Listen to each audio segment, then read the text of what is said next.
These blacks. What black community? It's a black environment with black women and black children in it. Good morning. We getting right into it. Who the fuck gave y'all this title as to call yourselves single mothers? Y'all bitches is not single mothers. Y'all are difficult bitches.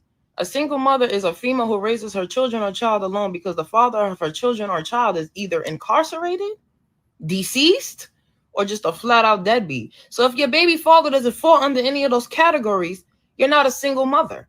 Some of y'all are baby mothers. You let the father see the kid, but you're just irritating. You're toxic. You want to argue. You want to be with him. Ugh, y'all know what y'all are. Y'all love that title. But the rest of y'all bitches are difficult bitches. Put that shit in your bio. You're not a boy mom. You're a difficult bitch. I call you up to get my kid. You say, yeah, it's cool. But let me ask you a question. You still with that bitch? What that got to do with anything? Click. You hang up. Now you sending him a long paragraph telling him how you're never going to see your kids, how he's getting put on child support. Does that sound like a fucking single mother to you? Or does that sound like a difficult bitch? Does this sound like a mother who's fucking tired posting on fucking Instagram? Oh, I need a break. Postpartum is so fucking hard. You got the break, bitch. You so tired, but you got a whole bunch of mouth to argue with a nigga who just want to see his kid. You're not a single mother. You're a difficult bitch. When you bitches have conversations and you try to make yourselves a victim out, yeah, girl, I was with my kids all week and I'm a single mother. Stop telling bitches that. Tell her I'm a difficult bitch. My baby father want to see my kid, but because he don't want to be with me and because I think I run the shit over here, shit don't go how I go, how I say, then shit's not going. Why don't y'all start telling people that? Y'all bitches is not single fucking parents. Leave that shit in 2025 too. Pack that shit up.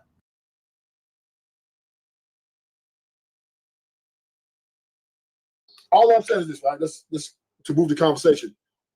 Money is everything, right? Women love status. They love sex, and they want money to be they want to be a beneficiary of the money that comes along with it. If you are broke and have no ambition, you will be fucking with Shaquisha in the hood with 10 kids and wonder why she keep calling you broke ass nigga every day and give you the coochie. And if that's what you're gonna be. If we move like how you move, we're gonna be messing with a whole bunch of prostitutes that don't give a fuck about us and sit around till we old and die and wait for a check. So to your point, since you made that statement, do the regular women care about you any more than the prostitutes do, though?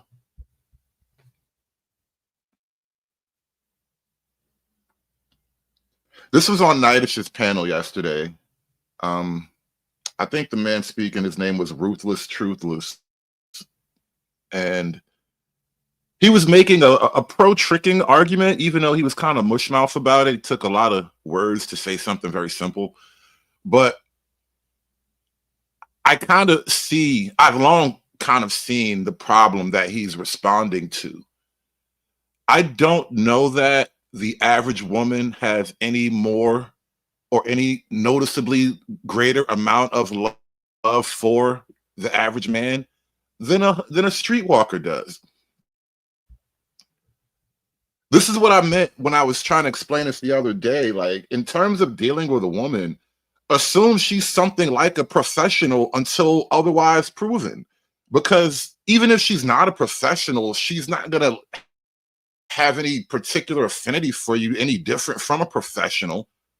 Married men are getting left the most, right? Even if they put up a big show, that women they get left because they some untrustworthy cheating bastards, bro. On the majority level.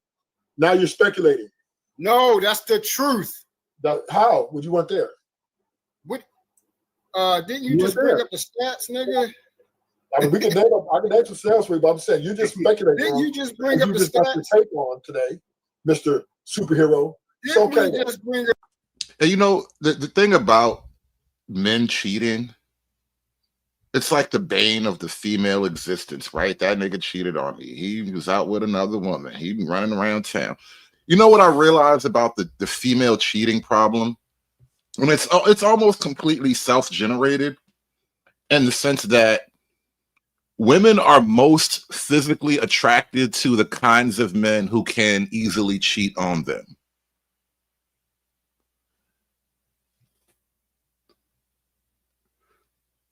women aren't really drawn to your moral qualities.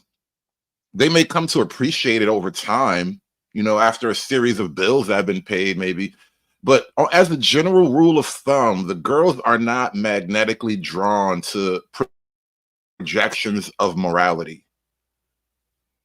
They're drawn to Dexter St. Jock, the dick swinging nigga on the beach, right? They're drawn to immorality. Technically, women gravitate toward sexual immorality more than they do morality. You damn right. I'm always put my cape on. Hey, now Amigo Day, he think they all think like this. Girl, all I know is what's mine is mine and what's his is mine. Okay. What's wrong with that? What's wrong with that, ladies? There's nothing wrong with that. What?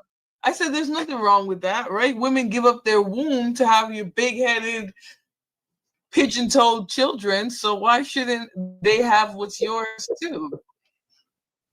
I don't even know what you mean. Because those children aren't actually mine. Even when they're mine genetically, they're not mine legally. And so you're asking men to give up something in exchange for effectively nothing. You want men to give up hard currency for a promise and a hope. I think the age of hopes and promises and prayers are done.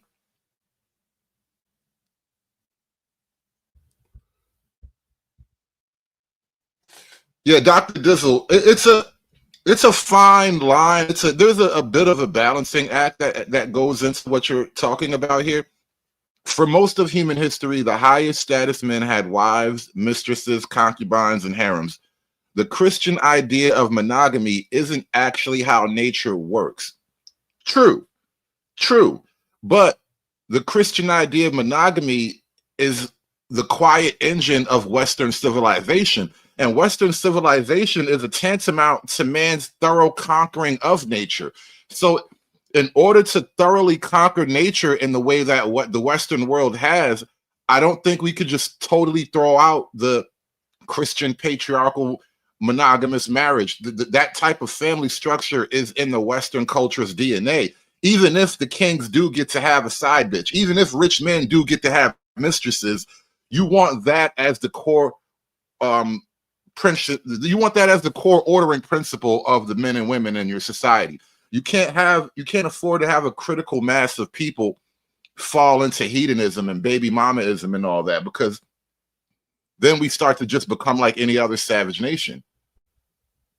What I'm saying is, imagine that women are using their physical body to reproduce, right? So yes, what's theirs is theirs. No. They want to come. They want to come and they open their legs. Can I finish? What are we talking about? Can I finish? Or are you? A lot of women don't finish. Think about that. And that's why they require your wallets, because y'all can't even get the job done. That's an interesting point. I'm just saying, men want to act like there isn't. I ain't experienced it, but that would piss me off. I want your money if you can't satisfy me. Yeah, that's. And take note. I told you guys the other day, it was a weird way of kind of sliding into it. I started out by saying flat out that, love isn't real. And then I immediately said, if you're going to fall in love, do that shit while you're young and limber and goofy and innocent and ignorant. You don't know shit. That's when you need to be falling in love, when you don't know shit and you're still young. But generally speaking, love, quote unquote, is not real. And you know who understands that the most? Women over 30.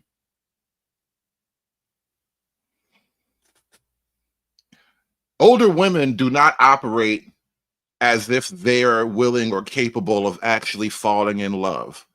They may have at one point in their life. They may have been prime and agile and young and all that stuff and ready to love, but life happened. And we both grew up and we both learned the realities of one another. She, as a woman, understands that simping is her sweet spot. That's the lane she wants from a lot of guys. Me, as a man, I understand that she's effectively a mercenary, totally stripped of any ability to love or pair bond. And now I have to see her for exactly what she is, an adult woman, an adult Western woman. There is no love. Love died at 25. I've heard women say, Wait. We can't let Mela say that. So if you're not satisfied, why not just leave? That's a good point too. they will leave a nigga with good D and no money. He's a punk, right, Mela? I mean, at the end of the day, it's a joke, right? But I think when women say that, it's because women are literally using their physical bodies to bring in. I'm using my physical body inside of you too. First of all, that little nut that you sit there and bust in 2 seconds, we can go pick it up in the shop.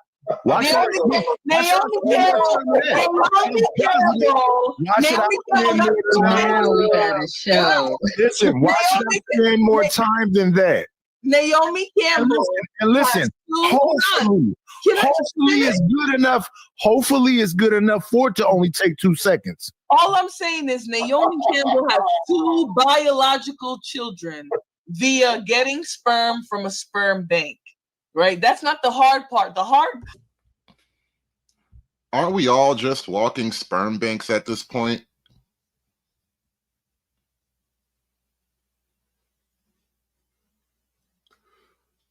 I mean, if the women can if they can build up the life for themselves that once upon a time they would have required a husband's lifelong labor to create this kind of life, right? If women can now create that kind of life for themselves, do they even think as a group that men are actually a necessary thing in their own life plans anymore?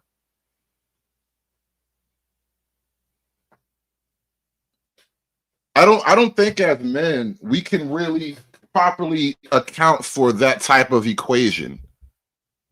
And thank you, Chocolate Bunny, so much for handing out memberships this morning. Welcome to the church, brother. Welcome to the church. Step on up into the first row. Get it again. Okay, I'm going to say it again. I come in the name of Jesus. Repeat it after me, bitch. I come in the name of Jesus by the power of the Holy Spirit. Between the ideas of female economic independence, female reproductive rights, the fact that reproductive rights as a rule are a woman thing. Men don't actually have reproductive rights. Men, we have reproductive responsibilities.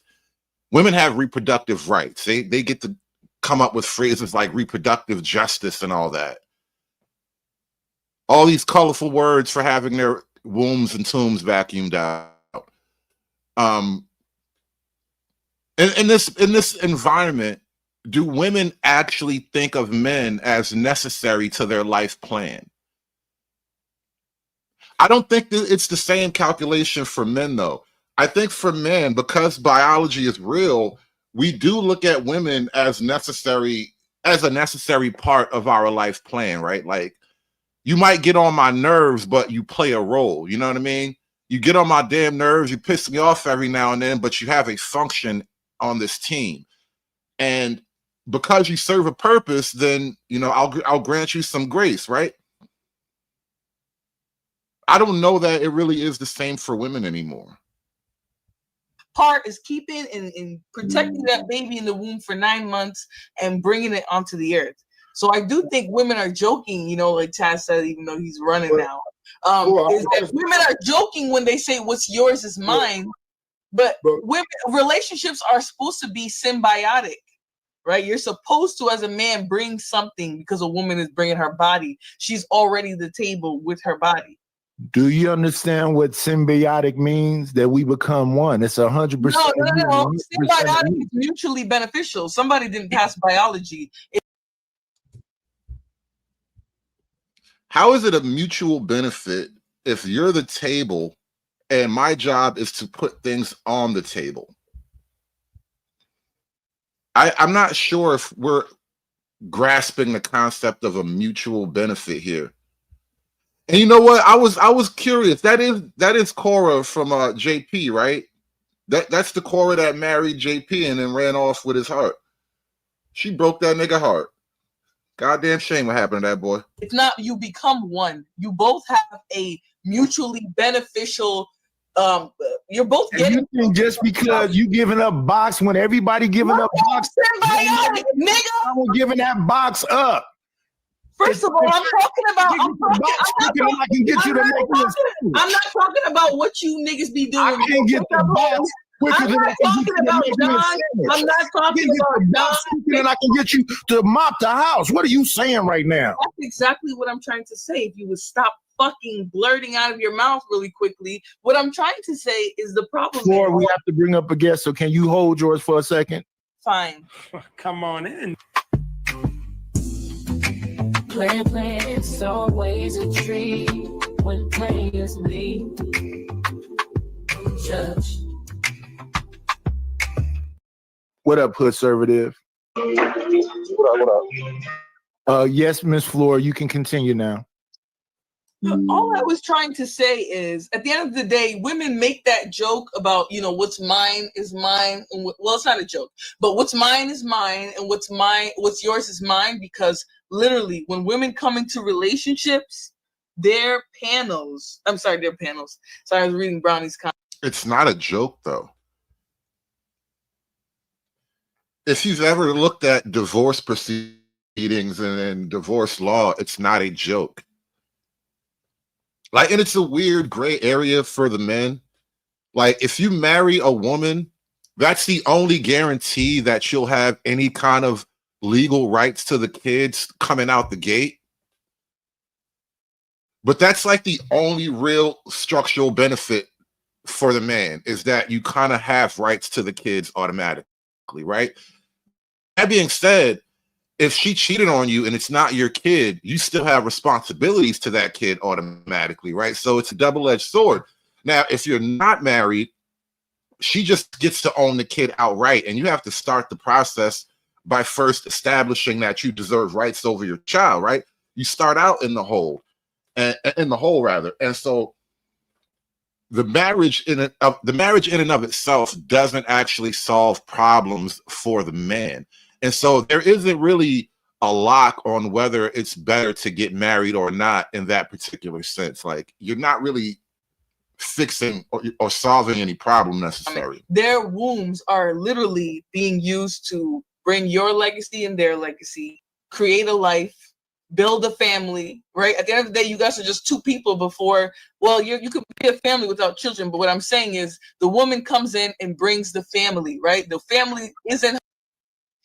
Now, notice she's selling that, but none of that is what she actually did when she just had the opportunity. Her womb. So that's why women feel and they believe and they know, and they've been acting this way for hundreds of years, that men are supposed to give what they have to the woman because she's bringing the family.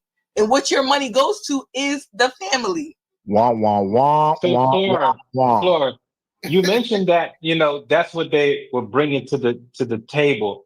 Do you think that's a significant thing that they bring, that should be enough? Hell yeah. Because if women stop having babies, where are you guys' big old heads going to pop out of? I'll wait. Well, I just saw this new AI thing where they had an artificial womb. They're coming pretty close.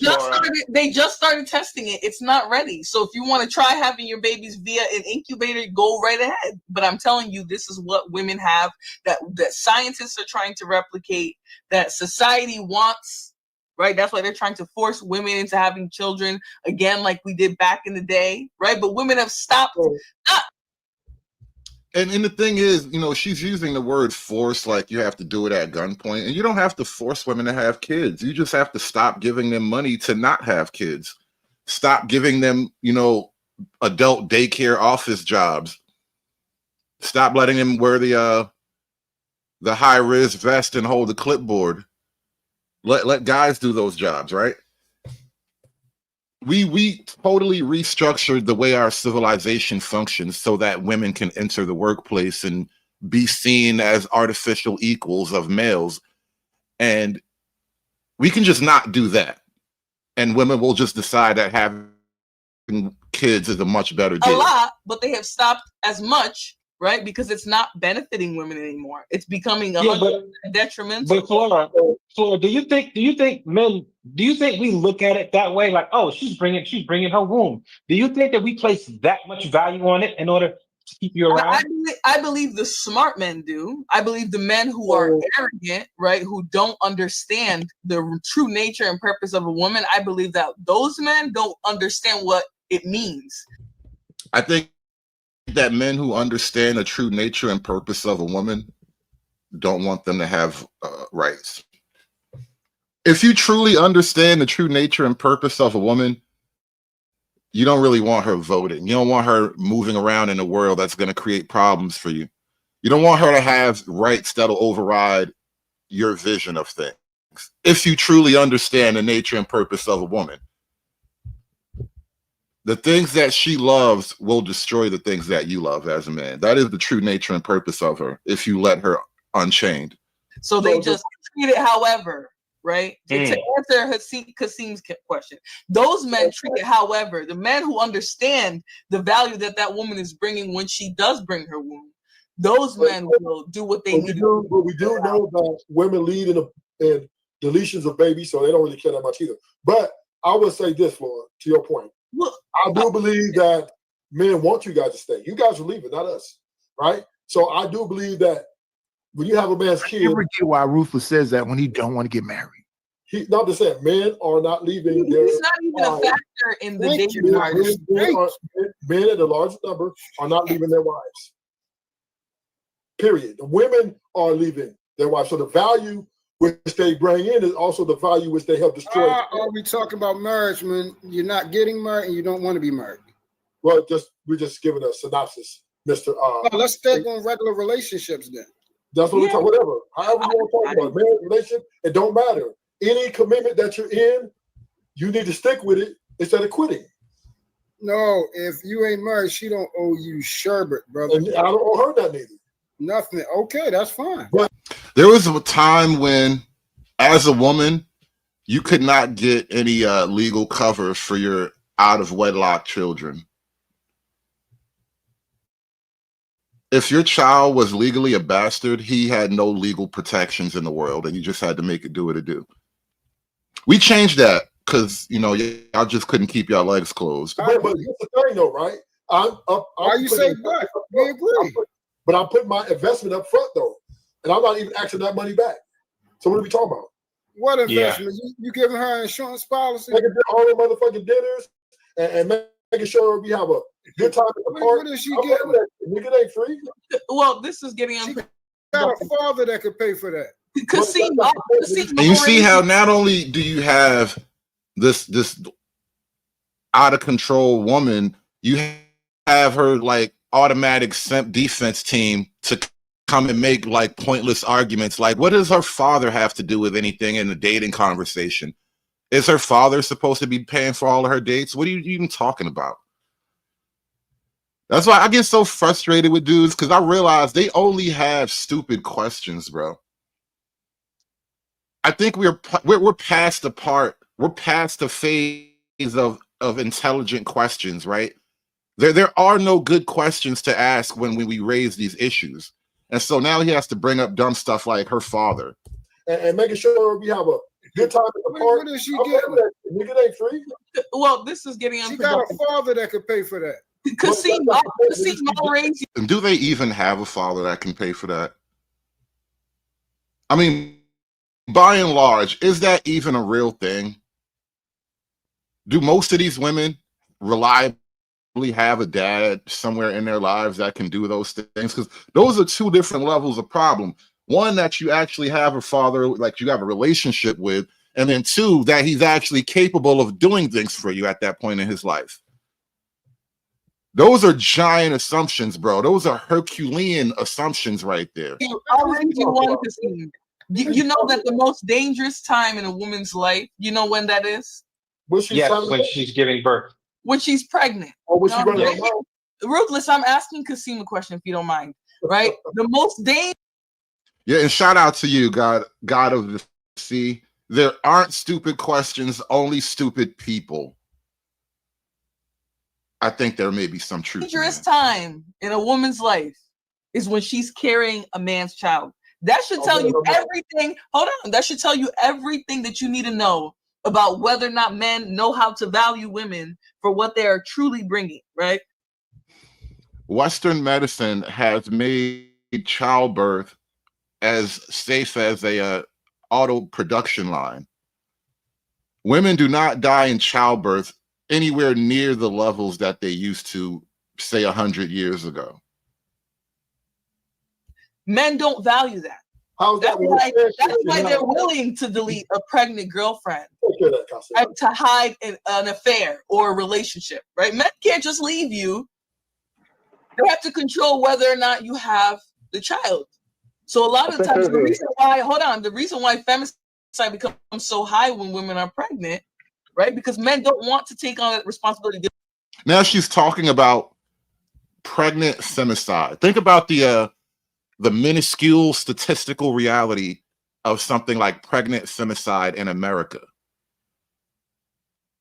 We really don't do that here. As a female, you are so unbelievably safe in this country. You have to literally imagine fantastical scenarios to be afraid of. They don't want to deal with that woman and the child, right? They don't respect the nature, what her natural body is bringing, right? I think you're dragging third world problems into a first world conversation. We don't do that over here. That's not a third world problem. We don't do that over here. That just doesn't happen like that over here. I know you're delusional to it because you guys think that femicide is a joke. What is going on there? But it's not. She doing her talking point thing. No, I'm not doing a talking point. I'm just saying, if men really valued wombs, why would the most dangerous time in a woman's life be when she's pregnant? And that's not a third world issue. That is a literal third world issue. Do you support women's reproductive rights? Flora, I get what you're saying on that aspect. Flora, do you support women's reproductive rights? Can you let Kasim answer, because we were now notice she wants to move off of that, right? Because it's too easy. It's too easy. There are no good defenses for your position anymore. And after all of these years of walking through the arguments and examining the positions, you really don't have anything to argue with, because I can just bring up reality. All of your fantastical, wonderful pontifications, they crumble as soon as I bring up reality. So you're going to run from me because I'm reality. Having a dialogue. Well, I asked you a question and you kind of spoke through me. I didn't think I was heard. You have a different agenda with the way that you're coming into the conversation. So I really would I'm just curious. I'm curious about where you stand. I would like to hear what Kasim has to say, and then you can say whatever you need to say. Yeah, I'm about to head out. I think men would value that more, Flora, if we actually at least came close to that experience of giving childbirth, right?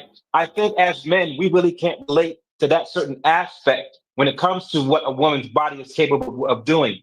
In addition, because of modern technology and science now, you know, the rate of I guess, you know, women giving birth to death is a lot lower, and we have a little bit of security. And first of all, knowing the technology is there, but second of all, not really experiencing or having the wherewithal to experience what you guys go through. And I think that's why some men can undervalue what you guys do.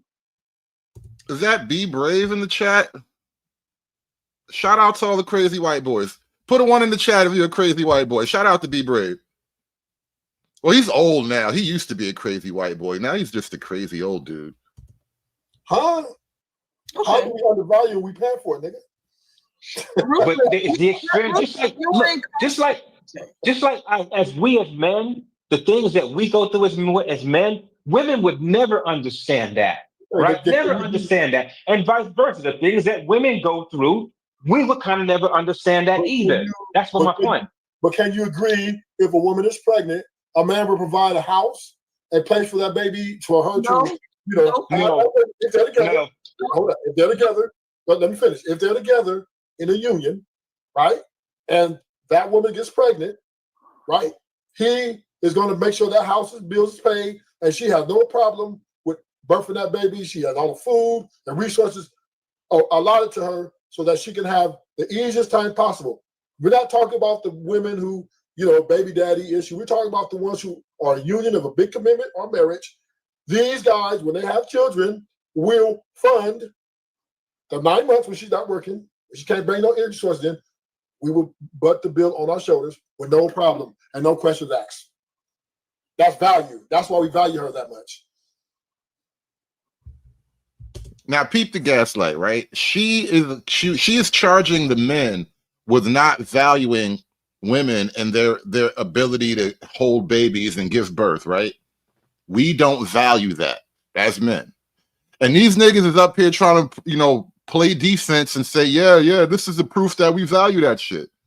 What? But isn't that kind of an obligation as men to take on that responsibility that we have contributed to? It's not accountability. It still means we value her though. Right. But we could. But there's a difference between that, Ruthless. If we know that we impregnated this woman, we know there's a certain responsibility that we have on our part for doing that, and that in part providing shelter, providing safety, providing protection, and all of these things. So right. I don't understand what you're saying. What I'm saying is we're displaying how valuable is this situation and process to us. We're not complaining about, I got to pay the bills now. Oh, why you get up early in the morning sickness. We're not complaining about that shit because she and that in her womb is valuable to us. No, Bruce, I believe that's a duty.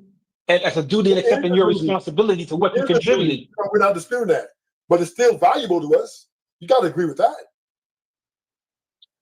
Are you saying a male who does that? Now, meanwhile, chicks is out here circulating memes where they taking 3-point shots with their newborn babies, and these niggas is up here trying to defend their morality and their honor. Like, bro, I don't think you understand the game you in right now. That is valuable. I'm confused. The woman that I love, that I'm building this life with, and we're sharing and bringing a legacy, she's very valuable to me. And then the kid inside her womb, because that kid is a part of her and me, is valuable to me as well. So therefore, this is the process of how when we're courting and vetting, and we see that we have this connection, and then this happens, we prepare for this and we embrace it. Who is we? You and the voices in your head, or are you talking about? Even all my kids, I was at the hospital. I cut my daughter's umbilical cord. I made sure that her mom was financially secure. And see, and look, shout out to all the guys, because I was a good black man once upon a time. I've done the good black man journeyman role, and so he's giving the good black man report. I was there. I cut the umbilical cords. I'm the guy. It's really great. It's awesome. It's wonderful. I don't give a fuck about none of that shit, bro. Your goodness amounts to nothing. You get nothing for your goodness. Not a goddamn thing. Good women are dead. Evil bitches, rise up! She did not have to lay a finger. I made sure that she had everything, the resources allotted to her. And then on top of that, after the baby was born, I also then made sure she did not have to work for the next year. So therefore, because she was valuable to me and the kid in her womb was valuable to me, I placed high value in that. I made sure that I stepped up and made sure everything was there for her and that child to succeed. I think at this point in this country, we have enough evidence to argue that men actually value family and children a lot more than the women do. Women tend to use children as a leverage point. We don't have evidence for any of those types. How many? Notice as soon as I start going there, now you want to jump in because I'm not about to play defense. I don't have a shield. All I have is swords and spears. I don't do defense. I just go straight on the attack. How many pregnancies do men terminate every year? How many condoms do men wear in a year? How does that even equate? You have nothing. You have nothing. You can't answer me. How does that condoms? You trying to equate you're terminating an actual life to me wearing protective equipment. How do it equivalent? type How of many thing. pregnancies do men terminate every year? How many condoms do men wear in a year? That's life. And technically, black men in particular wear the most condoms. Like, as far as reporting goes, black men wrap it up a lot. And even then, you get the final say on who gets across the finish line. Actions lead to life. Your actions lead to death. Your idea of freedom as a woman leads to death. You need to stop. Yeah, but conservative. You need to stop coming on the internet mad at every woman because of your experience. Whoa! Don't be yelling. We just talking, baby. I still love you. You are personalizing your. I still love you despite your abortions. Yeah, I love you despite your abortions. You know, I listen and I don't judge. You can take as many newborn baby 3-point shots as you want. We listen and we don't judge. Okay. Yeah, but conservative. I mean, we do judge, but we just keep it on the low, though. How many men contributed or facilitated the wanting of that abortion? Yeah, abortions can be covered by your Medicaid provider. It's not. They keep trying to act like dudes out here paying for all these services, bro. I've never come out of pocket for any of them. Not a one. I didn't even know they happened till after the fact, technically. It was like, oh, you really did that?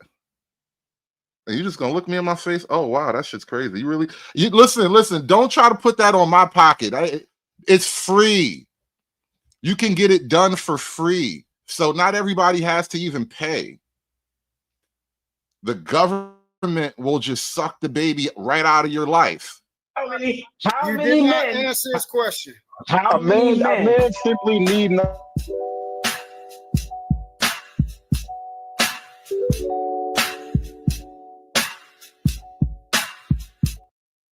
Let everybody get an opportunity to talk. Were you How asking many me the men? question? Conservative. How many men influence the decision of her wanting?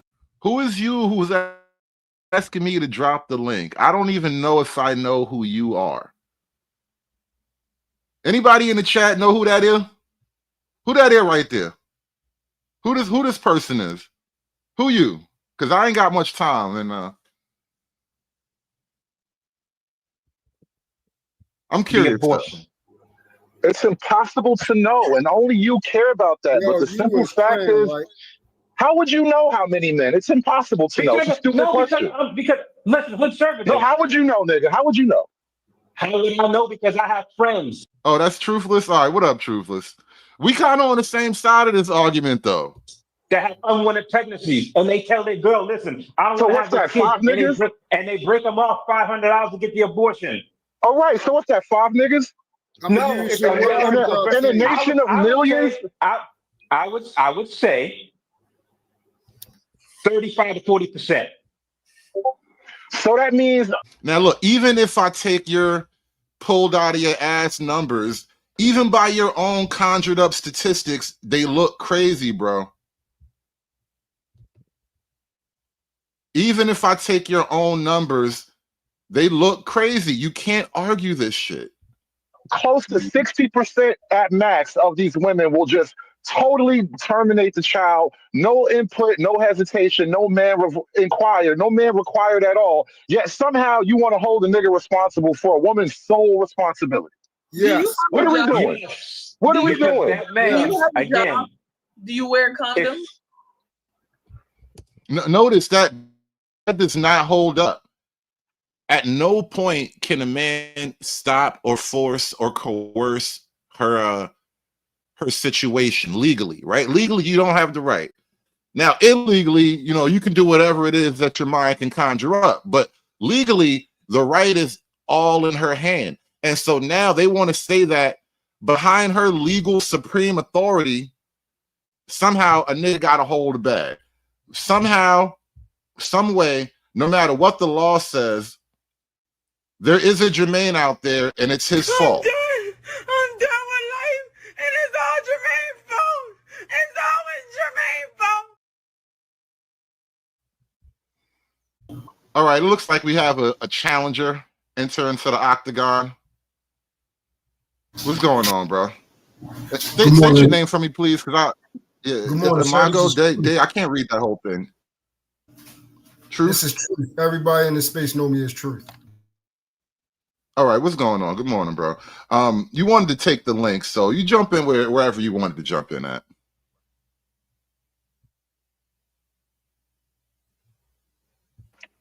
Why are we asking these questions? I told you I don't care how many abortions you had. I don't want to fight you. I don't want to fight you, baby. I don't care how many abortions you had. You still good with me?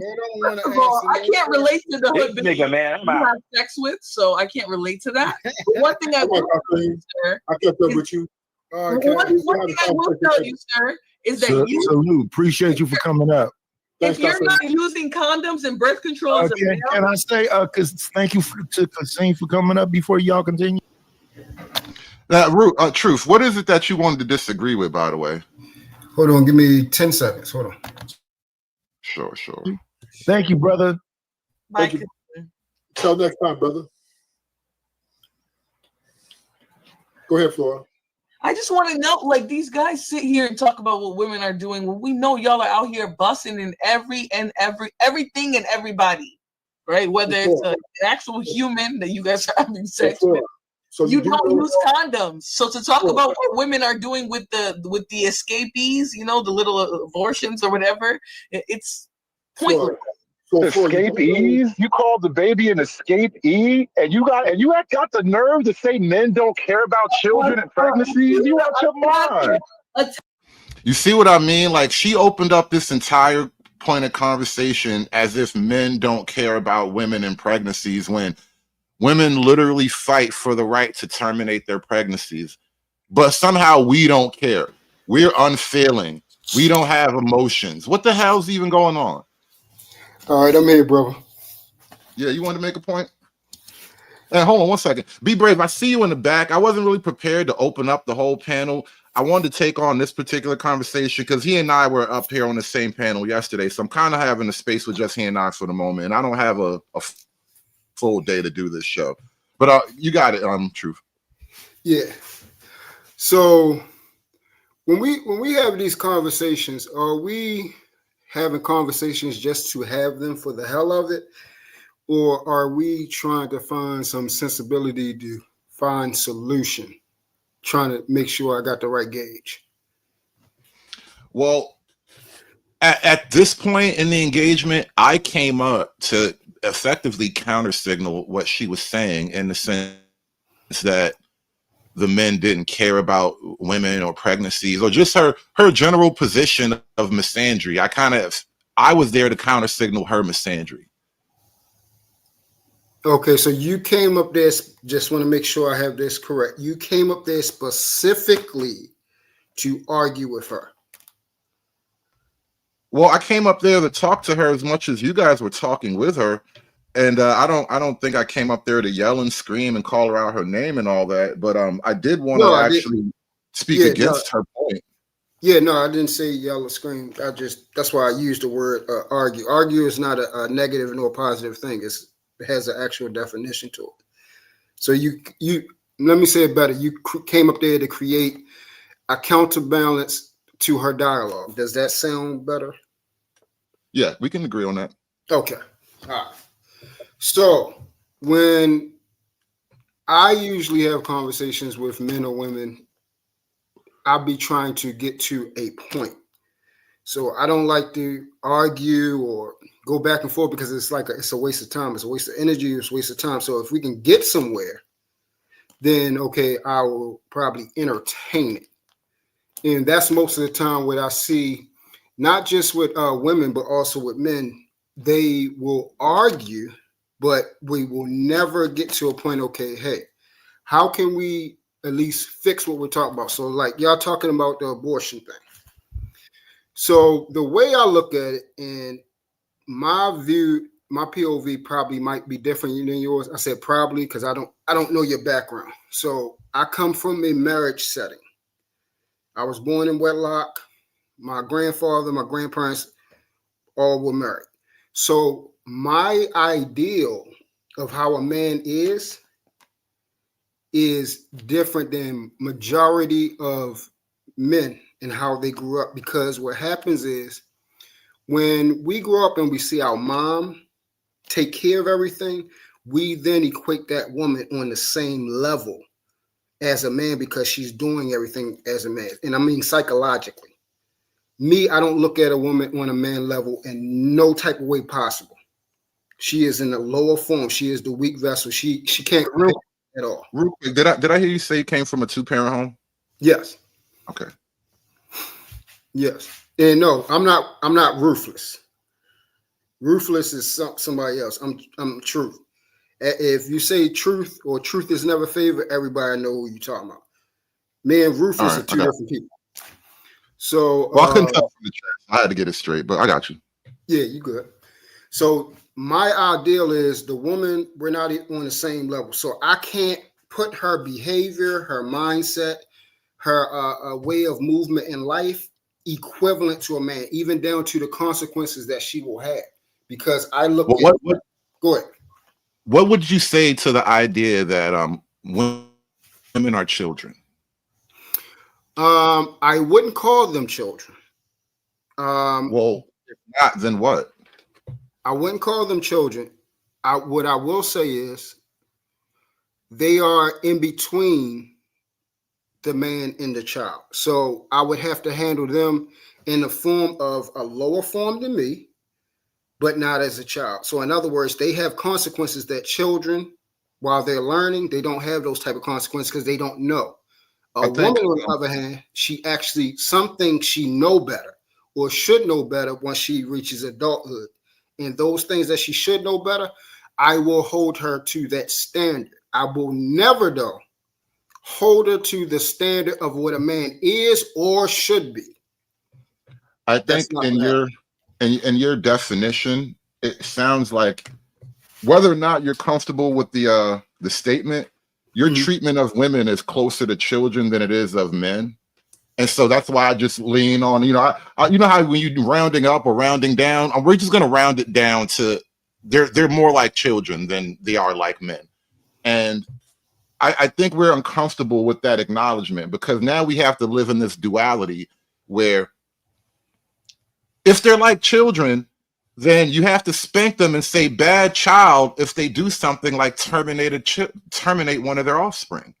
Because why would you do that? It's bad. That's bad. Don't do that. You get a spanking for that type of behavior. So let's deal with that. So for my 41 years of being on this planet, yes, Sugar Bomb. We see you as children. You deserve to be spanked every now and then. Yeah, I'm a man's man. I come from men. I've been around men. And one thing I do know is I know man's nature. I know man's behavior, and I know men's behavior from not having a father as well. And majority of men, whether they had dads or not, are not equivalent to now listen to the word I'm using, a decent woman's emotional state when dealing with a child. I said that was a lot. The majority of men are not equivalent to dealing with a decent woman's emotional state. Not dealing with, you didn't hear what I said. That's why I said, listen carefully. I said they're not equivalent to a decent woman's emotional state when dealing with a child. How do it equivalent? So what that means is women that are decent, they build a relationship with the child inside the womb. Majority of men, and we're talking about majority of decent men, even decent men like myself, don't have that emotional connection to that child until it literally comes out the womb. Me, on the other hand, I'm a little different. I love I just had a child. I just had my second boy. And I love the whole stage of a woman being pregnant, even when the child is not here. I love the whole process. It's a beautiful thing. God is amazing for what he's done with us and gave her the ability to bear a child like that. It's beautiful. You realize, though, you're speaking on behalf of the quote theoretical decent women. How many of those decent women do you think are graduating and turning 18 every year? Okay, so I will answer that. Let me, because I was getting to that point. So when we're talking about the decent women being equivalent to men. Listen to the variable. There's not a lot of decent women out here. I would say it's about, and I've been said this, but we was on another show and they said it's about 2.5 marriageable women on this planet. And I agree with that. 2.5%. 2.5% marriageable women on this planet, which means marriageable means they have, we use it on the biblical terms.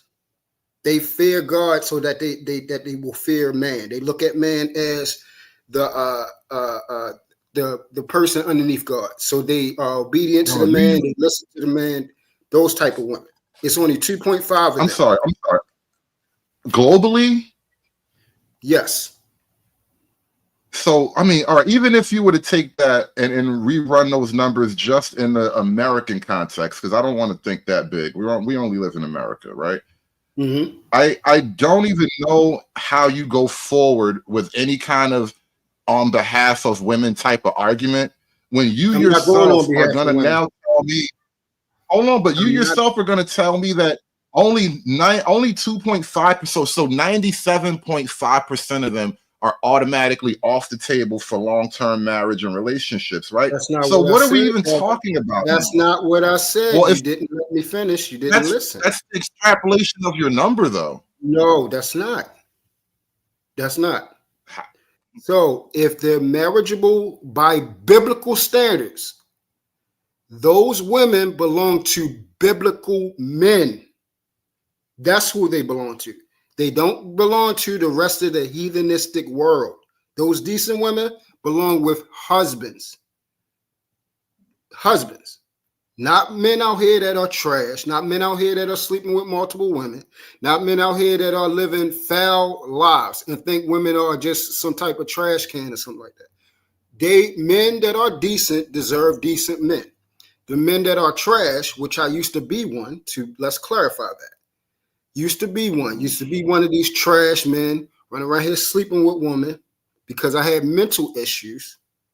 I had abandonment issues from my mother and stuff like that, and those type of things, which I had to deal with as a man. Those type of Doesn't it seem like those childhood scars don't really heal? They just get old with you. No, because I wouldn't be able to have the woman that I have. She wouldn't be with me. So if you are basically intentional about dealing with yourself and don't want to, which most men aren't, I didn't go out here blaming other people. I wasn't raised that way to say somebody else is the reason why I'm fucked up. I had to go find out why I was fucked up and fix it, which I did. I fixed it. My default setting did not change how I am.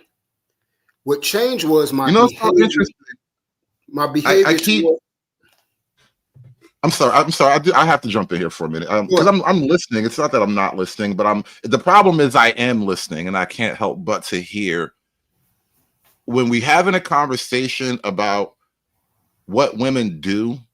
If I let you speak long enough, you kind of bend the corner and turn it into a conversation about how you are and how you think men should be or something. And these are different conversations. So like, the idea that as a man, you really have no control over her, quote, reproductive rights, that has nothing to do with our goodness as men. I don't disagree with that, my brother. Like I said, I just had a child. I don't have no right. I don't have no rights over that. That's the way of the world. What happened was, guess what I was? I was a smart enough man to actually go get a decent woman that is not going to do nothing to my child. She's not going to abort it. She's not going to keep it from me. No, you said 2.5%. Keep it from me. She's not yet. Well, my brother, be part of the equivalency of the opposite side, and then you'll clearly see that type of woman that's not going to get rid of your child. That's going to take care of your baby when you're not there, when you're at work and everything like that.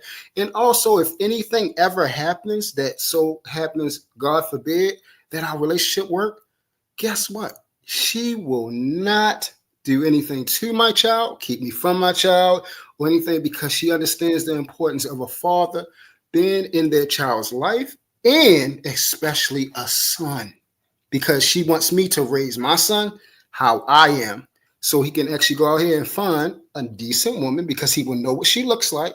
He would know how she speaks. He would know her behavior. You know what I dislike about this type of argumentation? Because you're effectively laying your I found a good woman that I love on the table to be argued and dissected over. And I'm not going to do that to you. I am not going to dissect. Yes, we can. We can do that. I won't. Brother, I won't, because it's not productive. Because the point of this conversation is not for you to defend your wife when she was never on the table to be attacked. Don't put your wife out there like that. No. Actually, the thing is, I literally do not have to defend my wife. I'm gonna tell you why. But I don't want that to be the conversation at all, because then it becomes about you and your marriage when it's not about you and your marriage, though. It's about the natural state of things, right? So here's the thing. Let's take your lovely wife off the side because she just had babies and we don't want to stress her out. Let's take her off the table. Let's not do that. We don't have to make a statement about here's the issue. Here's the issue at hand. Right, I'm trying not to. So here's the issue at hand. Let's not do that. I want to talk about it.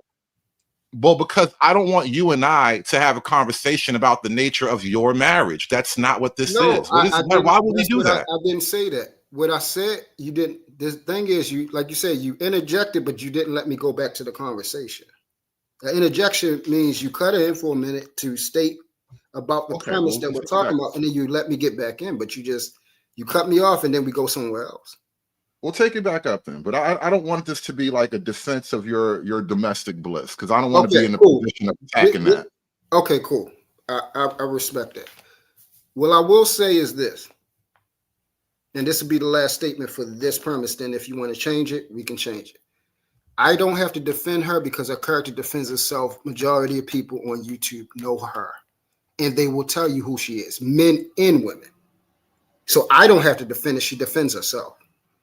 And everybody loves her. So it's nothing I can do about that. That's all I wanted to say about that part. So her reputation defends herself. I don't do it. She was a decent woman before I met her. She's a decent woman while I have her. And when I leave, if anything happened, guess what? She will be a decent woman if something happened, God forbid. That's it. Brave, you had the link. You said you wanted to make a quick statement. I thought you had the link. You was up here before. This baby thing right here, because that's where I was trying to go to. You had veered off because I was speaking about men and women and their ability to deal with children and abortions and stuff like that. What I've seen is this, and again, coming from a man that was on the opposite side. Majority of the men that I have seen in this world, they will not plead with that woman. If that woman come and say, hey, I don't want this child. I don't want it. They won't go to her and say, excuse me, you're not killing my fucking child. Are you dumb? If you don't want the baby, give it to me.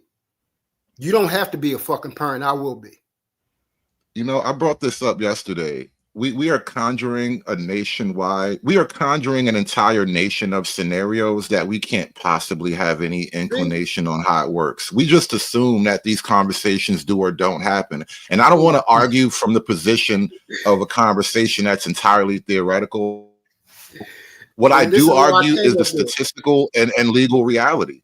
And this is why I came up here, because this is what remember the beginning of my statement. I said when you provide a solution, y'all don't want it anyway. That's not a solution. That's a story about guys that you think may exist. That's not a solution. You didn't even hear what I said initially. You didn't hear what I said initially. I said if you are the thing I might have missed. If you are an individual, would you consider? Here we go. Just to make it real simple. What type of man are you, my brother? Oh my God. Let's assume I'm whatever type of man answers the question, because I hate. I can't. It's not a. I'm asking you. That's the question. I don't know. So I'm asking. I'm a white man. I am a white man. Give me a see, and this is what I'm saying. You guys aren't mature. I'm actually, we men up here, brother. So I'm asking you a direct question. So give me a direct answer.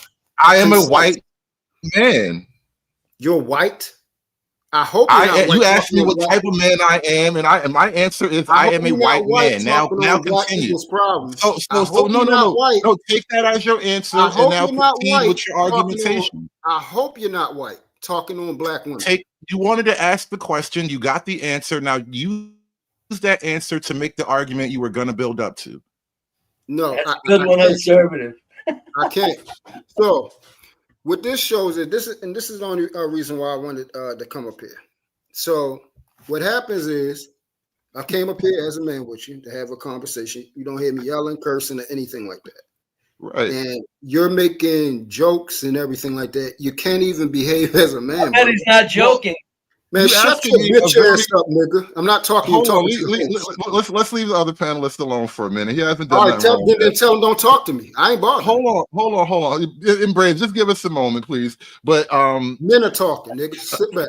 Let's not go there because we were all being chill. Nobody did anything to nobody yet. But here's the thing, bro. When you ask me what type of man, when you ask me what type of man are you, I automatically know that you're grasping for straws. You're looking for purchase because you don't have a logical link in your argumentation to actually move How forward. Do you know that? Are you assuming like a woman? Because I've done this enough.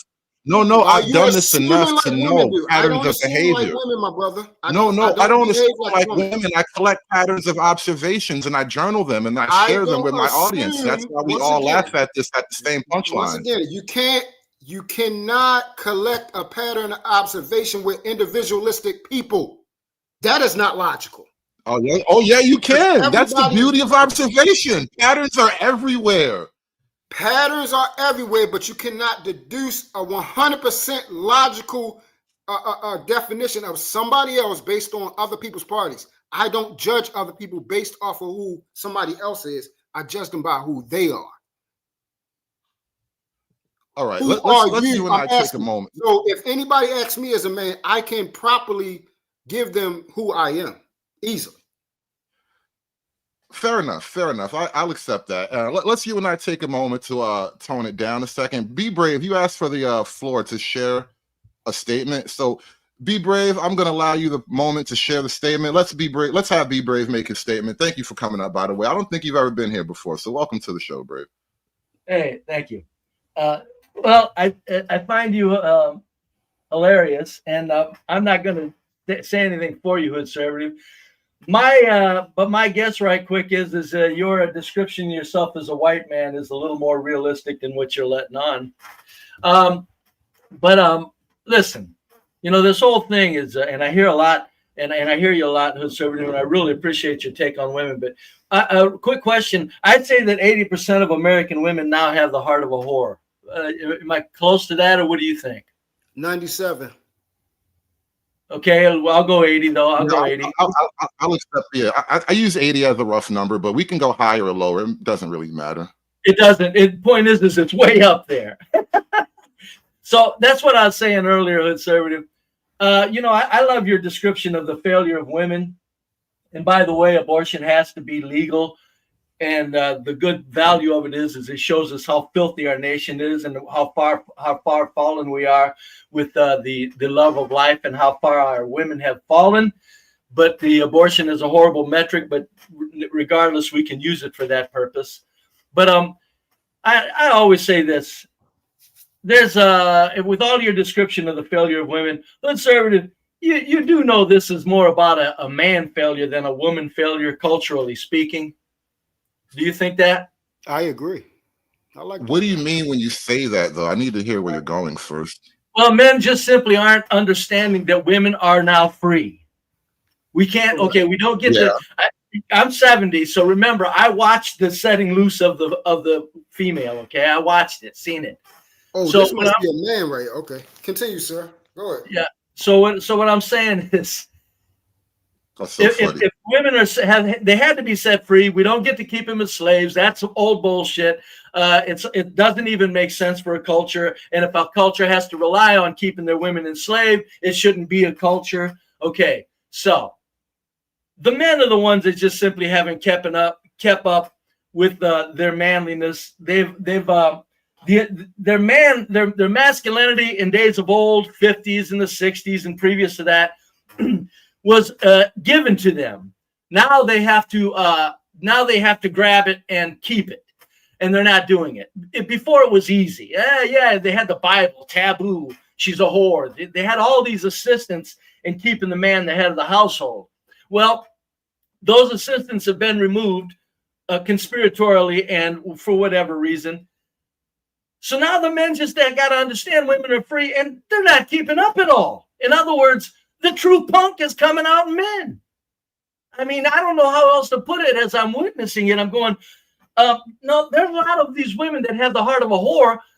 A real man can take control of that woman and keep an eye on her and know he's not going to control her and tell her what to do and everything.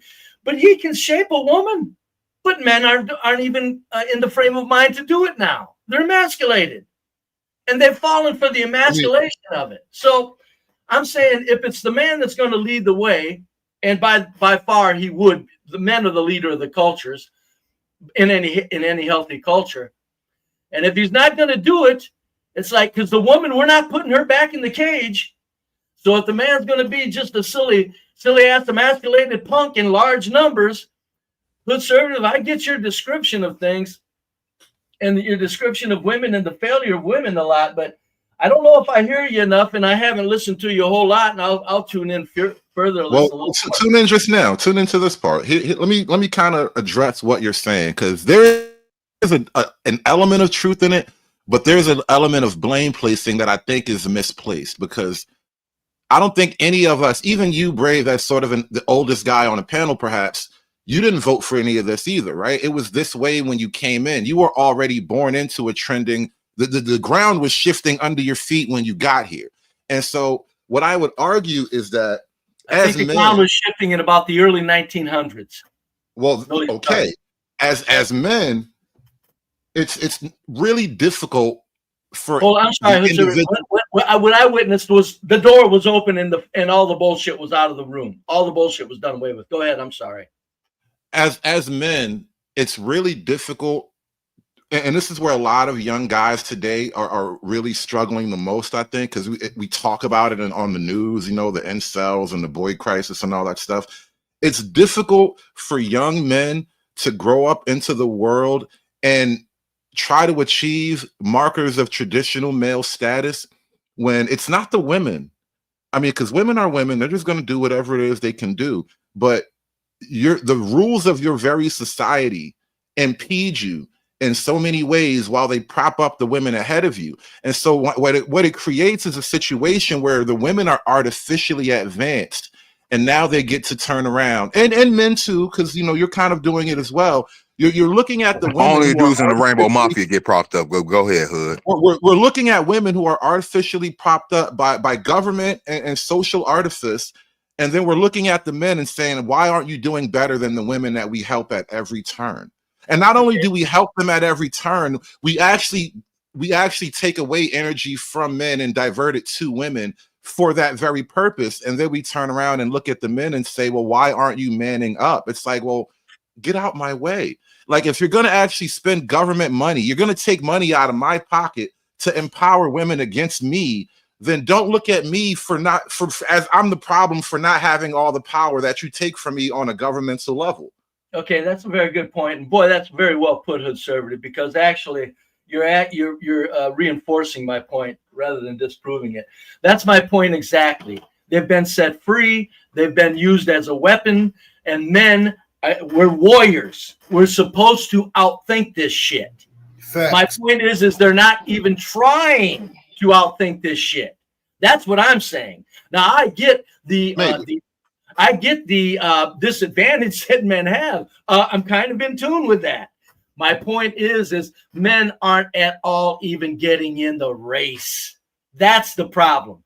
I'm just saying there's no reversing the artificial propping up of women, and that is exactly, you are correct, what has happened to the point of I always say this society is being engineered downward, as in this ain't happenstance. And the men, it's up to men in any society, just as if in the 1,000 years ago, the men would get together and say, shit, that tribe over there is going crazy. We got to get together here. And we got to protect ourselves. So here's the point. The men aren't rallying together against the forces that are artificially propping up women. So that doesn't absolve them of any blame, Hood. They're still punks. They're still we have a fairly large panel developing now. Apparently y'all done kicked the door open. I was trying to keep this shit tight, but now the door is wide open. So the panel is kind of grown. We got like 5 other people up here.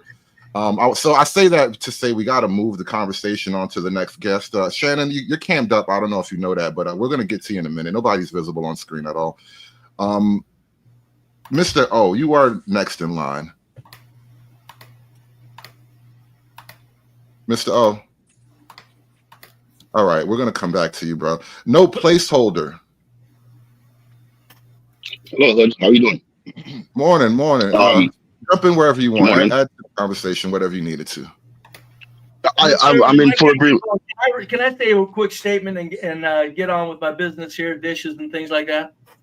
If you're gonna drop, say one last thing and drop. I will. I promise. There's one last thing, and I gotta get going. But thank you so much. But listen, Hood Conservative. Again, I want to restate this because it's important. I fully agree with you on the artificial propping up of women. Trust me, very well put. My point is men better get in the fucking saddle or shut the fuck up and quit complaining. It's a conspiracy against us. You got to get in a conspiratorial frame of mind to go against women in this culture and understand as a man, you're going to have to make it from the very start your position. And that's what men have seemingly become incapable of doing. And that's what they better learn how to do. It's called, there's a war going on. Get with it. Jump in, stop being punks. It's a reality, and I'm blaming the men more than I'm blaming anybody who's serving. Thanks, buddy. Okay, and I want to jump in that's right behind his point by saying that in the Black community, 70% of the boys are born to unmarried home.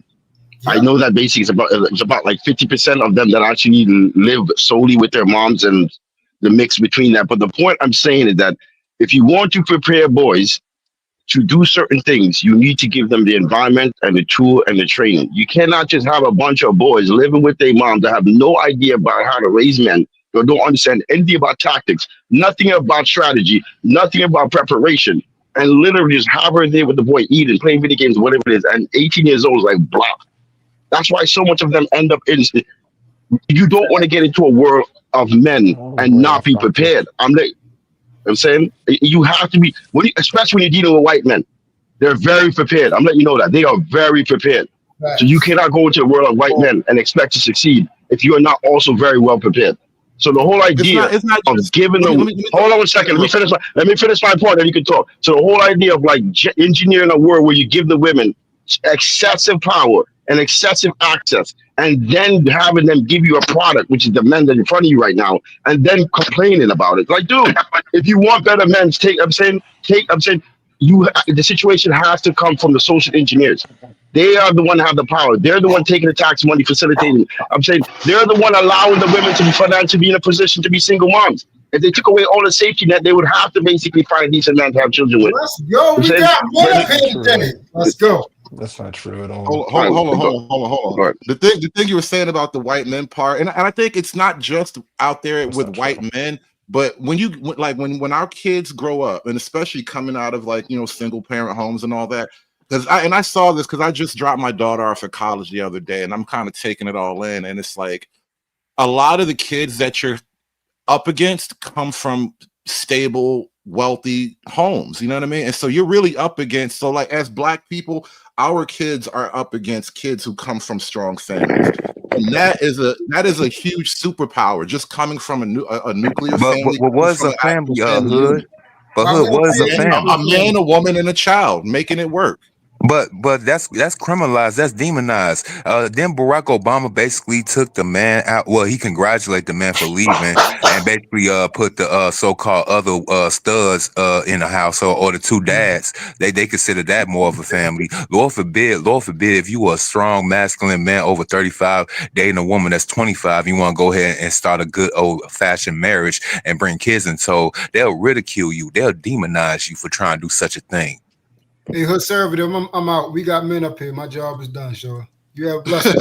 No. Is this ruthless? No, it's hell no. Truth, right? Yeah. Hell no. Well, I mean, I ain't that 60-year-old diaper wearing motherfucker.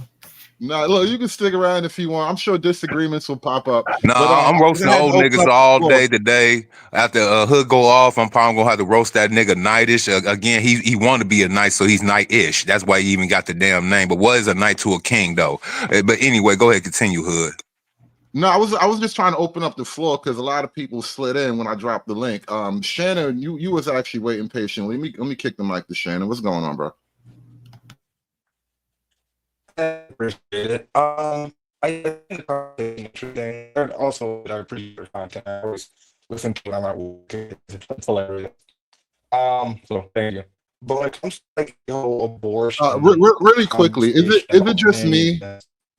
Shannon, I'm sorry. Is it just me? His mic is fucked up. Yeah. All right. I thought it was me for a second. Your audio is terrible. Like no one can really understand you. You're having some deep connection issues. Can you hear me now? Do you hear me now? Okay. Is this better? All right. That's a little better. Is this better? Yeah. Okay. I was on my okay. I was on 5G. My bad. Can you hear me now? Yeah. Start over from the beginning, please. Okay, I appreciate it. I was saying I appreciate your content. I always listen to it when I'm at work. So I was saying I find it hilarious. But I was gonna say, as far as the actual abortion conversation, to me, it's a lot of macro forces that people are trying to overcome with micro I guess activity from like a leadership perspective in the community. But at this point, I think it's kind of a done deal. There's too much legislation passed. And to be honest from you, as a man who dates women, who's with women, all those other things, I kind of like the fact that they kind of told themselves, right? Last thing you want to do is be with a woman who really Oh yeah, you breaking up again. You breaking up again. and all of a sudden you're We lost you again, bro. You fell apart that last couple of seconds. oh my god. What's going on? Yeah, check your signal before you come back up. Can you hear me? It's still bad. You might have to reset, bro. But the floor is open, but you're definitely having some tech issues. My body, my choice. All I was gonna say was that I like that fact that women tell themselves. So because of that, you don't have to. Yeah, damn it, his signal just dropped. Yeah, drop down, come right back up, Shannon. But like I was saying, though, my body, my choice.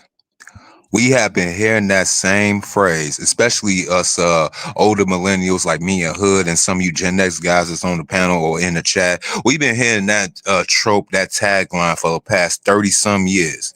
I'm trying to figure out how her autonomy, her so-called overall well-being is my responsibility now going forward. I'm paying a woman to basically be a feminist, to stay at home, not listen to my black ass, and then she could go ahead and get paid for it. Shannon, you back up? Yeah, I think I gotta reset it. Yeah, and keep the camera off because it probably it pulls a little bit more bits or whatever you call it. Yeah, I figured. But you were making a point. You kind of got lost in the audio. The technical difficulty. Okay, my bad. I'm gonna land the plane. Keep it simple. I like the fact that women can tell on themselves, so you don't have to force yourself to be in a relationship with a woman. But all of a sudden, it turns out that she doesn't want to be a mother. By them telling on themselves, telling on their past, I think it's actually beneficial. And I think in a society in which we have today, It's okay. Like I'm not against anything to a large barometer about how women maneuver because they're just telling themselves, and I think that's good. I think back in the day, a lot of men got with women who were pieces of crap, and next thing you know, they're getting divorced. Their wives are cheating on them. Next thing you know, they're taking the kids. They weren't active parents. Hey, now it's all in front of you. Women let you know before even walk down the aisle. Yeah. Well, to that degree, let me do this first. Let me do this first. There's a little bit of station business I forgot. Dylan James, this was a while ago with the $5 super chat. He says, "How much to get him off of here?" I think that might have been referring to Truth. I'm not sure, but I don't typically do bounties on my show, so I would have had to give him a pass anyway. But we'll see if the show get big enough, we might do a bounty just to keep the conversation moving. But Mystery Enigma with the $2, don't save her, Project Pat. Those were prophetic words. Rather, don't save her. He was almost ahead of his time with that because it's only gotten worse, right? Look, Willie D, Too Short, and Project Pat, they tried to go ahead and save us from this tobacco that we call Keisha here in America, especially Too Short. You know what I'm saying? Shout out to Short Dog. Willie D became a simp later in life, but at least he was trying to help us begin, you know what I'm saying, like a hoe be a hoe. But yeah. Well, I want to respond to what Shannon was just saying here because I think there is a little bit of truth. Well, there is a benefit in having the naked truth. And I think that's kind of what you were speaking to. And I agree with that to a degree. Like it can be raw. And especially if like a lot of us coming up, I think when Truth was first talking, you got me thinking about a certain idea. Like we as young men, we get this image of black men ain't shit. Y'all abandon the family. I remember when I was a kid, they had this one song, be a father to your child. And it's funny because my homeboy used to troll me with that song too later on. But like we have this sort of reputation against us that we already are the problem. There's something wrong with us as black men. And then we grow up and we actually meet adult black women and how they operate. And it's like, holy shit, I'm not the problem. And so when you actually meet them, not the problem. Yes, bro. With all of my flaws, as imperfect as I may be, as short as I may have come at one time or another, I will state that I have not been the problem when it comes to actual relationships. The women get on some shit. They want all the women you've been with where they say, "Oh yeah, he wasn't the problem. I fucked him up." I haven't had relationships with a lot of women. I've been with way more women than I've had relationships with. But you're not the problem. Okay. Yeah, because that's a reality of life right now. But as far as actual relationships go, it's the women who do crazy shit. Could it by chance that you, along the women that you slept with, because you had all the plethora of women that you slept with? And again, I used to be a professional dragger, brother. I come from that coin. I'm from Baltimore. I ran through women for the first 28 years of my life. But I never said I wasn't a problem. I knew I was a dog. The problem is we're saying we're not the problem, but we're dogging running through women, even passing by good ones. How so? Don't they have free will, sir? Do we smack a chicken side of hell? No, wait, sir. Are we in caveman days? Don't they have free will? Women for what I did. I can't blame women for what I did. So no, they allowed you to do. They allowed you to do. Good sir. Hold on. Let's kind of slow this down. I don't think the issue. I know, and I want you to respond. I don't think the issue is a matter of blame for either part because both parties have chosen to engage. You brought up the blame word. That's the only reason why I interjected. So, what am I blaming the women for exactly? No, you said you weren't to blame. That's right. I'm talking about in relationships, but you're talking about. Hold on. Now we have to separate these two things because I'm talking about when it comes to actually trying to build a relationship versus having casual sex with women who are totally happy with a casual sexual encounter. Now, these are two totally different worlds of interaction. And so when I'm talking about blameless and the relationship thing, it's only been a handful of times where I actually tried to go that far. And it's like, oh, wow, you're going to do some crazy shit. Okay, well, this just can't work. That's what I mean by blameless. All right. So the women that you got in a relationship with, right? Were they virgins? Nobody was. Okay. So that means somebody like you had slept with them, correct? Well, maybe not like me, but somebody did. My fault for not being technical. A guy that did not marry them. Oh, yeah, I don't know what that means. My fault for not being technical. I didn't think I had to be technical. A guy that didn't marry them, but he slept with them, right? Okay. All right. So that means is you said in your relationship, you weren't the problem. That's what you're saying, right? The relationships, the little ones that you had. Okay, so that means they got to you. They were fucked up, right? Perhaps. So now it's up in the air whether they were fucked up, not fucked up. They may have been. Okay, so they were fucked up. So how did they get fucked up? They just was born fucked up? Yeah, they got to that to their own accord after 1965. I ain't trying to hear that shit. If I'm following men are talking, your logic, emotional come on, let's not do that to each other. If I'm following your logic, they got fucked up by previous sexual encounters, right? So the body count. Yes. Okay, so now let's continue right there. All right. No, that's their choice. It is though. But I want you to walk yourself to that. that We already know that. That's a relevant statement. I have a choice to sleep with all the women I slept with. That was a choice. Just like it was a choice. Did you really though? Did you really? Or did they allow it? That's a choice. I had to go hunt them down, didn't I? Both parties had to go ahead and open their legs and accept you, right? Is irrelevant. I just said you can't hear, can you? I said it was choice on both ends. You can't hear. Right. Both parties made a choice. So let's go from there. Both parties made a choice. All right. So let's continue to deal with that. So them women came to you because of, like you said, this is your statement, because of the plethora of men that they slept with and their body count that they don't like to talk about. And they think that don't matter. But it does matter, correct? We would both agree with that? Yeah, we agree. Okay. So if I am a man that slept with Teresa, Stacy, Jeanette, Michelle, 4, 5, 6, and 2. That's the body count they came with. When they got with me, they went up. So that means, and I didn't marry none of them, and I wasn't with them. I added to that body count now. So now when Jeanette goes and Marcus actually likes her ass, if I done smut her ass out and fucked her mind all up, and she's going to try to fuck with Marcus because of rebound, monkey branches. She gotta go find somebody because she don't want to be lonely and none of that shit. She go over there and fuck with Marcus. Marcus actually like her, but he all fucked her. He don't know she all fucked up.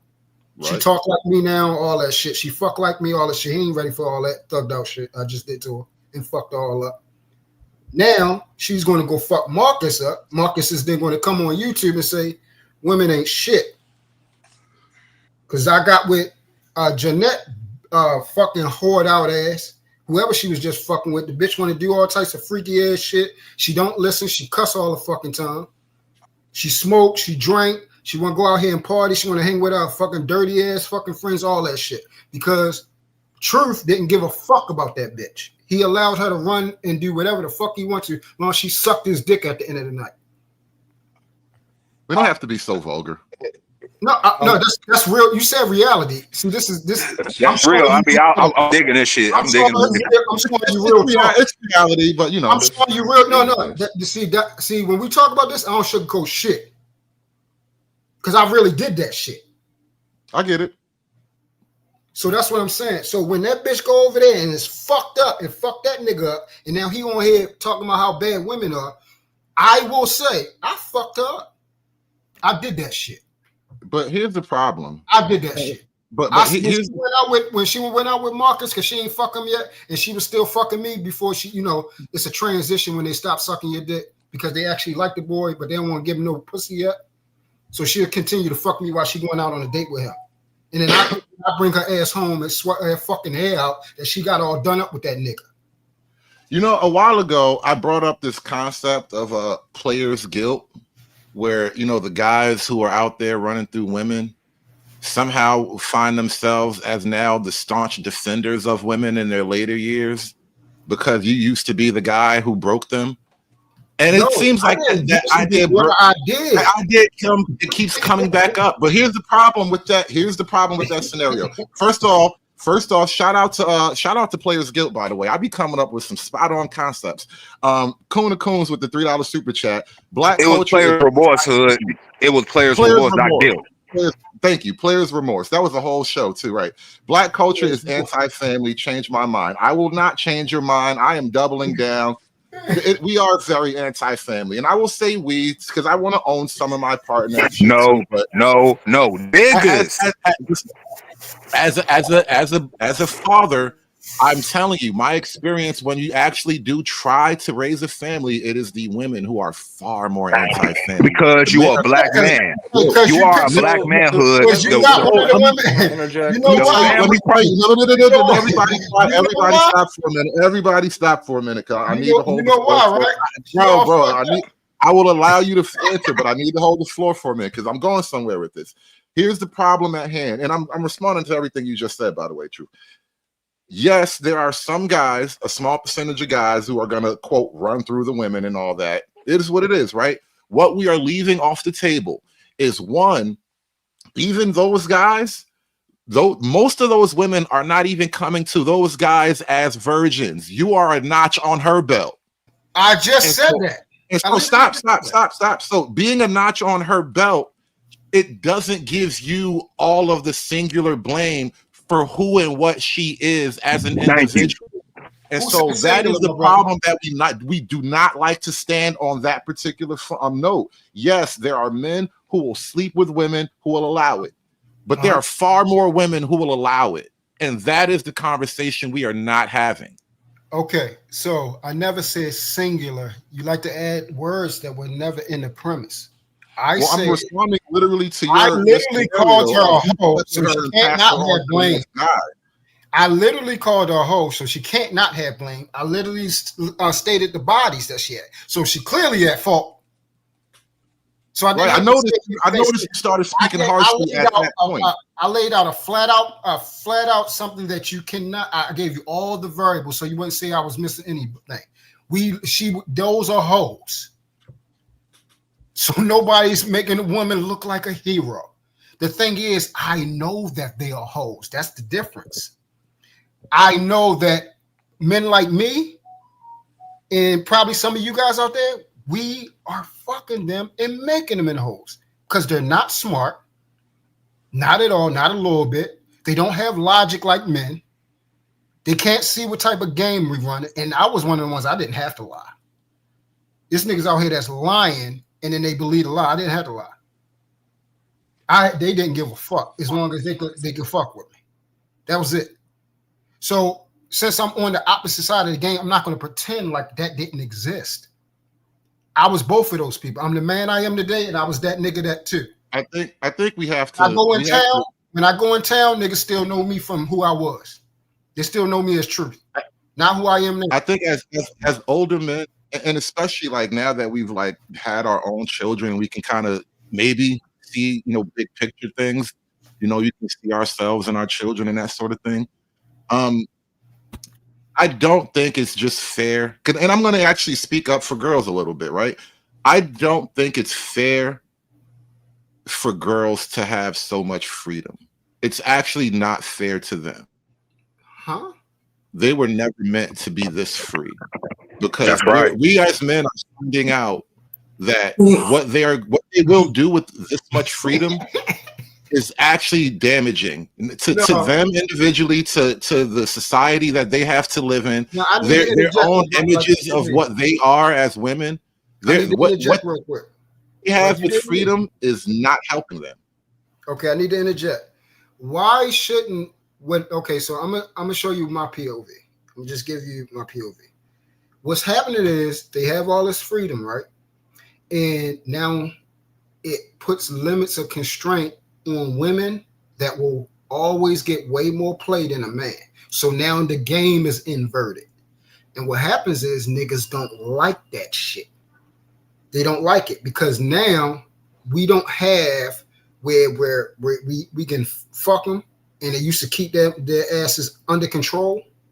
Their mind is twisted. That fucking them, they can go get another nigga that break their ass wide open just like you did now. Because they're not thinking, oh yeah, I can't get another one like this.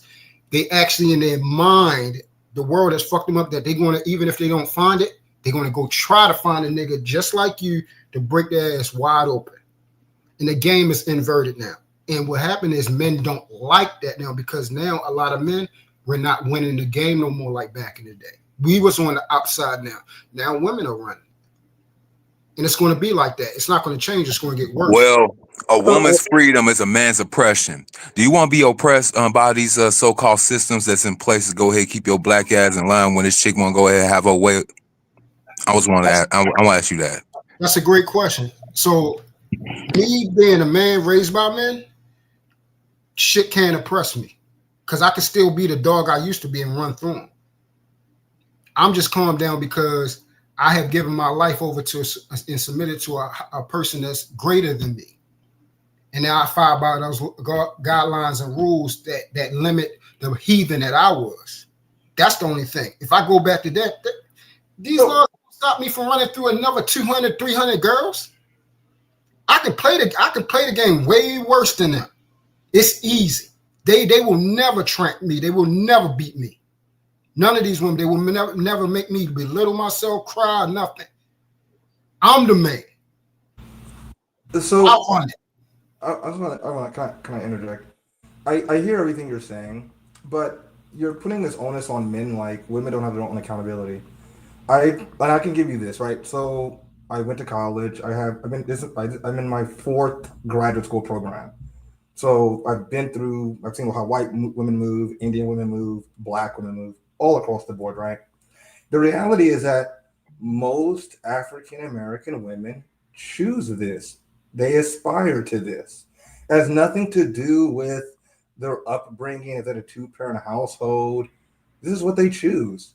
Like for example, I'm in law school right now, right? The majority of every other race, like 80, 90%, they're married. The black men are not trying to get married in law school. They don't care. It's not a priority. So we have to somewhat decouple American Western women from what's explicitly happening in the black community. And there's not much you can do as a man, and there's no reason to go for women who are not marriage material. I mean, I can go through a lot of women as I do, but realistically, most of these women, I would never put a ring on it. They don't qualify.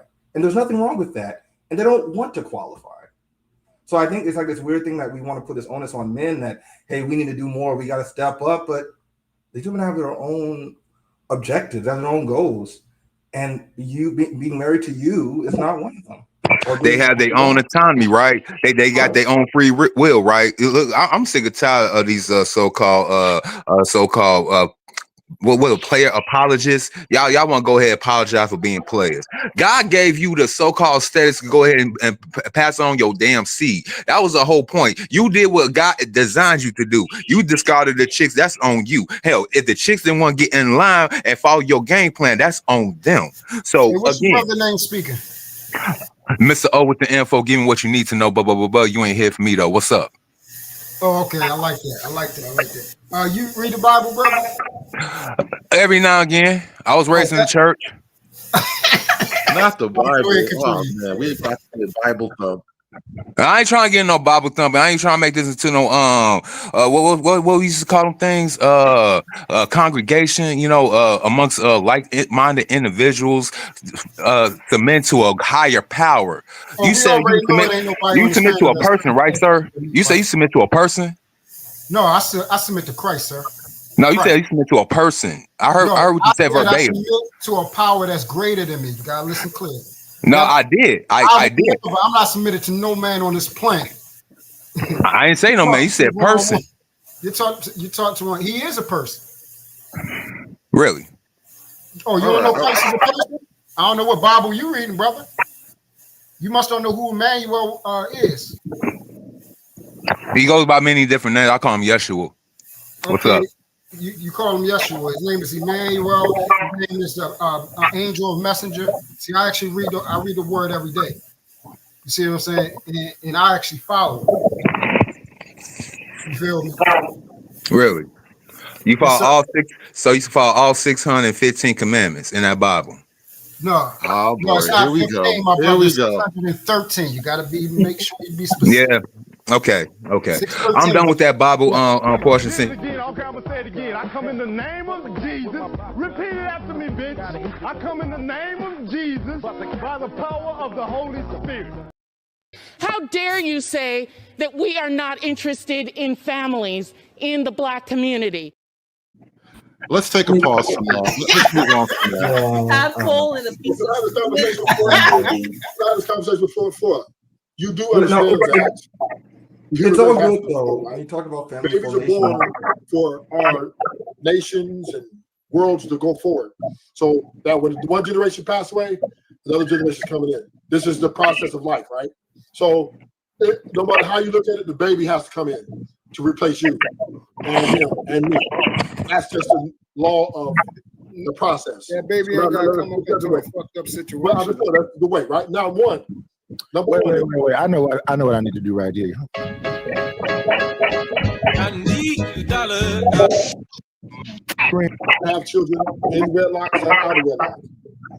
So it just what we gonna do? The world doesn't stop because it happens. That's why they got adoption agencies.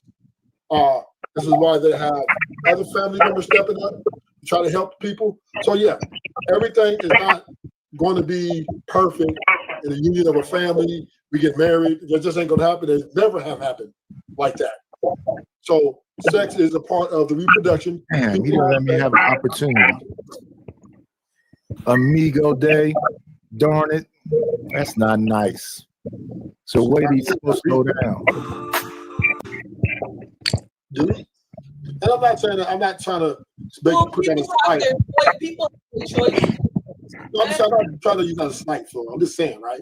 Yeah, but my response is that people have their choices. Yeah, because In maybe a world where men and women are not even relating to each other well, right?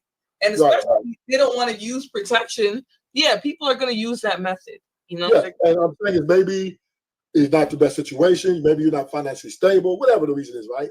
So I'm not trying to slight you guys for the thing which you guys have been given right to do. But I would say this: you can't also slight us either if we don't want to have the child as well, right? So we are both on. You know what I've been hearing lately in these conversations? It sounds like women are kind of starting to resent the nature of things right now, but they can't go back. And so everybody's kind of stuck right now. Nobody can go back. We're all kind of stuck in the future, and everybody is unhappy with it all. Like when I listen to these panels, like so much of Black YouTube is just like relationship convo. Everybody seems miserable in some way, but nobody knows how to get out of this rut. Because there's no solution to it. There's no solution, only trade-offs. A particular guy said that before. Who said that? Thomas Sowell. You said Thomas? Yeah, Thomas Sowell. No solutions. I just think that Mr. Thomas, you said it's no solutions? No, that's a quote from a guy named Thomas Sowell. No solutions, only trade-offs. No, well, who's speaking? Okay, who is speaking though? It was me. I said it. I was trying to quote Thomas Sowell. There's no solution, only trade-offs. The solution, my solution is, and nobody want to hear it, is you gotta let them fall onto their own devices and walk forward. But nobody wants to do that. Y'all want to save Keisha. Y'all want to save yourselves through Keisha because y'all think it's your mama. What's your name, brother? Because that's what I'm saying. I couldn't see your name, so I could pronounce you. It's Mr. O with the info.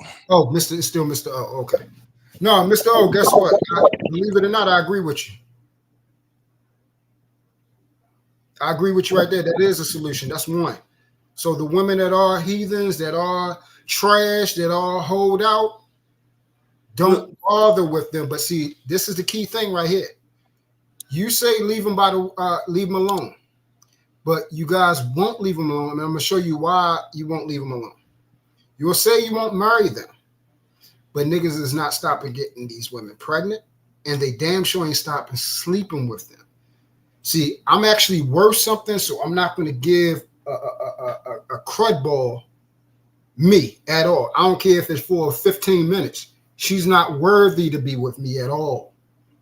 So you men need to understand your worth and say, yo, you're not a wife, so you don't get to touch me either. But we don't have the discipline because we're so desperate to get our shit wet that we're screwed with anything instead of messing with stuff that has value to it, because they don't deserve us. So you should be thinking like that. She don't deserve me, so I don't sleep with her. But no men is thinking like that. So I was going to interject quick on your question. You're talking about the solution. To be completely frank with you, there is no real long-term solution unless the question is, what is the result of a society in which you want? Hey, conservative, you see what just happened, brother? Go ahead, Shane. Let him finish his point. Let him finish his point. No, go on. I mean, I thought you finished your point. I'll circle back. It's fine. Take your time. No. You Shannon, please finish your point. Yeah, you finish your point. I was just pointing something out to conservative. Go ahead, brother. No, I was really talking about the why people talk about dating dynamics in the Black community so much. It's purely because we cannot start doing group economics until we can actually build families. My cousin of mine, he's a commercial real estate agent, and he recently sold a strip mall area to a white family. And so later on that day, he's going home and he gets a phone call. He picks it up. And it turns out it was an Indian family. And they said, hey, we were looking to do a bid on that strip mall. We want to bring X, Y, and Z here. Right? Yeah. And what happened was, guess what? The my cousin said, hey, Cam already bought the strip mall. I'm so sorry. The Indian family said, hey, I understand. I was a little late. But tell me this.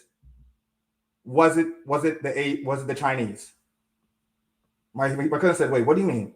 He's like, was it the Chinese? Was the Chinese the one who bought the strip mall? At that moment, my cousins realized that we cannot compete if we can't inform families, period. And when we're talking about having political power, financial power, trying to get legislation pushed, until we can actually get over the simple hump of getting together, we're going to be politically irrelevant. And I think that's why the discussion about dating and mating is so important. At least to us in the Black community. Did y'all know right now, and currently in 2025, the past school season, the last one that just passed, 2020, the seniors of 2025 graduating high school was the largest graduating class in U.S. history. Unfortunately, after them, again going forward, it's going to be less, and less. But they building more new schools. Even in my city, they shut down over 20-some different schools in Chicago. But now they want to build all these other new schools. But I'm trying to figure out for who. For who? Well, it's a couple of things here, because I think one, when it comes to like the school thing, obviously it is doing it for like the illegals. Like I don't know that these are really problems that can be solved from an individual standpoint, other than like protect your neck or whatever. But when it comes to like the mating and dating conversation in Black America versus the lack of any of that when it comes to the politics of Black America, I think there's a huge disconnect.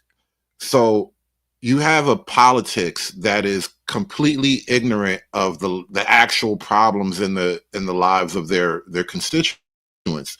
And even right now, all your Black politicians are out there.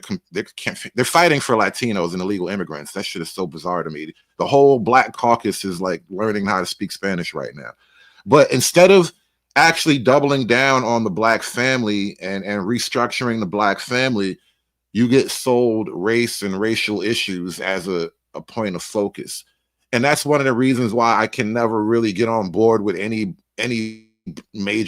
like mainstream Black politics at this point, because it's all woke. It's all on some, race revolution shit. And you've sacrificed your entire family unit to feed this revolution. And now at the end of it, you're going to lose your revolution and your family.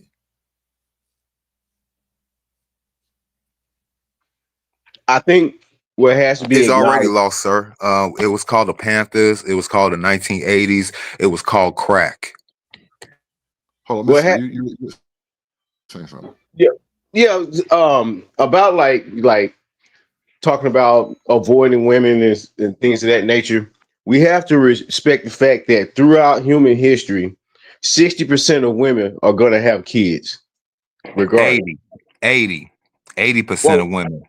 Well, I'm talking about like historically, they found out that 60% of women throughout human history actually had kids, whereas 40% of men actually fathered kids. That's true. That's true right there. But I think it was 80% of women produce a child. You know what I'm saying? Not 6, but I could be wrong. I could go ahead and ask Grab, but go ahead. Well, I'm just going off the entirety of human history, right?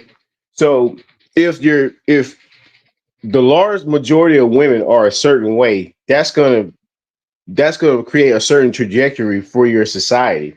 So if we're saying only a small percentage of women are actually biblical wives, then you're not gonna have these biblical establishments within your society.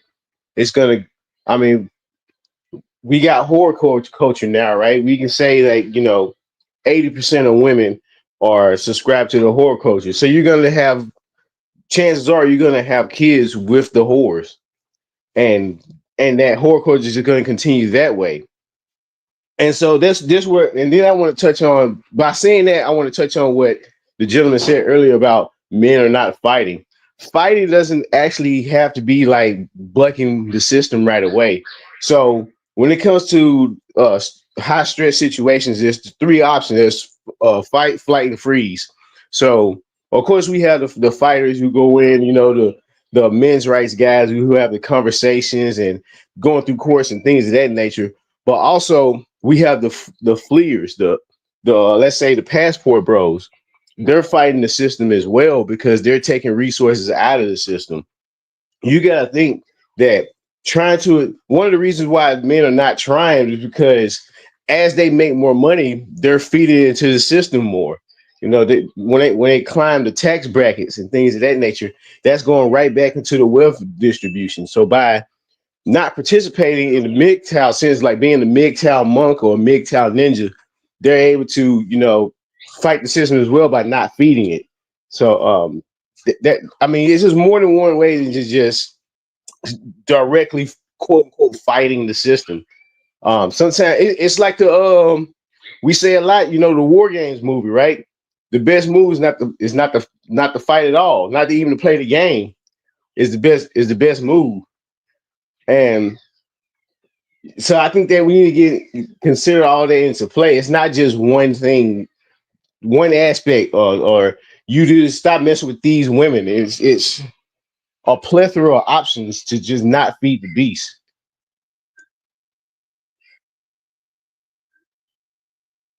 That's all I gotta say.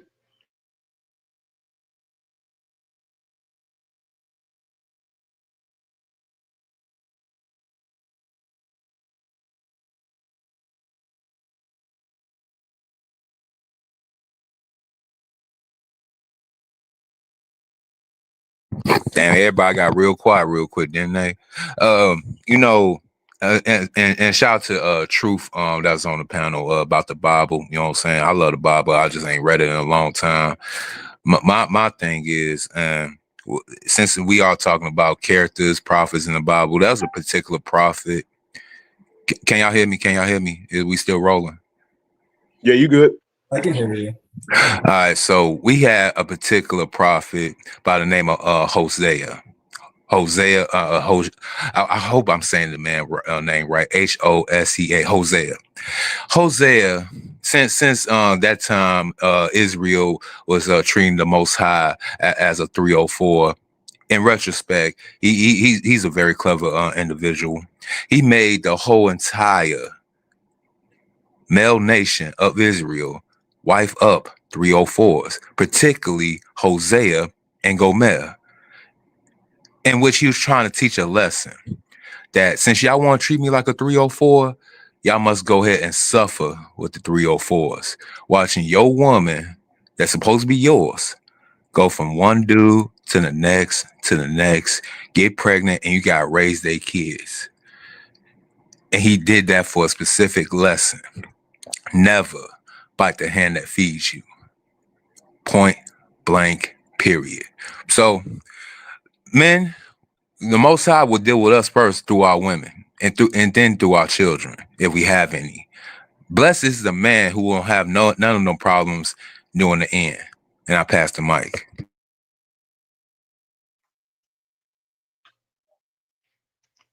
Yeah, also I want to point out, why can't we just give women justice? Why can't they suffer the cost of their own actions? Why do we have to spread the blame?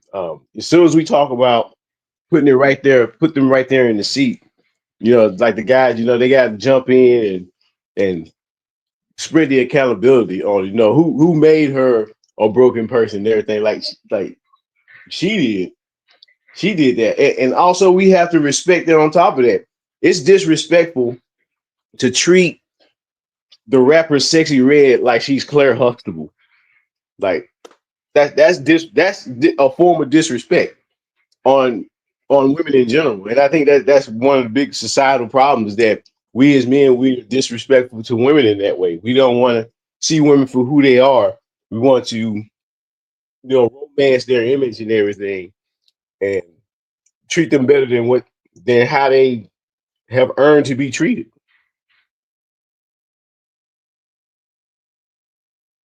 Let me just say this, and I don't care if I sound angry, the angry Black woman, whatever, but I was struggling to bring my TV, fit it into my car. It was in a big box. It's a 55-inch. It could barely fit into this car. At first, this girl was helping me that worked at Best Buy where I got it from, but we couldn't get it in, and then she kind of left, and I said, I'm going to try and figure it out on my own. I'm sitting out here struggling to get this in my car. Men are walking back and forth. No one is trying to help me. It took an older man to come and see me struggling. He came out, he had a knife. He came out and helped me take the TV out of the box and put it in my back seat. And then he took the box, put it in his truck, and was going to go dump it elsewhere because there's no dumpster nearby. They don't make real men anymore. Like, I'm sorry, I'm not all men, because there are good men out there, but it's such a rare thing. It took an older man to do that. He had to have been like 70, 80 years old, and it took him, not all these young fit guys, it took him. We got to go back to the drawing board, because it's just crazy how much as a woman, you don't see men holding doors anymore. They don't help anymore. They rush and sit down on trains and buses before women and pregnant women and elderly are sitting down. Why go buy a big TV with Now, before you say something, Hood, first, look, men, especially men of millennial Gen Z nature, see, that right there was a gaslight. You know what I'm saying? That right there was your epitome of a gaslight. You mean to tell me the same man, the old man that she was talking about that helped her, she would talk about that same man talking about back in the day, them dudes was oppressing. They ain't let them go outside. They ain't give them no money, all that stuff, right? But I find it funny that he's a good man and a real man when he produce a service that helps and benefits her. And I pass it. Well, that's really what it's about, right? That's how they see you as men anyway. You're a utility.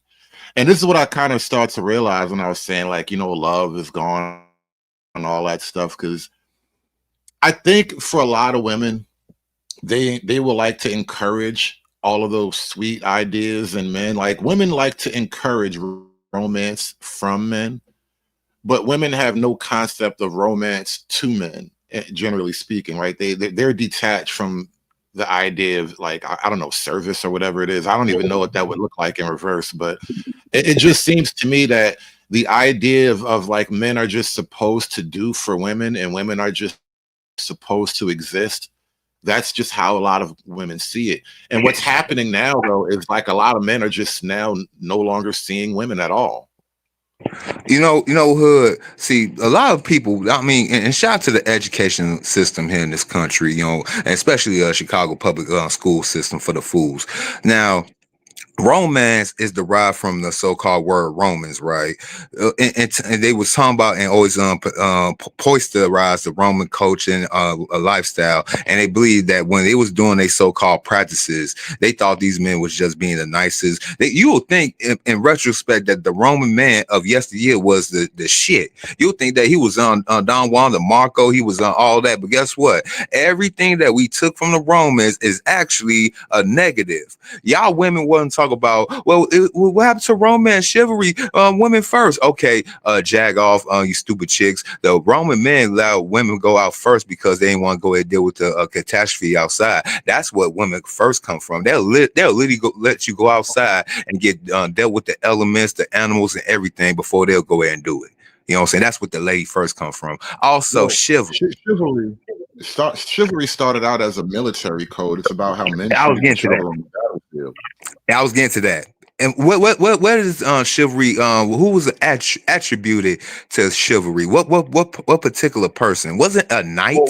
Yeah, knights, which means not even everybody gets that. That's for elites, right? So that's a whole other concept. But I want to actually play this last clip because I got to take this show mobile in a second, but I don't want to like close up the panel just yet. So I'm gonna play this last clip before I switch things around. I know. Do men not hold doors for women anymore? Is chivalry over? Because every single time I walk behind a man who is about to open a door, they walk themselves in and let the door hit me. So I just want to know, is chivalry dead? Like, are we not doing the thing where we open the door for the person behind us, like women included, you know, because women can open the door for women and hold the door. We just like manners, like courtesy, like I don't know what is happening to our society. Why do we no longer care about these little things? I mean, I'm the only one who is having doors hit me on the way in. And let me say this last thing, and then we're going to switch things around.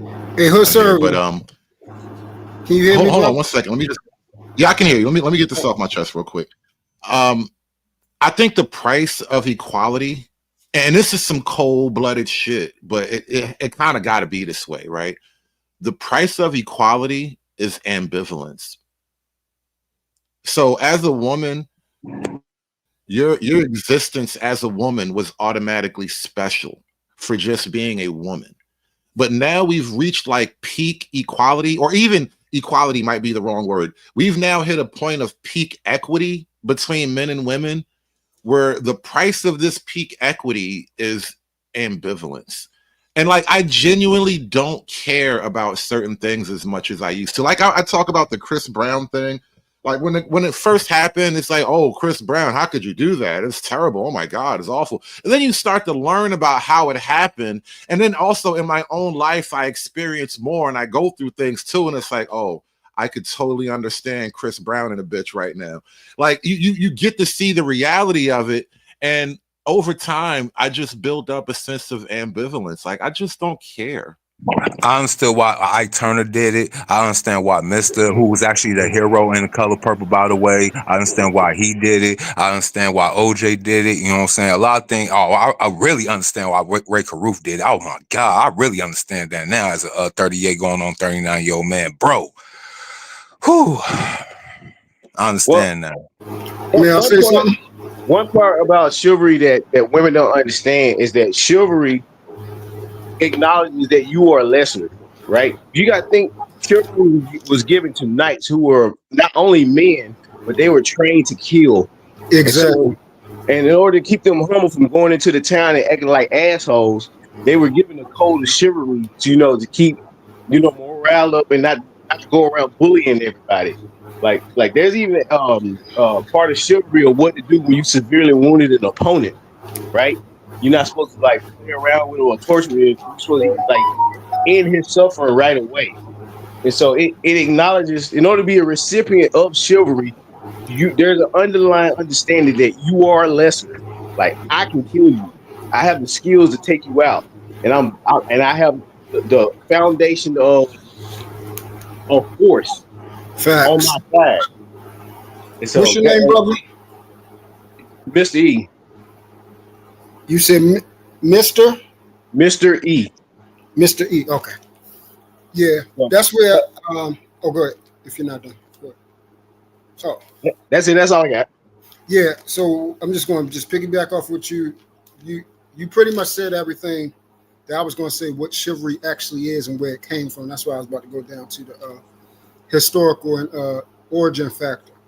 So when women run around here talking about, chivalry, it first of all, that code wasn't given to every man to do. Specific men like knights, these were a special type of men. But the key thing is, and this is what I told women, chivalry wasn't given to every woman either. It was given to the greatest among women, the ones that were considered chaste. They used to have this thing called chastity belt, where one person could have a key to it, and the only person that had the key was her husband. Those women were given chivalry because they was considered maidens. And the rich only, the rich aristocracy class. Well, it wasn't just the rich, because a lot of the knights, if you look at from where they came from humble beginnings. They weren't rich initially, especially King Arthur. King Arthur, before he became King Arthur, he wasn't rich, right. Not even close. So that's why I said it's a different type of man that provides chivalry, that live by that code, and you have to be raised up in it. I don't expect every man to be that way, just like I don't expect every man to adhere, to my Father's word, to the Bible. I don't expect every man. For who is given, for much is given, much is required. For who it is for, that's what it's for. So you can't tie to a title to every person, just like a woman can't say, I expect this man to be this way. No, if you allow this man to be in your life, that's the man that you chose. If you want a biblical man, then you need to be a biblical woman.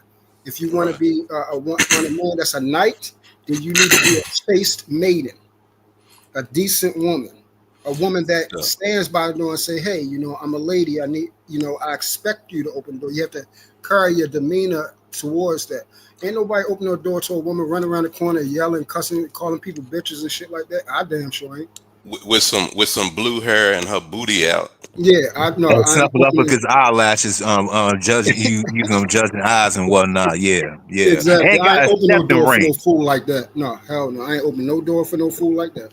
And ironically, you know what I'm saying, a lot of and I ain't trying to be funny, but it's really getting because look, I'm 6'2.5". I'm around 207 pounds. I literally have women that's a foot shorter than me around my same weight size. You know what I'm saying? Acting like they actually like men, and they talking about they want to be treated like no shorty, you was a man and with the wig on, blue wig, snuffle up against eyelashes, the whole 9 yard. Yeah, no, I'm good.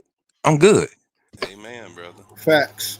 A brother said earlier how mentioned how the game is rigged, and one of our prophets said it best, and the prophet's name is Tupac. He said, "We ain't meant to survive. It's a setup," and that's what we have to realize. Another brother said, 80% of our females are hoes. It was me. I said that. Who was that, Mr. O? Yes, it's me. Peace, good brother from Chicago. I know I recognize it. This is Elijah. What's up, Elijah? What's up, family? But it's not 80% of our females. It's more 99.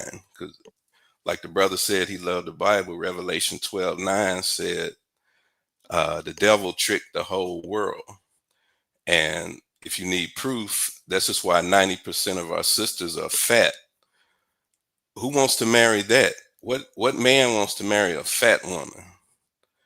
So, and 80% of the kids are by 15% of the males. And those 15% are the thugs, criminals, gangsters. So we've been destroyed as a people, and that's the starting point. I had to raise my hand on that one, sir. But continue. And what? Go ahead. No, I went down that list. I'm a former what you just was named, sir. So just had to raise my hand just to be honest. But continue. So like the prophet Tupac said, We ain't meant to survive. It's a setup. And so this is why brothers have to get their passport. That's the solution. Get the hell away from these females. In the devil's military, what's the punishment for desertion and turncoating and going to the other side? What's the punishment? It's called treason. Supposedly, Yes, sir. Yeah, it's called treason. What's the punishment? Death instantly. And that's what these females deserve, and that's why God is letting them be fat. He said he would let them be fat with fake hair in the Bible. So when Trump the chump gets through doing what he's doing and they're out on the street, ain't nobody coming to him. Ain't nobody coming to save them, because God said for a man to, in Proverbs 5:18, he said for a man to have a young female, and a young female is one who hadn't had any kids. And all these females with these 5 kids by 10 different guys, they're not going to be eligible for a man. Yes, sir. So I mean, all right. So I'm a man in the fold. I'm a man in the fold. A biblical man, and yes, those sir. verses are not meant for all men. I just want to make that clear. That's What verse isn't meant for the all? one that you're speaking about. Oh, yes, it is. It's universal, No, brother. no, sir. I'm the number 1 Bible scholar on this planet, sir. brother. That's universal. Sir, when A law. Solomon was speaking, that Mhm. he wasn't talking to the face of the earth. Yes, he You was. will have to show me in that verse where he was claiming, because we can pull it up. None of Hoodservative is not trying to turn this into a Bible study class, gentlemen. I'm not trying. I'm not. Please forgive me. I know. I was just thinking to myself, I leave for 5 minutes, and what's going on, man? I don't even know what y'all talking about right now. Listen, please forgive me, but if we bring up the Bible, we're going to have to make sure we get it. Like, we're going to pull it up. Well, you right on that. Go ahead. If we don't want to do the Bible, let's let me straighten it out. You don't have to do the Bible. It's just economics, bro. It's 3 or more. It's 3 or more on the panel. So yeah, go ahead. I'll allow it. Well, no. Let's try it this way, right? Because as much as I'm a supporter of the faith, I don't, I'm not a church goer, and I'm not going to get up there and speak from that position. So I don't want to take that tone. But here's my general rationalization. As much as we live in a secular world right now, there is very much a logical principle behind all of the biblical ideas that you would like to see practiced in the world. And I've come to a point where I can actually logically explain in a secular manner why you should do the things that the Bible would ask you to do. So like when we're talking about men and women, we've kind of operated under this assumption that women will just do right and men will just do right. But we're finding out that no, there are rules and there are order and there are presuppositions that you have to have in place in order for things to go a certain way. And this has nothing to do with whether or not, you read it in the Bible. If you pay attention to order, things just work a certain way with people. Like the ways of success are few, but the ways of failure are many. And so you actually pay attention to how things are successful and you find out, well, yeah, it makes sense when the man has order over the family. It makes sense when the woman devotes most of her time and energy to the domestic front and the man makes most of his time and energy being successful in the world, right? Like things make sense in that way. And you don't necessarily have to just Bible thump to get there either. I agree, Hoodservative. The problem with that is what you stated, our original design, yes. That is how we supposed to be. We're supposed to be leaders of our own flock. We're supposed to be leaders of our home. We're supposed to be leaders of our community. We're supposed to be the men of the house. Women are supposed to be in respect, in submission to us. The problem with that is, once again, and that's why I don't want to go the biblical route, because that's something different right there. If we're just talking about regular, like we was talking about the Knight's Code, that's something you know, we could talk about, because that's dealing with the world. That's something that man created, you know. Well, I don't think our problem is God. Our problem is man. No. Our biggest problem is God, who he is, and how we serve him. That is, we got men up here. That is our problem. Because we do not serve him how he says we should be served. No. In this way. And I think Brave, That's you the kind of problem. spoke to And it. that's why our women are actually In this way, against bro. In this way, I think when you say the problem is man, when Brave brought it up earlier, the way I do I agree didn't with his say point. problem is man. Let me make my whole point. Let me make my whole point. When I say the problem is man, the way Brave brought it up earlier, what I'm getting at is the idea that no matter how much women do this, that, and the third, it's only on men to actually be responsible enough to do anything about it. And so what that requires is for men to see things differently now. So like I don't think we have to I don't think we're ever going to go back to the 40s and 50s, but we have to like move differently going into the future with the full knowledge of how women operate. And what that would ultimately mean is we got to change the rules of the system. So like, especially black folk, we talking all this revolutionary stuff, but the revolution isn't really a race thing. It's like, you know, it's low key religious, but it's really about, it's a class and gender thing. Because like feminism, in a lot of ways, feminism is like a class war against the lower classes, you know? So hood conservative, I agree. I agree with that. So as we have 7 men up here. So individualistically, we're not changing no laws. The one thing we can do though is individually, the things that we can control is ourselves. So we individually, if I don't know how many men up here have children, I have 3. I have a daughter and 2 sons. What we can do is start becoming great men and producing a better product of children. So my daughter can actually be a chaste woman. My son can actually be a biblical God-fearing man. So that we can start trending in a better way. We in the last days, old boy. Hey, that sound good, but we in the last days. I mean, it does not sound sexy, but that's the only way out, bro. It doesn't sound good, but that is the only way out. You got to really buckle down and do the work. Before, when the time comes, it's not for a while. We're going to be probably off this earth for about a total of 600 years when it finally ends. I mean, who knows when the last days come? That's not really a practical conversation. It's going to be plenty. Just let me finish what I was addressing what he was saying. He cut me off. He said something about we're in the last days. If you have children and you don't want to raise them to be right, then you're part of the fucking problem.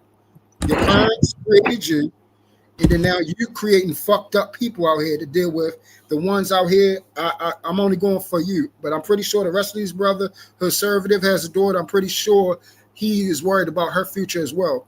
That he wouldn't want my fucked up son, if I create one, dealing with her. He gonna say, man, take your punk ass somewhere else with your punk ass daddy. If I raised a fucked up child. So if you're not willing to be out here part of the solution, which is raising decent people for our community, then you're part of the daggone problem. Well, I think one other thing is going to have to happen is men are going to have a lot more empathy, like I was saying earlier. That's going to be the biggest change coming up. Is men are going to stop caring, generally speaking, about like women and their petty issues. Yeah, you have to resist the testosterone. But let me ask. But the thing is, though, you can raise your daughter the right way. You can show her all the steps. But if you do something as simple as send her off to college, she can come back, you know, with green and purple hair, and have her head down. My brother. Okay, so do you have a daughter? I have 2 daughters. You have 2 daughters? Were you married to their mom? No, I'm not married to their mother. Okay, so yes, there's a chance. There is an extreme chance that your child can go off to college and come back all fucked up. Fuck a whole bunch of niggas, all that type of shit. Green hair, nails that she can't even wipe her ass when she shit, all that. For men, and this is what I'm saying, for my 41 years, I have not seen, and let me say this, same thing for my daughter. You know why? Because I didn't marry her mom. But my brothers that married their mom, Their children are their children. They look at them as their God. They don't stray away. They don't even freaking move. So once again, when we start producing a better product out here, and we start actually being men, they're saying, "Hey, you know what? If I'm not going to marry this woman, why give this fucked up woman my child that she's going to fuck up, that she's not going to be able to lead, that my daughter's going to come out here just like her raggedy ass? That's my baby. That's my child. That's my likeness. That's my face. That's my last name. That's my blood. When they need blood given, it's going to come from me. That's my DNA.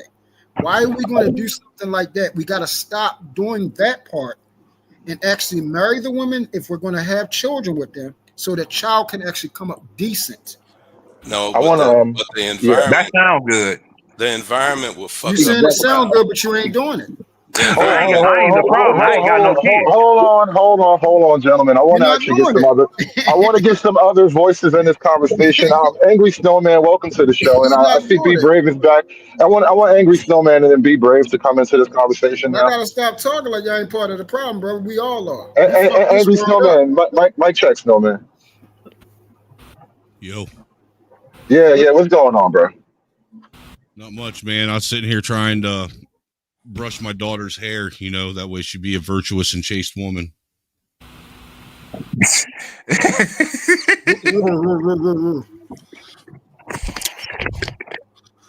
Go ahead, Snowman. Go ahead. Go ahead. You need to clap. No, I mean, I actually hopped up because I was going to just touch on that whole comment you guys were having about chivalry and stuff. And even though the whole, I mean, I heard the argument that, you know, chivalry was something that you guys all believe that was more so for the, you know, the ruling elite class, but I don't agree. I didn't say that. Chivalry might have been something that the elites, you know, practiced, but being chivalrous was something that I think everybody did or attempted to do. Well, you weren't back No, there. it originated from knights. You didn't live back there, so you wouldn't Yeah, so know. it was a knight's code, my brother. We adopted it as a People tool to adopt use other for people's codes all civilization. the time, man. Yeah, I just said that. That part I agree, but it wasn't for us. It wasn't for the Well, just because someone else just because it started with another group doesn't mean that it wasn't for us. My brother, I'm making an argument. I'm not arguing with you. Well, as children were indoctrinated with imagery of like the prince saving the princess. Arguing that point. Chivalry is ingrained in Western folk stories and Yeah, everything. it's the basis. It's the basis for Cinderella. Correct. Chivalry is a knight's code. It's a knight's code. Y'all gotta read. Say brother. chivalry. I'm You're not speaking saying it's specifically. not. I'm just saying it's ingrained in us still. No. So when a person that's not a knight that practice chivalry, they're just being polite. Yeah, that's correct. Right. So when you say chivalry, you're talking about a knight. You're talking about a knight's code, something that a knight has sworn to. That was the angle that I'm going with. Remember how they used to do the swords, Mr. Shannon? Well, correct. Yeah, they still do. Yeah, that. that was a code. Were you from? Was any men inside your family from that guard? No, of course not. So I can actually speak to that. My grandfather was. He was a war veteran. He had medals, and he was a Mason, and he's from that Knights Code Guard. So if your family is brought up in that, then I can understand. I agree with what you're saying, but I think it wasn't for everybody in the world. If you're talking about the actual historical term, The act of chivalry is for everybody. But yes, I agree with. I mean, the act of chivalry is just codes to be a decent human being. What are you talking about? Chivalry that's what is it a evolved term into. that was from No. knights. That's what it evolved into, bro. Yeah, it evolved into that. So no. What he's saying about Western culture and Cinderella and all that, we've been kind of like giving these messages about how men are supposed to behave. At the same time, this is what makes it important. At the same time, we've removed all the barriers to female behavior. So now, like, what's the point of chivalry when a woman is just the equal as a man? Right. I just Chivalry. and I said that, brother. You Big shouldn't be challenge. giving a I mean, woman I'll that's be honest equal with as a you. I've man been that. raised in a Southern family, so like pulling out chairs, helping women, That's my buying point. drinks. I mean, going on like expensive first dates. It's just something. It's just common. I see a lot of the Also, discussion That Well, online. has nothing to if do with the chivalry right is something that code. was Is not dealing with dating, brother. Well, also, chivalry is What y'all something that was talking given about? to men to begin with. I mean, it makes perfect sense why there's nobody that even practices chivalry today when women are raising most of our men to begin with. Why would they teach their men something they don't practice? That's a great point. Also, That is an excellent point. That's my point. That's even what if you go by, men are chivalry raising men. by how they understand it, chivalry is sexist, and they don't like sexism, right? So it's We have to define No, what it's we're not. talking It's about. not So Chivalry sexist. in should we what listen to context? them or should we do what the right thing is? Chivalry in what context? We're talking about the Chivalry is a historical term code. chivalry, or we're talking about the modern day word that we use for chivalry. think about that video. She had another woman help her, right? And when that woman couldn't help her, she just left from there. Then she expect men in general to come to her aid. That's sexist to begin with. Exactly. Chivalry. That's what I'm saying. She don't know what the fuck she was talking. She don't even know what chivalry Chivalry. is. She heard the word and think it's something But that they men are. That's automatically not how give it it works. to her. She think it Chival- belongs to No. her. So, Chivalry. so there's a thing She don't know called what the hell that is. Chivalry is a code on cool. how to woo a Both woman. definitions are true. Both Chivalry. definitions are true. They're just based upon the context of the situation defines the term. If you No, leave like regular, like read a statute bro, law, words are they might use important, old man. English terms, but that's Words are relevant very to that important. point in time. So No, you just terms and words look at how it's evolve over portrayed time. because she didn't expect another woman to help her, right? She had a woman that helped her, and her charge was against men. Like all these young men wouldn't help me. She didn't say all these young people, all these young women, no man or woman. She expected a random man, to help her in her situation. That's sexist to begin with. That's sexism right there. And you know how much No, that's not argue. Huh? Chivalry is a code for a man to. We said that. You're not letting me finish. You're not letting me going finish. off. You're You're going not off. letting me finish. You're not letting me finish. Let me finish. Chivalry is a code on how a male woos a woman, which will eventually lead to marriage. In this day and time, females do not want to be wooed. Oh my god. Oh, That's your God, still- what? You said male to woman. That's sexist, bro. That's not sexist. Who told? Where did you get that from, my brother, Mr. Elijah? Where'd I get what from? What you just said, your statement. I'm a relationship coach. And I'm sure that's your title. I'm saying, where could I look that up? What you just said. Look up the word courtship, which we used to do. Sir, I'm talking about the chivalry. I'm talking about chivalry, not courtship. Chivalry is a form of courtship. No, I know it what is you're not. talking about. My ears work perfectly fine, sir. Where does it say? Please, can you I want to intervene here. I have to Bigfoot this whole moment. Let me step in for a moment. Be brave. I don't think I gave you the floor back yet. So can we give Be Brave the mic for a minute, because we're getting bogged down in this particular chivalry conversation. Yeah. It does go along with what you said, though. Chivalry is human nature, for God's sakes. It's not complicated. My God. I mean, come on here. If you see a couple arguing and they're a dumbass couple, your instinct as a man is to go tell the man, take it easy on the little lady. Even though it's not smart to do it, you don't do it. Your instinct is to go, hey, man, take it easy on the little lady. Well, Brave, is that instinct? Hold on, is that instinct or is that Western custom? Because if you were having that moment, if you were having that moment on the street in Saudi Arabia or Oman or Pakistan, it's not going to be the same. So I don't know if that's pure instinct. I think we've been conditioned, and then this false idea of chivalry is part of why. But let's not keep using that word. We have been programmed in Western culture to just care about women more, even when they're wrong. I would say I would give you that. Very good point. I'm still saying a man in Saudi Arabia, his instinct is to protect a woman, even though he's culturally talked about it. He's got to become an evil human. He has to become an evil man Yeah, to forego that nature.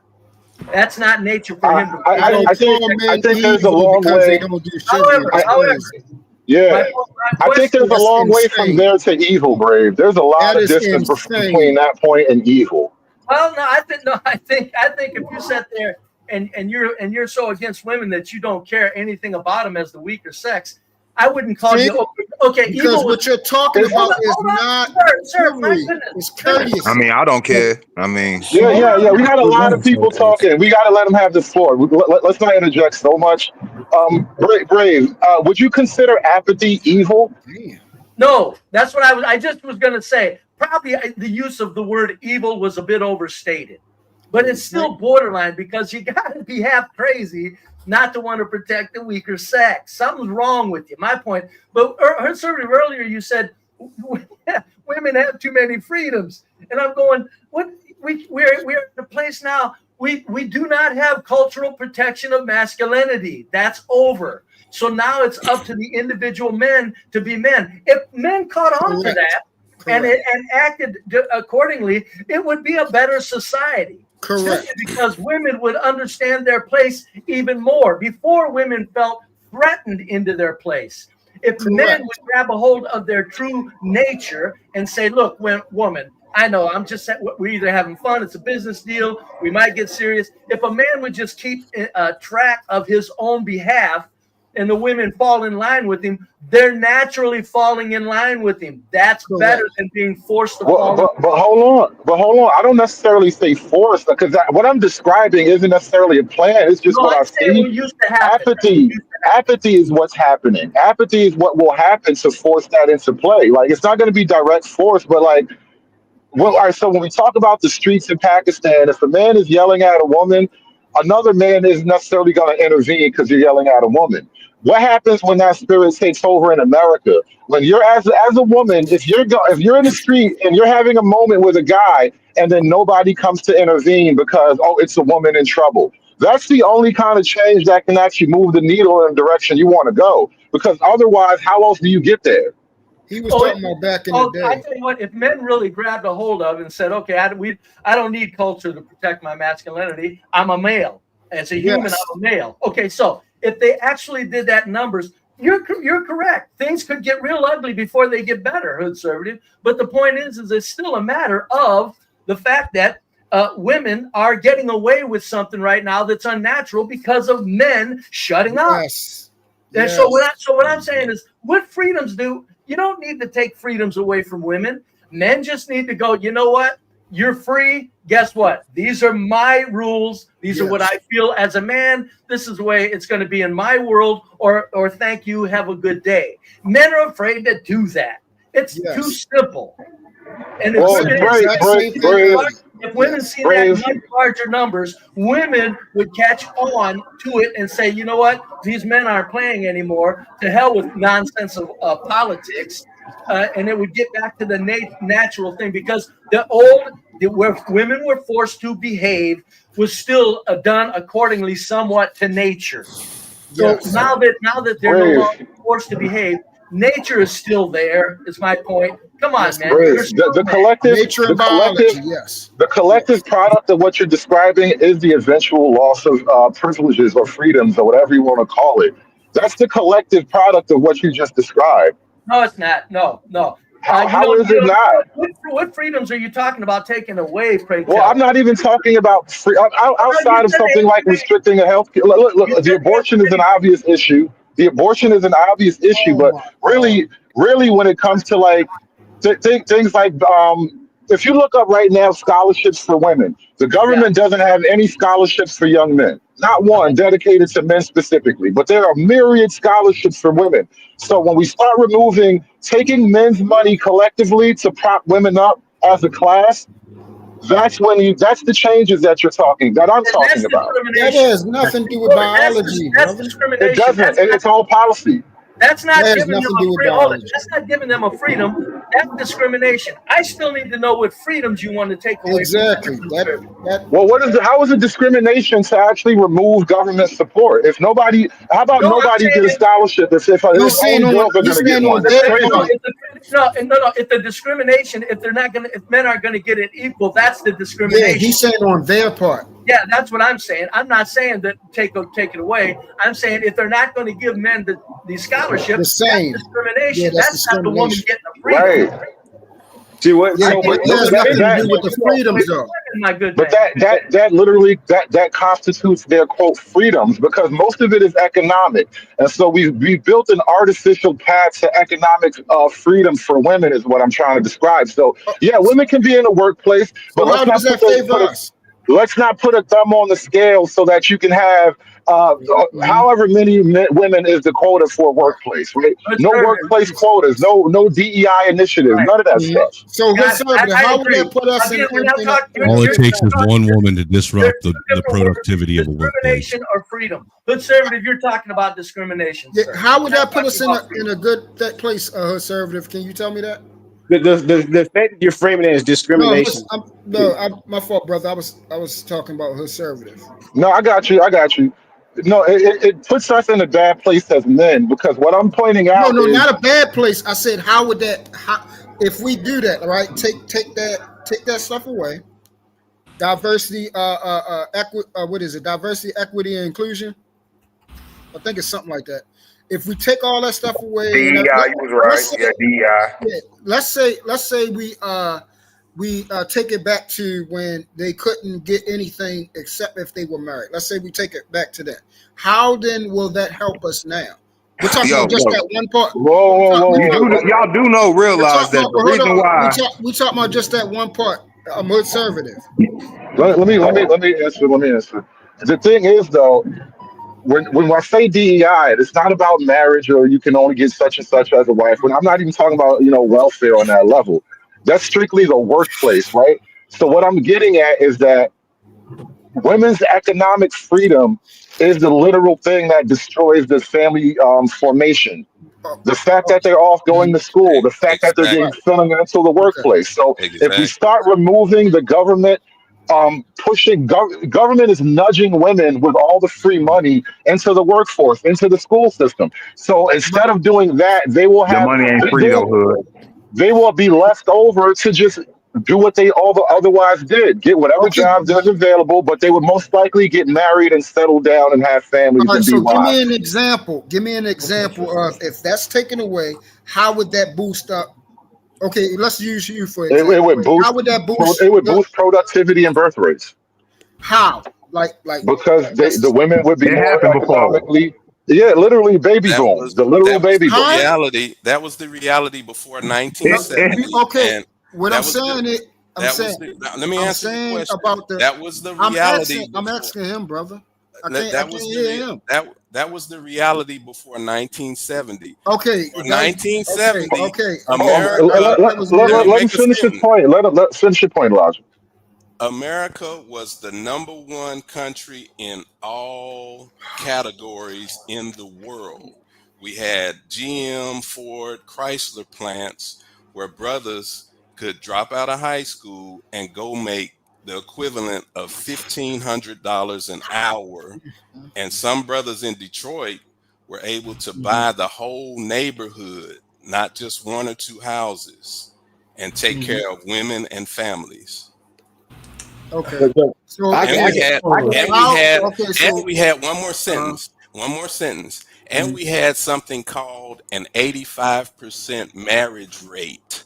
Today we have a 90% divorced single mom rate. But using marriage as a proxy. Gotcha. Let me get back on logic. Let me one at a time. One at a time. Shannon, please. You're making a point, Shannon. Then we're gonna go right back to truth. Okay. I was saying using marriage as an endpoint for stability in the Black community is a false proxy. We got married No, it's because not. we needed No, it's to. not. Marriage is the foundation. All right, so family. so- The Hold family. on. Order. There's way too many people up here to do this. We gotta have order. Yeah. Shannon, that is a good point though, but continue your point about marriage. I do have a disagreement, but please continue the point about marriage. And then you No, said it was if you me look at the after. happiest countries on Right, the planet, right. they don't have high marriage rates. We're Okay. correlating a lot of things that are not. They're separate, and we're trying to. Who We're are trying to the simulate them on top of happiest each other. countries? All right, so he are you finished, Shannon? That's it. Okay. So, Truth. conservative. Can you hear me, brother? Yeah, bro. Okay. So my I'm still back on that same question. I need a tangible example, not a historical storyline that we all know. I need a tangible example. That is about history now. is a tangible example. I'm talking about now. Hold I'm not talking on. Let him get it out. You're talking to the Look, panel. No, I said Yeah, no. let I him said get the whole conservative. question out. Let him get the whole question Not out, please. I'm Elijah, listening. not nobody else. I'm listening, bro. Get the question off. I need a tangible example for today's climate because we're just talking about off of changing that one aspect. We're just talking about that for right now. How would that help us now changing that one?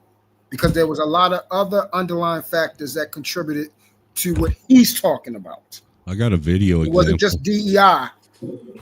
So I'm saying taking that off, how would that help us now without changing nothing else? Well, I'm literally just keeping this a pure economic argument, talking about like education and the workplace policies.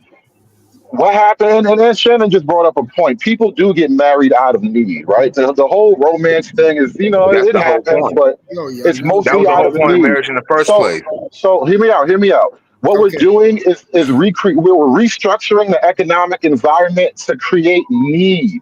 Right now, when women say they don't need men, they're not completely full of shit. They're not exactly just pumping their chest out. From a practical survival level, we have removed the need for a man. And that is a bad economic policy for any nation to work with. So from a policy standpoint, if you remove those things, you actually create more need for men and women to come together. Men always need women because women bear the future, but women are now saying we don't need men. Why? Because men have given them too much.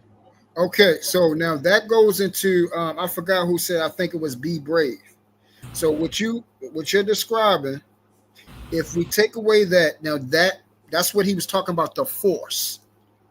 That would physically force them, that they saying, hey, the only way I can survive or produce a viable way of living, I have to get with a man. Don't say physical. Think of it as environmental. That's like if it's raining, you're forced to find shelter, right? That literally is a physical thing. Having shelter No, over it's here an is a physical environmental thing. Physicality is actual I have a pushing, roof over shoving, my head. gunpoint. That's a physical thing. I'm inside of a building. That's an environmental thing, though. That's an environment. It's both. We're changing the environment. No, we're not. Physical, sir. But I'm changing the environment as opposed to direct physical action. Sir, environment is a physical, tangible thing. It's physical. I want to be clear. I accept that, but I want it to be said clearly. We are changing the environment as opposed to a direct physical action. Okay. It's okay. So listen to what you said. Change is an action. Environment is physical. So you're still doing what you're saying. You're literally still doing what you're saying. So I don't understand where the disagreement at. What I can bring You're still doing what you literally saying. About bringing women back. Hold on, Shannon, because I just want to get this part with conservative.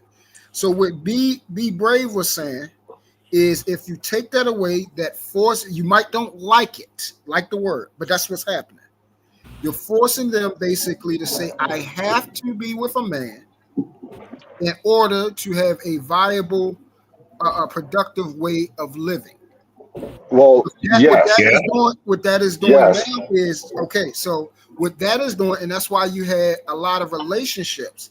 Were they together? Yes. But that's what led to what is happening now. If you listen to what most women say, right? That's not true. Don't listen to what most women say. They're lying. You're not letting me finish now. Now you're not letting me finish now. You can't say they're lying, because I've heard this as well from my grandmothers and my aunts and everything like that. The old ladies are telling these women now, today, that I was not happy. I did it out of duty. That wasn't the man I wanted to be with. I had children. I stuck in it because of marriage, because God told me to, but I did not like him. I did not want to be with him. What's happening is now, they now have a choice not to deal with people that they don't like, that they're not sexually attracted to. They actually have, if they with you, they actually like you and want to be with you. And what's happening is the men that they don't like, if they don't like you, sounds to me like you're describing a bunch of women that act like men. Thank you. Hold on, because I'm gonna punt this. I'm gonna punt this on my own. With that pussy act like men, and then can't Let's understand not why do men that. don't like you with women that act like men. Yeah, listen. Why does it matter in the grand scheme of things what a girl's emotions matter about who she really thought she was in love with? Who said that doesn't the idea of duty is far more relevant than the idea of I think I was supposed to be with some other guy. You don't know shit. You girls love other guys, bro. The guy that she really wanted probably would have knocked her up and ran away too. So like the idea of duty is way more important than her emotional wins, bro. If we're talking about duty, I mean, for real, let's sit here and act like every man that's with a. Let's sit here and act like every man that's with a. Dude, you talked long enough. Shut up. Shut up. Shut your bitch Shut ass the fuck up, dude. Everybody sit up here and listen to you run your fucking gums for the last hour, dude, over some nonsense. Go be with your own kind, pussy. Be with your own kind, pussy. I am amongst my own kind. Go be with your own kind. Obviously, you're not, because you aren't saying anything in relation to anything anyone else is saying. You're the odd one out. Bitch ass. All right. My question is truly this, and this should be really short. So you're saying that there'll be an economic need. Punk ass niggas get on here talking crazy. My question is truly punk ass crackers coming up here talking crazy like that. What do you think I am? You gangsta motherfucker? Bitch ass. You a gangsta motherfucker? I'm loving it. I'm loving it. You would not be talking to me in that real time. You don't know who the dude, fuck in real time, I'd be right up in your fucking face. No, the fuck you wouldn't. The fuck I would. You would, because you would have a bullet in your fucking head, nigga. All right, time, gentlemen. You don't know who you're talking to right now. Gentlemen. Now, you don't know who you talking to right now. Hey, yo. We on hood panel. We on hood panel, bro. We ain't trying to get his channel strike down with y'all going back and forth, bro. All the gangbanging for what? Let's stop the gangbanging. Somebody was trying to make a point. Okay, my question was truly this. I'll keep it short. I'm not gonna blabber. So you're saying there would be an economic need for women to get back with men, but from what I've seen statistically and my lived experience, the more educated women get, the more likely they are to get married. No, that's not true. Stay married. That's not true either. 80% of women file for divorce, and 90% of them are educated women. Right, because that was the point I was trying to make earlier. Let's say like every man that's ever been married or is married is happy with his wife. Ironically, one at a time. One at a time. Way too many people on the mic. Shannon, you were talking. Dirty Snowman, you kind of stepped over Shannon, so let Shannon finish up the point. We have ChatGPT, we have Google. We can all look at this up. As your education threshold increases, you're more likely to get married, man or woman. We just have a weird reality in the Black community because Black women are extremely hypergamous and they typically don't want to marry their own. But in most communities, the ring before spring is a real phenomenon.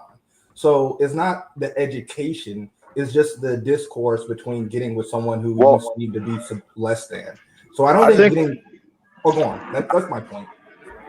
Well, I think with Black women, because we're talking about an economic thing too at that point, because it's like welfare in the ghetto and the projects. I think educated women they make a decision that if I want to live in the middle class, it's better off to be married and all that. Correct. And then if they get divorced later on, they can still be in the middle class. Whereas like a lot of poor Black women, They're going to be the queen of the little trash heap, and that's what they settled for. Look, let me go back. I'm gonna kill two birds with one stone. First of all, that whole argument that women couldn't own bank accounts, they couldn't do all this, that is some straight up bullshit. Do you know how many so-called women slave owners there was? Do y'all know how many women that had so-called businesses that started and was passed down to them? The problem is that what we doing right now with the student loan thing, ain't the majority of women's debt, they don't want to pay back their debt. They always go to a man to go ahead and take care of their problem for them. That's the reason why they so-called couldn't open up bank accounts, stuff like that, because you can't get a fucking turnip out of a stone. You can't get blood out of a stone. I mean,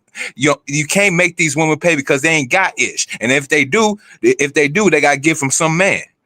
Another thing. Oh, that was an actual law back in the day, brother. It's an actual law. You can look it up. What was the law? What was the law? It was an actual law. What was the that law? Women couldn't get those things. Because of what? So the actual historical context is somewhat, you're both all right. Well, the reason why women couldn't get bank accounts is because their money was tied to the male's employment. So there was no point to get a woman's bank account when literally it was the man's money. It was his finances. So there was no need to like overstep his authority. Well, back But then, when women had their own we jobs, had they a could get their own bank patriarchy. accounts to a certain We had a extent. patriarchy. All right, and another thing, one more, I'm gonna pass the mic. Well, another thing too. All right, so these women got all these freedoms, right? They got all these freedoms, and y'all do still want to go ahead and protect them, even though they free. Damn, hold on. I was trying to go ahead and dig up a point. They don't need you to protect them. They got what are those? No, I'm trying. I was trying to go ahead. Burglar alarms. They got guns. They don't need you to protect them. No, it was something else, Snowman, because it's always tied to these two things. They always want to go revert to about women couldn't do this, women couldn't do that. But I found it ironic. I keep on finding it ironic. They couldn't do these certain things, but things was done. Period. Like, again, we had female slave masters. They was actually the majority of slave masters in this country, but nobody want to have that so-called talk about that. But they want to talk about the patriarchy. You know what I'm saying? You said majority of slave masters were women? Yes. There was only 2% of the population. There was only 2%. There was only 2%. There was only 2% of the damn population in this country that actually had slaves. And if you want to go ahead and look at it, a lot of them slave masters died, and they passed on their so-called property to their wives. And ergo, No. Okay, see, now you just changed it up. So you're saying because they passed it down to their wives, you mean eventually when their husband died that they acquired something? He could left, he could have died, he could do all type of things. You know what I'm saying? We don't have they ain't had no real context. The name on the slave environment was the husband's name, correct? Repeat that. You got cut off. Repeat that. I couldn't hear you. Got cut off. I said the name on the property was her husband's name. That's correct. Okay, so that's what I'm saying. That was his stuff. She might be there because his ass is dead in the ground. But also wasn't she part of his property? Yeah, that goes to my point. She part of his property, not the other way around. That she his property. The niggas was his property. The land was his property. The house was his property. Everything. So he owns. Why shouldn't a woman be a man's property? Doesn't a man protect his property? If I take you for what you're saying is true, and I'm not looking at the stats, but if I say what you're saying is true, what's your larger point? Oh, that's what I wanted to say. Literally in the Oxford Dictionary, not to mess it up. Literally in the Oxford Dictionary, before they took it out, a wife was an uneducated woman. But then now I'm gonna go back to the slavery context. So, okay. The mistress, the wife, was the husband's, the so-called slave master's property also, until his demise, in which he becomes her own entity, because she was his property. Now he's gone, and she must become the head of the so-called plantation until she remarries, if she chooses to. And guess what? Ironically, when the first husband dies, she get the property. Guess what? Them slave master women never remarried. Hell no.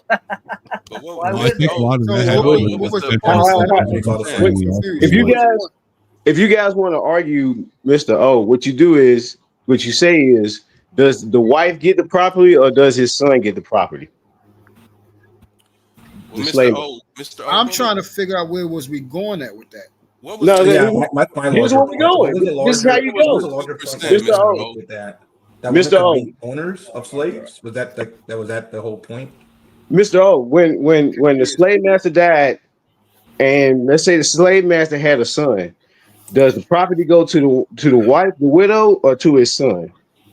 Now that could be contextual because which son? Anyone, I would say You can't just say more anyone commonly because the you know owner. if he had property, he was sleeping with them so-called women that was in the cuffing house, and they could Can produce sons for him somebody tell too. me how did okay where was this saying that? What does that mean now? Like the premise. The son that he had, the son that he had with the widow. So unless he is of age, it will go to her anyway. And let's be real, the boy is always going to listen to his mama. There you go. Well, it would probably be a matter of who was left the property in the will, wouldn't it? In the will, it would go to the next of kin, and the next of kin, unless the boy was of age, you know what I'm saying? Even back in them days, it was not by give a whole plantation to a boy that ain't had no good goddamn sense. They would pass it on to his wife. That's why the wife would probably be the first in a will most of the time. I mean, you would think it. Right. You know, So the wife. exactly. So what's the? We don't disagree with that. So where was this Yeah, going? you just said there were a lot of slave owning women, which, if you think about it, women, men pass away and leave their property to their women. So the woman's still calling the shots. So it may be in his name, but it's still she's now the owner. So I mean, it's for him to say that the women were the slave owners, probably in large numbers, is probably true.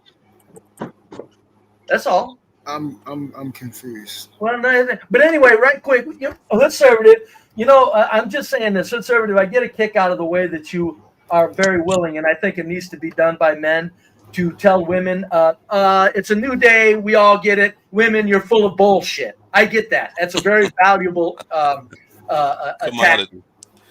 But however, when you're talking about taking away freedoms, you're going to feed into the fucking maniacal bullshit of toxic masculinity is my point. It's like, masculinity can't be toxic. it's like you're not taking away freedoms with discrimination. You don't need to take away freedom. Masculinity can't be toxic, sir. Well, Brave, isn't freedom really just a social construct anyhow? What is freedom? Well, hold on. Well, let me finish right quick. To be clear, I do not believe in toxic masculinity either. I believe in a crazy man that a woman needs to get away from. But masculinity is masculinity. So here's my point is for in this discussion, the value of telling women that they're full of bullshit is so very valuable that to taint it with something as extreme as saying women have too many freedoms, it just does a negative effect.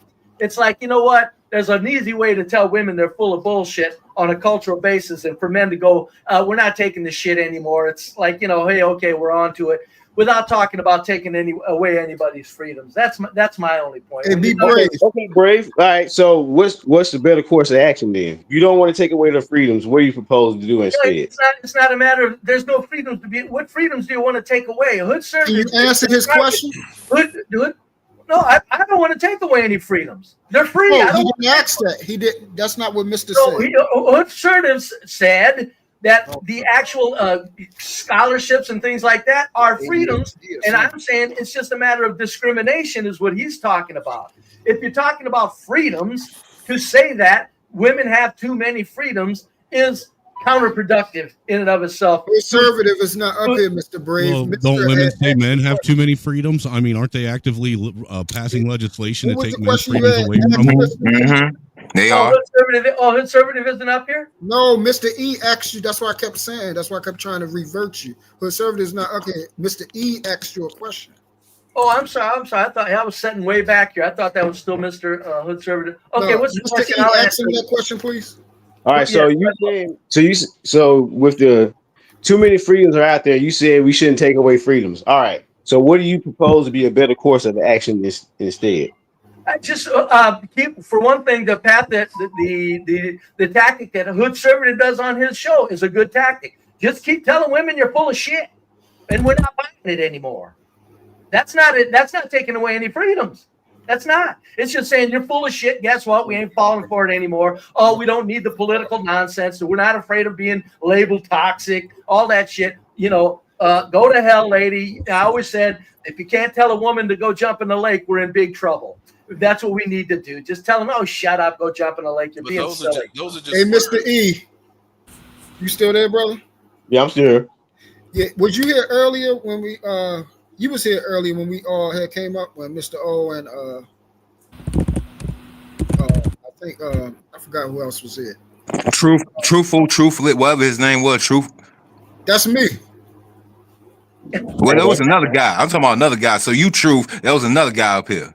Oh, it was another guy up here. Oh, all right. So the first, like I had said this earlier, the women that we would consider not marriageable, not good for the environment, those women that are trash, and we can all identify them.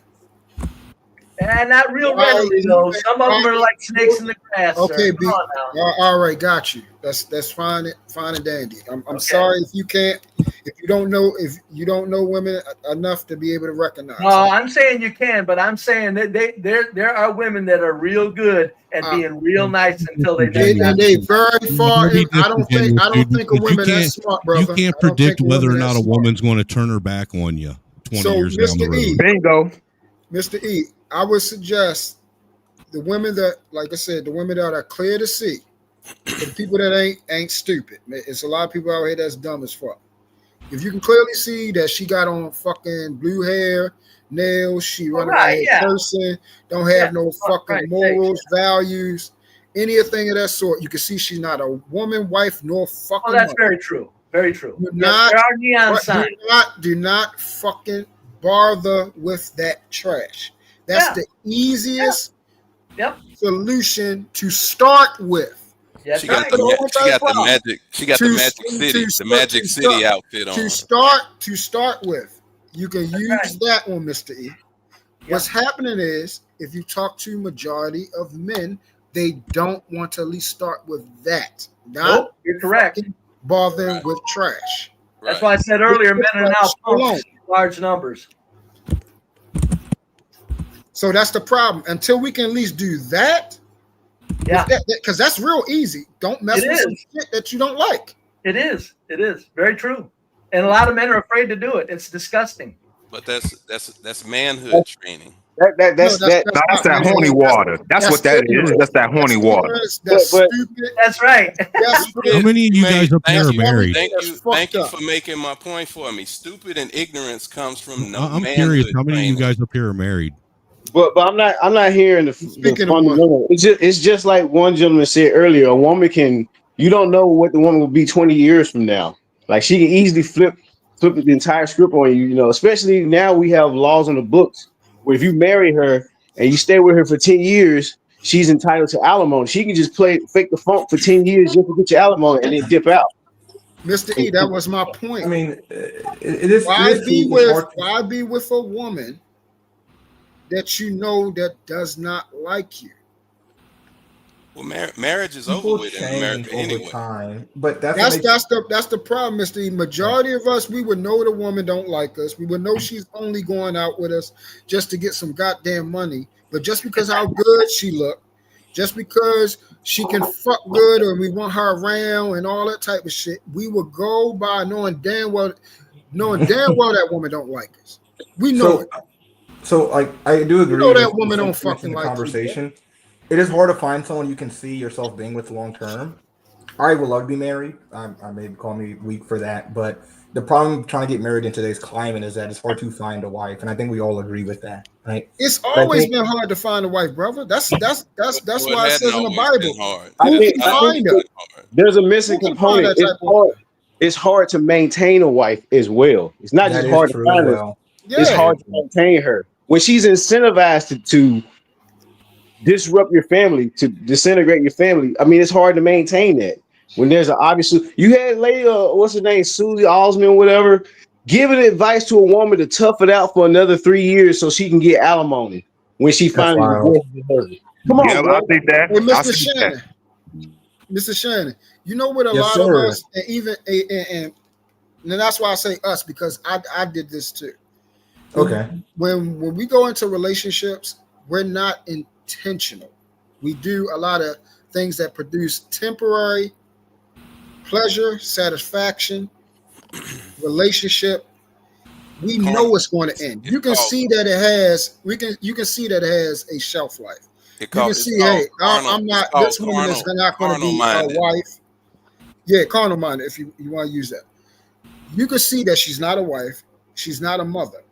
And if you know what type of man, if you're a man that is a man, a husband, and a father, you're raised that way. You want that.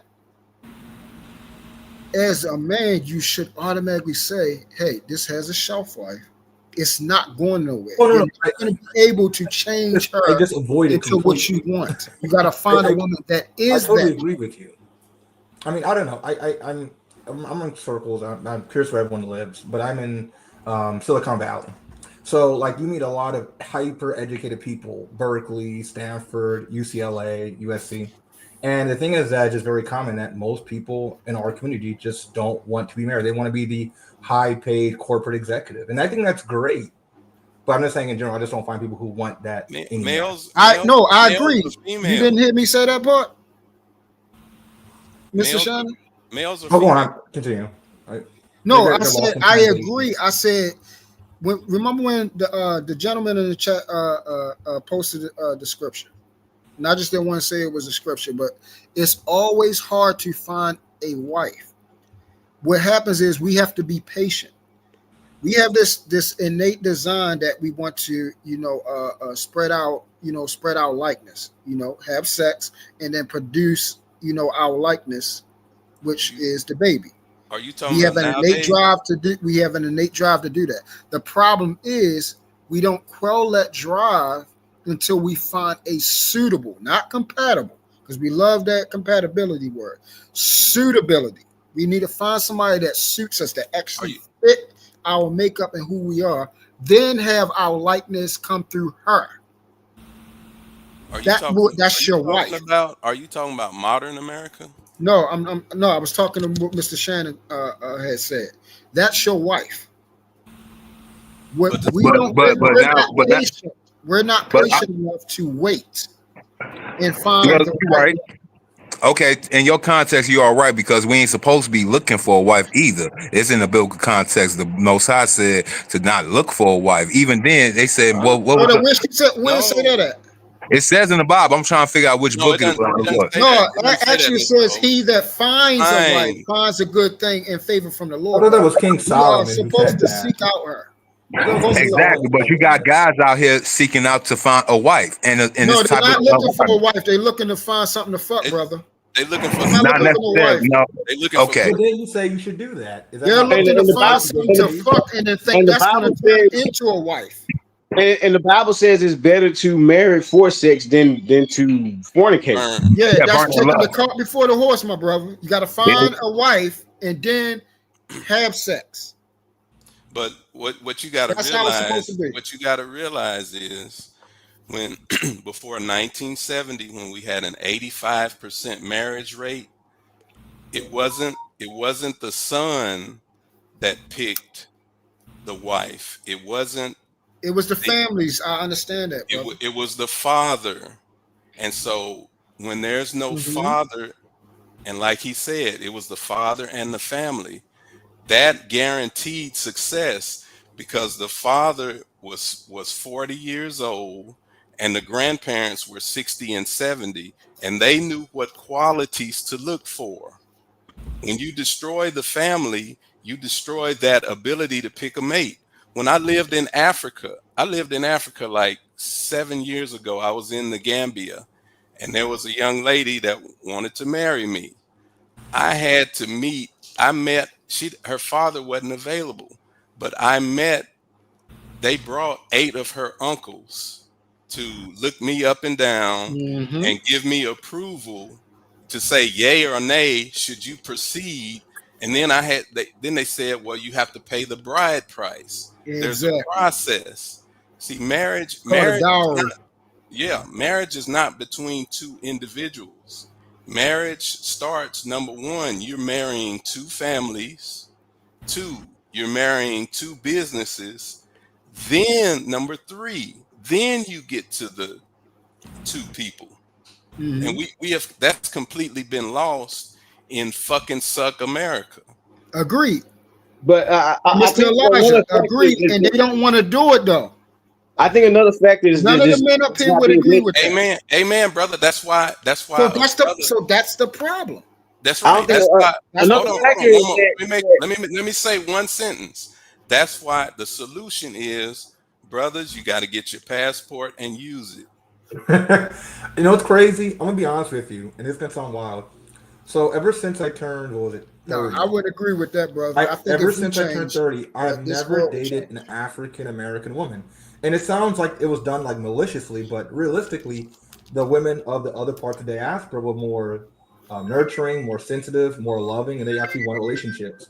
So it is actually interesting. I'm not a passport bro per se, but it's definitely a difference when it comes to how they maneuver. When They it only comes want to relationships because they want a fast track to America.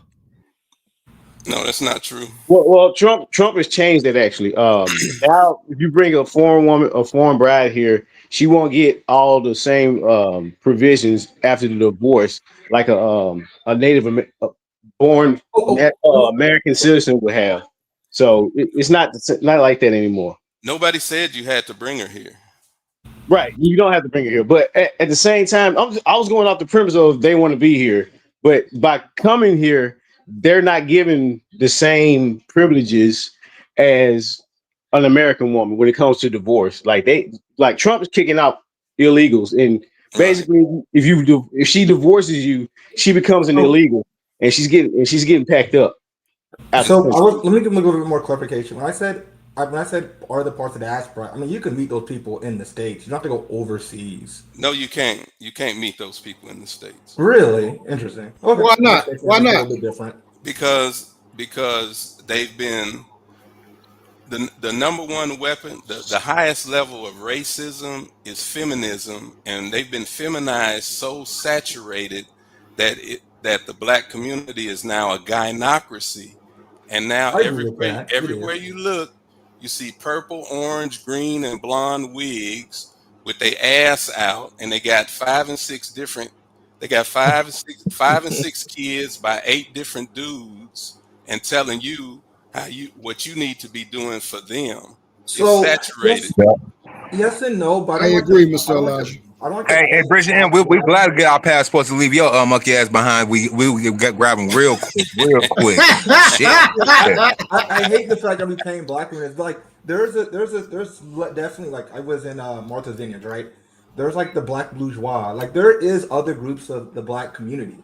The problem is that the dysfunction's throughout it. You know, that's my biggest thing. Yeah, exactly. That's what I said. It's saturated. It's exactly 80%. 90, we're at a 90% of black females are divorced or single moms. What a coincidence. 90% of black females are fat. Which one of you brothers on here want to marry a 300-pound Lizzo looking chick? Well, Mr. Elijah, none of you. It's exactly what Bridget said. We have a culture where they don't have to deal with you, right? Yep. And, and you are feeding that culture through your tax dollars. It's Yeah, exactly that's the what problem. you're saying. That's the problem I'm having right now, Mr. E. I'm sorry to cut you off. That's the main problem I'm having right now. She what Hood was saying. It's what Hood was saying. They're being propped up to not deal with you. Exactly. Let me say 1 or 2 sentences. All they have to. I'm overseas, and I've got a 16-year-old fiance overseas, and she pulled out her phone. Whoa. And she no. Let me finish. She pulled out her phone and started singing Cardi B songs, Megan Thee Stallion songs, and Beyonce since the 90s has been saying, "Ladies, leave your man at home. The club is full of ballers and dope dealers, and their pockets are full grown." And if his status ain't hood, I ain't checking for him, and I'll hold your gun. It's saturated. You don't have a chance here. Mr. Elijah, can you said how old is she? 16. Why would you deal with a 16-year-old, my brother? Because there's a guy named God in the Bible that says, get you a young woman. She's like 5'10". 5'10". Let me finish. I think the key word there is woman, not child. Let me finish. The key word is woman, not That's get you a a young fucking child. 16-year-old child. That's not a my child. brother. That's not a child. I can't co-sign that. Your mind is now? too feminized. No, that's not a That's why you went overseas. That's a You can't get you a motherfucking. Okay, what did I just stumble back You're a into? The views of Elijah, predator, not the views of Mr. O on his channel. What did we just stumble into here? Did I come back at the worst time? Yes, you Elijah came stepped back in. probably at the best time, dude. Somebody just admitted that they got a 16-year-old fiance on your panel. Yeah, yo, you were fucking tripping, bro. You talking about God? Feminized. Don't say your passport. You talking about God and you got a 16-year-old fiance? Tell me you're at least like you're 16 or 17, right? Yeah. 18, 19. No, man. Yep. Nah. Nah. Hey, hood conservative, I gotta go, bro, because I don't want to fuck.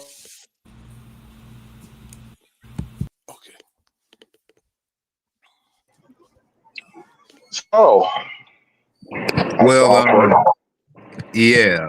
Yeah, I don't think you're gonna get a lot of cover over here, bro. I mean, yeah. It's kind of hard to see the way that should go. Like, why? Oh man, how the fuck did we wind up here?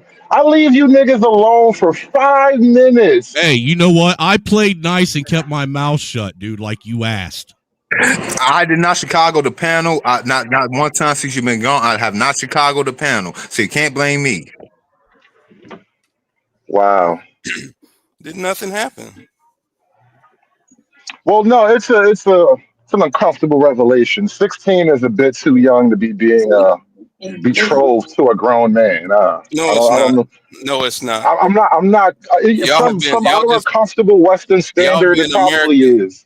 Y'all been American brainwashed since the 80s. That females would get married at 13, 14. That is a historical reality, but you know, history produces. Is it legal? Comes from future comes from history. Well, yes, but at the same time, we don't do everything we ever used to do either. Even if we had to do it that way, because that's all we could do. We're not talking about everything. Yeah. Okay. Y'all been too Americanized. No, I'm not. I'm just not cool with some 30-year-old dude trying to marry my 16-year-old daughter. Yeah, you're gonna trigger some people, but I know in certain countries. Yeah, I mean, he ain't wrong though. But I mean, we in the modern. I'm talking about now in the 2025 era, not 1925 era. I mean, I get what you're saying, but back in the day, that used to be the setup though, Angry Snowman. But that was back in the day again, with the thoughts and views. Back in the day, we used to take people like you and put them in chains and then out in the fucking cotton field or a tobacco. Oh God, I hate when everybody relates everything to slavery. Let's not do that. It was a shotgun wedding. A lot of see, we had this thing. See, I'm glad we probably got to this part. See, a lot of them 16-year-old girls, either they was under the tutelage and the covering of their father in the household. If the father was not present, it would have been an uncle, a grandfather. Women was not going to be out here in the free world being just free. Someone was going to cover them, and unfortunately, we ain't had no jobs. We couldn't, yeah, we understand that bullshit. So they had only 3 courses of action. Either they go ahead and stay with their father, the male figure of their family, or they was gonna have to get a husband. And unfortunately, I hate to tell you this, gentlemen, what does a 16-year-old boy have to offer to a chick? Well, nothing. But yeah, that's why they should both be home with their parents, though. I'm talking about back in them days. I ain't talking about the modern context. See, I get what we're saying. We have evolved. Back in those days, she would have married an older man, a much older man. No, not 30 was that older man. I mean, you gotta understand, Right. back in the days, 50 years old. Look, a lot of men was not making past 50 years old prior to 1930. So 50 years old, he might as well been damn near like 50 or 60 years old right then and there. So and he'll have worked in a farm or have some type of corporation. You know, we were still dealing with the farm in rural areas. So a dude will probably have his own farm, have his own plot of land, a lot of acres, and livestock and all that other shit. All he needs is a woman to go ahead and bear his own children to continue the fucking farm. That was the whole philosophy of a family anyway. That was business, commerce, and you get to grow from that shit. And unfortunately, a lot of young dudes, 16 or not, was not A, mature enough to go ahead and do that type of action. B, didn't even have the type of course and resources to do that course of action. And the men that was able to do was a man around 30 years old that had shit together and all that good stuff. So yeah. I wonder, and I'm just spitballing this, but I wonder if like girls being that young is a part of it. If that contributes to like childbirth mortality, because marrying them off that young probably is unhealthy for a lot of other reasons than just my Western morality. Well, that gives the baby a better chance of survival. And Carlton Banks, go fuck your punk ass self. The whole 18 being an adult thing is based on American males hitting puberty at 4 years and at 14, and puberty takes about 4 years to complete. So that's where the 18 comes from, and we know typically men are not stop growing till they're 21 years old, literally. No, I'm talking about when it's about the puberty period. It's about hitting puberty and ending puberty. Well, some dudes actually start puberty a little late, like me. I ain't start puberty until I was about 16. There's gonna be variances, but the average age for American male to hit puberty is 14. Like it shows the statistics. The average girl hits it about 12, and she was at 16. And we know this because around 12, the girls have a slight edge over the boys of the same age and like academics and sports and everything else. That's that bullshit. That's that bullshit. They have they bodies start developing more. Ergo, I guarantee their brains probably develop at a significantly faster pace than the males because men take longer to grow. Therefore, she's literally a grown, full, developed woman at 18, and he's still growing until he's 21. No, puberty takes. No, that's not puberty true. takes 4 years, or roughly. It takes around. Boys and girls are not the same. Boys and girls are not the same. I know that. They started differently, but it takes around 4 years for process of puberty. And the 18 ruling in America is based on boys hitting puberty at 14 and ending at 18. That's why we legally considered adults across the board. Let's be fair. Different states have different rules when it comes to age of like quote unquote consent. I believe in Louisiana it's rather young, but I'm just here to clear my name. I don't condone none of that shit. The youngest woman I dated since I hit 30 was 24. So like 40 states in America, legal consent age 16. So stop being ignorant. Yeah, but it's not legal for a 30-year-old man to date a 16-year-old in those states. Yeah, those are Romeo and Juliet laws. I don't know if that applies to grown men marrying 40 of 50 children, brother. states.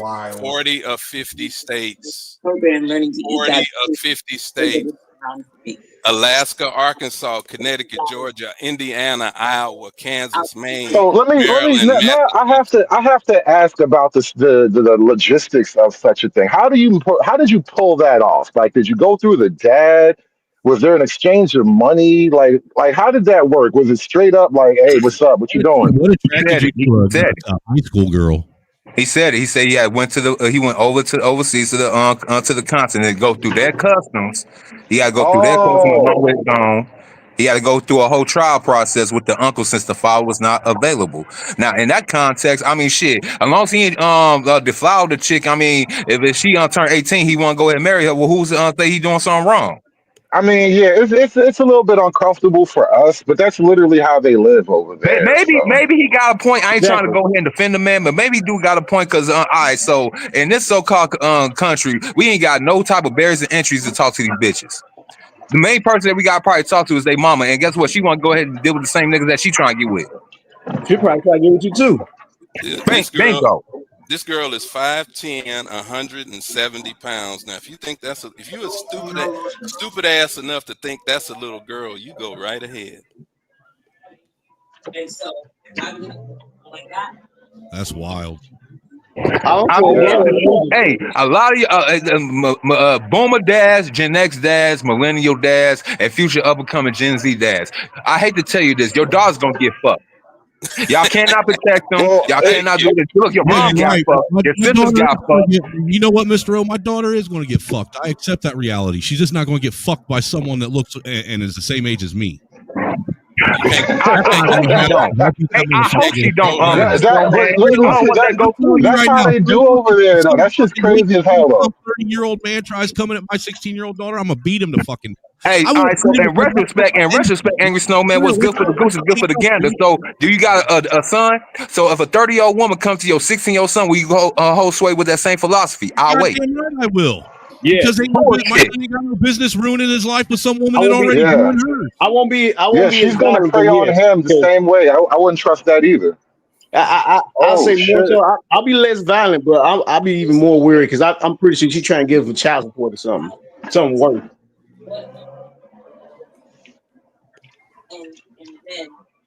This is crazy, man. I can't even believe that we even evolved to this conversation about dating and marrying fucking teenage kids. It's crazy. Well, it's the internet. The internet is the internet. Okay, well, go. But yeah, they tried to fucking ruin my life because I said some fucking pedophile jokes 5 years ago. That was a different time in the internet. It's not pedophile. It's legal. Mr. Snowman, just be glad it's not your daughter. Like just rest easy knowing it's not your daughter. How about that? No, quit personalizing stuff. Easy. I gotta say, that's probably been the most shocking revelation we've ever had on this show. For real. Yeah, you're growing. You're growing. The conversation is growing right now. Yeah, it's so shocking. The black community's on fire by these bitches, but me having a legal female, that's the shock. Y'all need to wake the fuck up and grow up. Well, I mean, I wonder if we had any women on the panel right now, I'd be curious as to how much shrinking the women would do. Hey, Latina said drop the link though. She did say drop the link. Let me throw the link in the chat. Let me do that real quick. Women on the panel has ruined the black community. What the fuck you calling for? No, that's true too. You're not wrong. You're not wrong, but yeah, that's a hell of a point. But I'm just because I know from experience that the women in the chat are shrieking, and most of the women over here kind of lean right anyway. So like, imagine if you let this out into the free world with all the rest of with the real Keishas, like, bro. They're gonna blow up here in that shit. As a matter of fact, Bridget M, you still in the chat? Come up here, sweetheart. I would love to have that conversation with you too. I mean, you're a strong and independent woman. You don't need no man, so just come on up. Just come on up. When are y'all gonna wake up and realize black females have ruined the black community, and then y'all want to call them up to do some more fucked up shit? No, Elijah. See, the thing over here, we listen, but we don't judge. We want to let them say whatever they want to say, so we could go ahead and use the all they talking points as a right. I get it. I do maintain order and control here. I don't like to just let things be a free for all. Yeah, this ain't the Sharon Bracey's, the Anton Daniels, or that fucking dude type of panel. Okay. Listen, I left y'all alone for a few minutes, and then we wound up in a dark place. Right. So we're just working with it. It's not a dark place.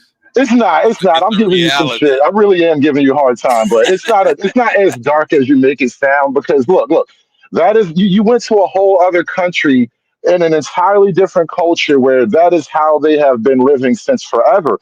And it's not the same morality scheme that we work with under the Western scheme. So I'm not trying to make you a bad guy in that sense, but it's fucking shocking to hear from a Western perspective. Hey, look, matter of fact, I gotta go. Matter of fact, God damn it, I love this country. All right, so Marcus Houston. Then Marcus Houston almost literally did the same exact thing. I think so. Yeah. Hold on, Bill Belichick. Even better.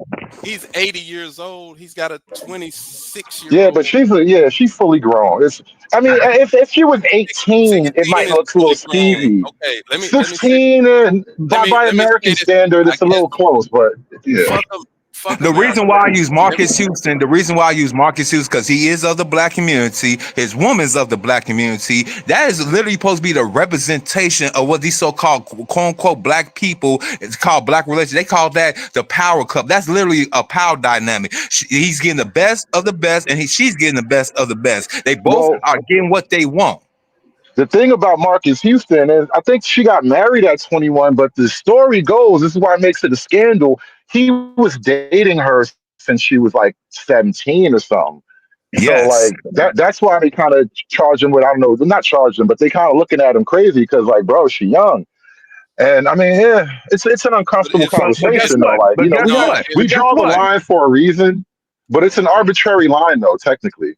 All right, but this the thing is though, Hood. Every woman since time immemorial always said they want a successful man, despite the And they're fact getting they divorced. Are you serious? They're getting divorced? Get the fuck out of here. That's true. They are getting divorced, but anyway, I use it as a context. Look, this is America. They got the right to divorce anyway. Look, the thing is though, every woman wants a successful man. It takes time to be successful. So what does that successful man get, especially in this modern day and age? You want a man to go ahead, especially black men and millennial men. Let me go ahead and paint a better picture. Y'all remember Boys in the Hood? The opening line said a lot of black men do not make it past the age of 21. That was back in 1991. So a lot of your black asses ain't supposed to be here in the fucking first place. Second of all, besides going through the racist white supremacy, the community so-called plantation politics bullshit, you make it past 21. Now you still gotta go ahead and be educated, keep a clean name, and be successful. You gotta do all that till you're 35, 40 years old. And what's your reward? What's your reward after going through all them hurdles, dodging all them hoops and everything? You supposed to go ahead and be a good man and wife up one of these 304s that was already 16, 17 years old, messing with 30-some-year-old dudes. They bragging in your face when they getting picked up in them cutlasses, the so-called charges and everything else in between. They'll go ahead and shame you for even want to think about going back to and trying to get one of them so-called pristine, ran through, impressionable, willing to learn, so-called little girls, even though they could do grown women things in this time motherhood. I'll wait. I'll go ahead and wait. I'll pass the mic now. I don't think nobody wants to touch the mic right now. Hello. What y'all scared? Yes. Latina. Yeah. Well, I'm gonna simp out and ask a woman to save the panel. Hey, conservative. The reason why I wanted to get on the panel in the first place was because I wanted to say that I think women are inherently evil, and it's in their nature. I think that the woman that taught Frederick Douglass to read was evil, and I think she did an evil thing by, not following the law. She was breaking the law. That was fucking hilarious. And also, like, regarding what this man was saying about 16-year-olds, I'm just gonna not say anything at all because I don't have nothing nice to say. And the chat is doing a good job roasting him already, and that's all I want to say. No, the and chat. I think the Jesse chat, Lee the Peterson chat, is right. the you chat know? can't roast me. The Yeah. chat is full of No, punk ass, bitch ass I cowards, love cowards the that chat. can't get up Hey, on chat, here you guys are the and best say it chat to my on earth. face. Say You it guys to are my really cool, face. chat. You guys are the Say best it to chat my ever, face. chat. The chat can go I fuck love your itself. chat. You have My one of the best chat is chats pretty ever. savage. Yeah, they're We pretty don't awesome. really have limits. We don't do rules over here. It's hard to have rules in this chat. Whoever But doesn't like it, conservative, whoever doesn't like it in the chat, go fuck yourself. Get on here and say it to my face. They're cowards. Didn't you say you're a dating coach? Yes. Okay. you guys might want That to is so amazing. be I just careful. wow. I've never Some heard of a Wow. dating said, coach that might catch you like chomo charges. Bye. I'm having a hard time reconciling the dating coach part of everything I just heard. she's a coward. She said something and ran. That's a coward. No, but Latina always does that. She does a drive by every now and then. It's cool. She's Mexican or something. They do that. Here's the thing. Is it coaching or grooming? I think the idea that As a dating coach, why is it that you didn't take the dating coach method to finding a wife? Because your model doesn't need a dating coach. Okay. Let me answer that. What exactly is the dating coach method? Since you referenced it, what is it? Fair question. Generally speaking, what I think dating coaches do is help men or women on the softer interpersonal skills that help them build relationships. So like game is the one major like slash point. People talk about game, but that's part of it. Sometimes it's just learning actually how to, pick up on the rhythms of a conversation and engage with people. Not everybody has learned that or had good practice with that stuff. So I imagine that you help people on soft skills. Let me apologize. I'm not a dating coach. I'm a relationship coach. All right, that sounds okay. I don't know if that makes it better or worse. Yeah, I don't either. Well, okay, but yeah, I want you to reconcile those two positions for me, though. Better or worse are adjectives, and you're using adjectives to describe an already prejudice that's in your head. You have to stop being Americanized and westernized. Sir, I'm American. I'm not. Yeah, I can't just stop American. though. You just made my point. Worked. You know how hard I had to work to get this white. You think I'm gonna quit for you and your 16-year-old? No, no. This is how I am. But I don't understand. How does that coincide with being a relationship coach? With a 16-year-old, is it relationship coaching or grooming tactics? Okay. That's your problem if you don't know how to change your mind and direct the course of your life. That's your problem. That's not my problem. You deal with it. No, SKC, the dating coach is engaged to a 16-year-old girl in another country. In an African village. Do you send her money every week? Okay, were you there? It's not a village, so quit. Well, I just said that because that's how we conceive of Africa, as a village or a big group of villages spread out across the continent. Right, but quit making prejudices. That's not intelligent to make prejudicial statements. Well, and a girl in an African town, would that fit better? The Gambia is a major city. The Gambia is a country. Gambia is a country. So yeah, is it a town? It's a major. She's from a major city, so she's from a big city. Yes. Right. So what's the name of the city? All right. The city ain't Gambia. I mean, we don't have to get all personal like that. We don't have to drag every detail out. I'm not gonna I want to track her down or I nothing. want to.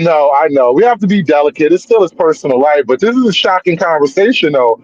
Like, I don't understand the intimate details, not intimate, but like the practical logistic details of how something like that comes to be. A brother has to realize America is a poison environment. Marriage has been destroyed. The black community is destroyed. Highlight SKC's last comment. Black females, they strong and independent. They don't need no man. It comes from the 1965 Moynihan Report. Comes from the 1968 Kerner Commission report, and it comes from the Willie Lynch letter on white people saying we're going to turn black people inside out and upside down and make them backwards. So black females don't need no man. They're wearing red, orange, yellow, pink, purple hair. They got 5 and 6 kids by 10 or 12 different guys. It's a poison environment. So Revelation 18:5 in the Bible says, come out of her, my people. You cannot change the environment. You have to leave America. So the Bible sent you to Gambia. If you stop being a smart ass and take some notes, you'll be a better person. Well, because you're kind of going away from the simple question. I'm asking like nothing. I'm explaining. I'm asking about like how do you actually set that relationship up? It's not, you're kind of getting spiritual and mystical right now. I'm telling you how to set it up. I'm telling you how to set it up. So they're a religious group over there as well. Are they like a Christian church group or something that you link? You leave a shitty dating environment called America, where black females don't need no man, they strong and independent, and you go to another country. And this you know who else uses the Bible to mess with young kids? Catholic priests. They fuck little boys. She's not a little boy. Look, I don't want to take no Catholic slander. All right, I like Catholicism. It's pretty. And if your dumb ass is dumb enough to think 5'10", 170 pounds is a little girl, then stay a dumbass. Well, I don't know if her actual height and weight are the things that make people uncomfortable. The thing isn't about the physicality. What she physically looks like is one thing, but where she is mentally is a totally another thing. I give zero. Girls are fucking dumb, dude. I give zero fucks about people being uncomfortable. I give zero fucks about. Hey, if you want to be a pedophile, be a pedophile. That's on you. Your daddy's a pedophile. Again.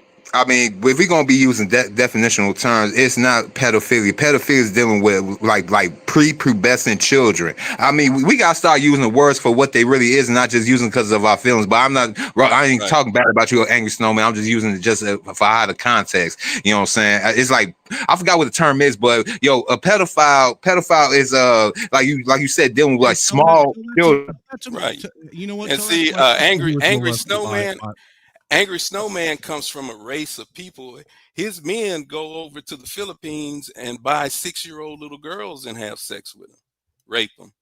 Hey, dude, I don't give a fuck what people like me that look like me did because I didn't do it. You were actively doing this shit, dude. I'm not doing it. Your daddy is. My wife is 40 years old, sir. My wife is 40 years old. You white devil, I'm not doing it, white devil.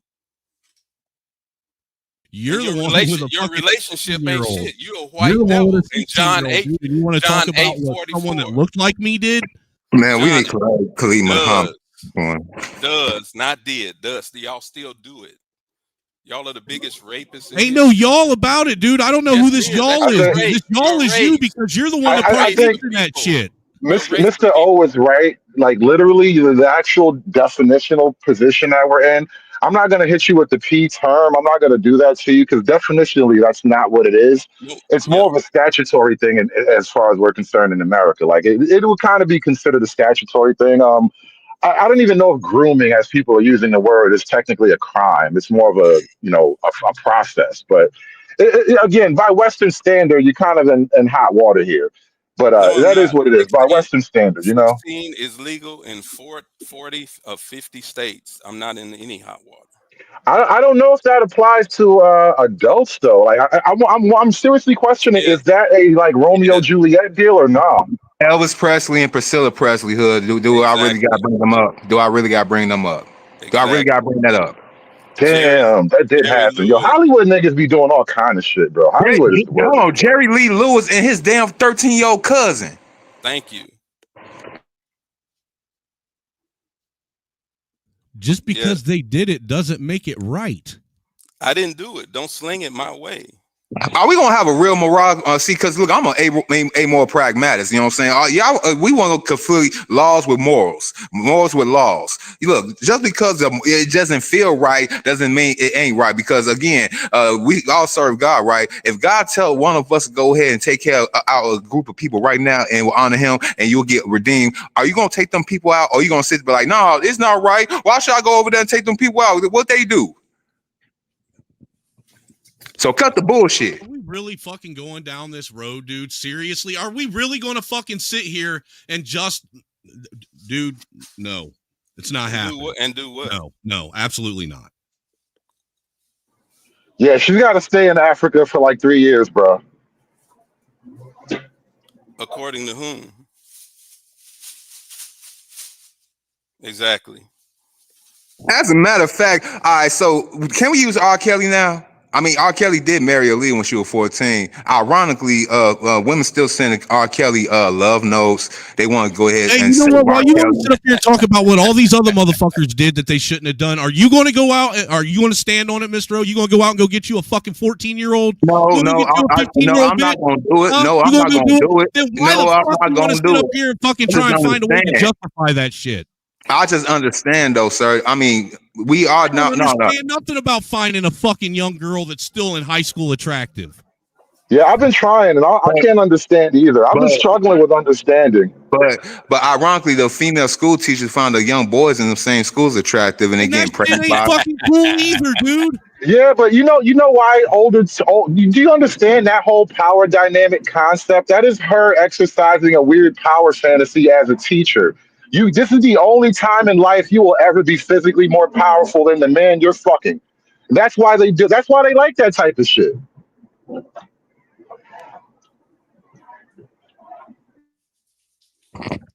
Yeah, all right, I'm done.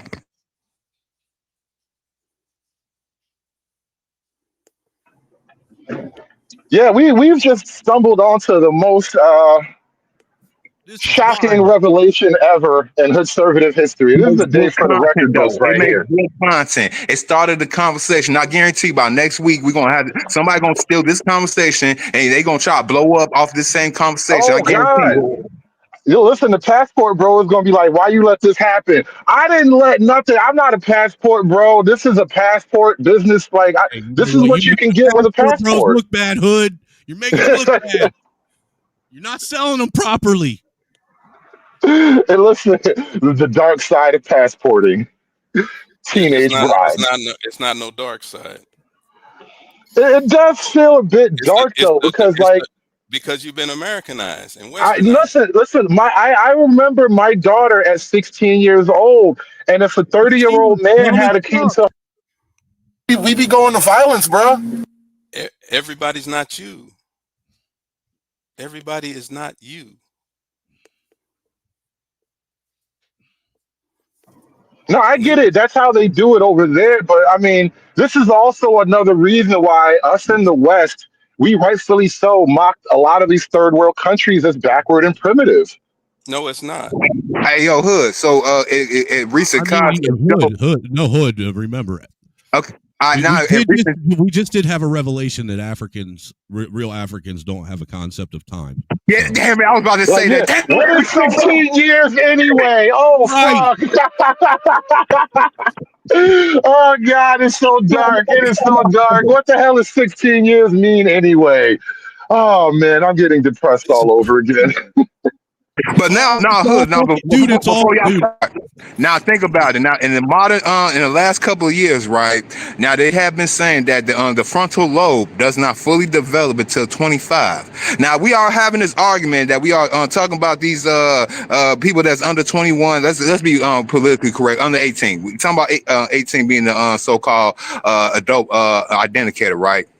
So are we going to go forward that we're going to start treating people that's 19, 20, 21, 22, 23, 24, all the way up to 25 as perpetual children? Are we going to start doing that? In a sense, don't we already in society? With women, we don't treat them as children, but we put guardrails up for their behavior because we understand that they will do things that need to be protected. But does that hinder that growth? Does that have you seen the boomers? The greatest generation basically ended all they so-called stumbles and all that good stuff because they wanted to spoil them and they want to go the same hardship that they went through. And what we got now? Then we got overgrown, gray-haired teenagers running the country. I'm just saying, with so-called obstacles comes growth. With no obstacles, you become stagnant. You become arrested development. So ergo, you mean tell me that the same 18-year-old and that 25-year-old are on the same wavelength as a 16-year-old? Real quick, SKC has a question. He said, so if Americanization is so bad, why didn't you, Elijah, stay in Africa and live the way they live?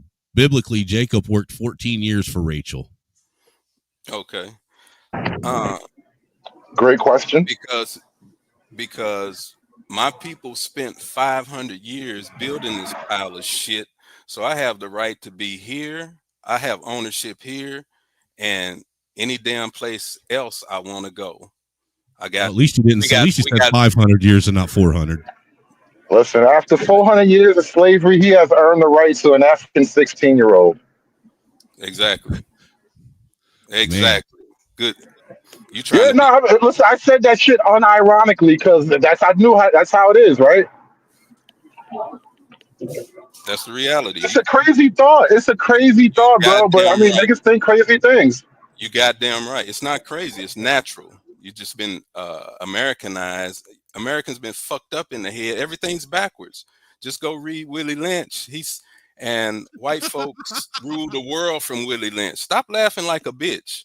The white folks ruled the world from Willie Lynch. The great Negro Empire. Where's David at? He said, make black people backwards. Reverse their nature is his words. Make them backwards.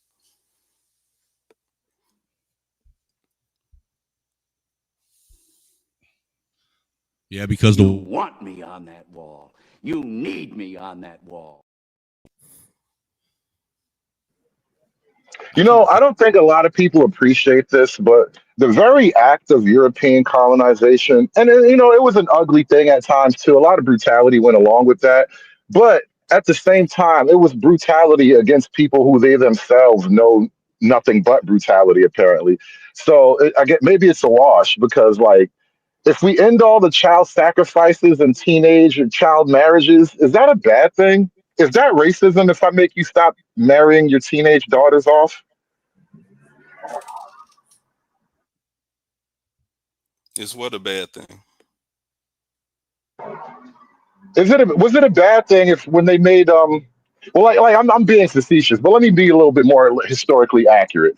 When the Europeans went down off the coast of Africa and made them stop selling slaves, was that bad for them to force them into going against their own culture? That never happened.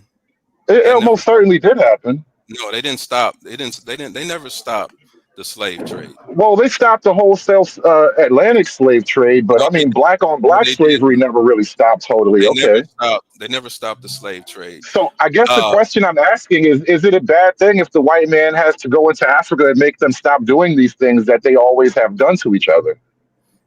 Yes, because white arrogance is not needed in the continent. So it's okay for blacks the African continent. It's all right for blacks to enslave blacks.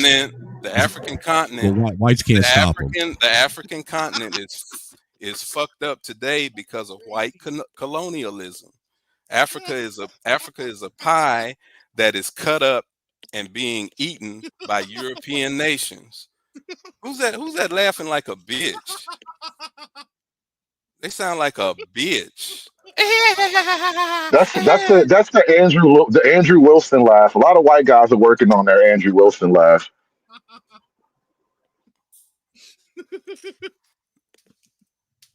Oh my god.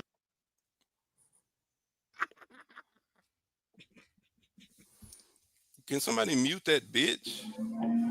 That bitch. I think it's a hard time for us to logically work out, like, all right, because 400 years of slavery, I should go to Africa and get me a teenager. You know, work it out with the elders, observe all the tribal rituals and whatnot. Where did you get that? Well, that? because you kind of made that joke. I never said that. You kind of made that joke. I never said that. I swear to God, people act like this show is not being recorded. I don't act like nothing. I never said that.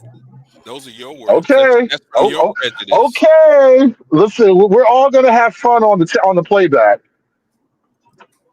I'm gonna have the most fun. Those are not my words, and nor was it my implication or insinuation or innuendo. Alrighty. The internet is trash. Why you coming at me, Latina? I ain't even say nothing. I ain't talking about going to Africa. Why you gotta put my name in the Mr. Go, not Mr. O, you illiterate fuck. What's the name? It said Mr. How many? Now here's the follow up though, because I know Passport Bros have the same issue. Do you intend to keep her in Africa and just like why not just live in the African customs? Oh, because it's my choice. I get it's a choice. I'm asking you to like explain me how you came to that choice. I can tell you why. Because he likes running water. He likes to live in a house, not a mud hut. Hot water is dope, though. Real There's food no, and not bugs. there's no mud huts over there. It's called infrastructure. America has the better infrastructure, but the worst people. The worst people, you say? Yeah. Elaborate on that. I don't know. Isn't China 400 technologically far more advanced than America is right now? 470, approximately 470 years of slavery, suffering, and death has psychologically ruined American people to where blacks are the best example of it. They hate each other, they shoot each other, kill each other, sell dope to each other. The young dudes get the females pregnant, and as soon as the female announces that her period is late, they take off. And What's the reason for all that? you know how bad these females are. We said it 1,000 times already. What's the reason for all that? White racism. I'm curious. Did this man have any other daughters of different ages? Was it like a multi-pack you could choose from, and you settled on like 16? Was there like an 18 and a 14-year-old, and you were like, bam, right in the middle? No. Just the one daughter? No. She How'd has. you have She to has. stumble? Did you find her on Tinder or something? No. Gambian Tender probably so lit. Gambia Tinder. Wow. Hinge. Was it Hinge? Was it on Gambia Hinge? I know I think they got it out there. Or was it that Black? What's that Black dating site they got? Is it called Black something? Yeah, BLK. It's called Black. We got another good question. SKC says, why would you want to bring an African teenage queen to an Americanized environment? What happens Exactly. if she prefers the culture of Africa and wants her kids raised in that culture? What happens? What? Oh, let's see. Well, right. If you marry this girl and she has, let's say you bring this girl to America when she's 18, because I don't want you to have to go through that. Let's say she becomes Americanized because you brought her to America. Would that not defeat the point of actually going through all those hoops and going all the way down, getting such a young girl to start with? Like, won't you just ruin her by bringing her to this culture? If that happens, how did I ruin her? I didn't ruin her. The culture Because you did. brought her here. She wasn't going to be here otherwise. You introduced her to American culture. Okay, when a Chevrolet takes bank robbers to the bank and they rob the bank, is Chevrolet liable and responsible for that bank robbery? I don't think so. By the same token, me bringing somebody here and they Does that Chevrolet ask the bank robbers if they want to get in the car and go rob a bank? don't change the subject. No, I'm actually going right along with what you're saying. No, you're not. You're You're basically trying to say that a car is the same as a human being asking someone to do something. No. Did the car ask you, or did Chevrolet say, "Hey, do you want to get in the car and go rob a bank"? The Chevrolet company is not liable for what the bank robbers got out Because of their they car didn't say, and "Do you did. want to get in the car and go rob a bank?" By the same token, I'm not liable or responsible for somebody coming over here and acting a goddamn fool. How aren't you responsible for introducing someone to American culture if you're the one that marries them and then asks them to come be a part of American culture? Because everybody has something called individual accountability and responsibility. Next question. Right, everybody does have individual accountability and question, not responsibility. next statement. Well, but the Next thing is it seems like you're skirting your accountability and skirting the damn responsibility thing. I'm of going wanting directly to marry a face to face. 16-year-old I and bring don't her back skirt. to America, and then I try don't and say that skirt. you're not I don't introducing skirt, her dumbass. to American culture. I go face to Dude, face, you're being dumbass. disingenuous right now. You don't even know what you can't even spell disingenuous, you dumbass. And we geek. Your mama's creepy. I gotta read this Yeah, my out. Shout mom out was to We dead. Geek Tell me with the something else I $5 don't already know about my mom. We Geek Boys with the $5 I'm not super like chat. you emotional darkies to get mad when you talk about my dead mom. Super chat, y'all. Let Hood read the super chat, then y'all go back to arguing. Oh boy, Elijah is creepy. He likes his women like he likes his wine. Aged 16 years. He Ha said, ha ha ha "Mom, ha. just right, old creepy ass boy." Dude, you know, man, listen, 'cause I don't know. Like, let's imagine you have a Hey, 16-year-old daughter. Are you gonna think she's old enough to be given away to an adult man?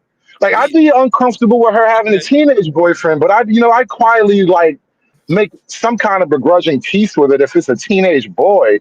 The teenager is supposed to like, do that kind of thing. They're just trying to explore life. But a grown man, I don't know if I'm comfortable ever promising my 16-year-old to a grown man. Hell, my daughter's 18 and I don't want to promise her to an adult man right now.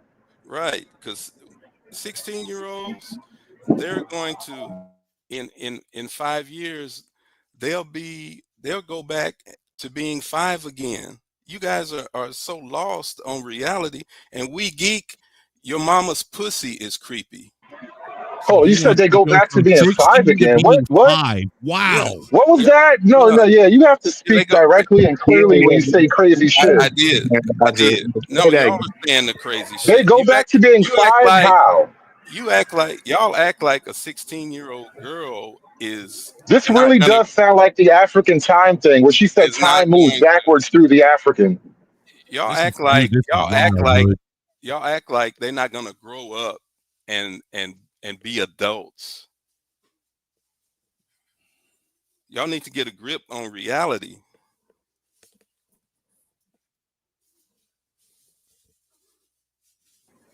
We have a new guest on the panel. What's going on, bro? Welcome to the shit show. Man, I know we don't really see eye to eye on a lot of things, but I really thought, if a pedophile hopped on your panel, you would have. Your daddy's a pedophile, you faggot. I don't know why you're getting defensive. At least faggots admit they're faggots. Because your faggot ass is getting on here saying stuff that's not true. It is true. It is not true. It is. You was born in the United States. You was born in the United States. If we were in studio live, everybody's been listening. All right, so I don't know why you're. I don't know. I don't give a fuck what everybody. Nobody cares. We know you don't. You're a pedophile. I don't know why you're arguing with a pedophile. Your daddy's don't make no sense. He's not arguing with him. I'm just trying to get him to understand. Daddy's a pedophile. But he's not going to see it. Like the men in your family are all pedophiles. You're really defensive about this because he's trying to marry a 16-year-old getting called a pedophile. It don't make no sense. He was born in the United States. He found teenage girls attractive because that's not acceptable in the United States, or specifically underage underage teenage girls attractive. That's not acceptable in the United States. So he moved countries. Asshole. Yeah, not for a 40-year-old. You're 34, ain't you? Yeah, that's another point. Like as a 40-year-old man, I don't really like being around teenage girls, bro. I'm telling you, dude, that's the point. He's a grown man, and he it's not acceptable for a 40-year-old to be with a 16-year-old in the United States. But he finds them attractive, so he left the country. Training balls are He left the country.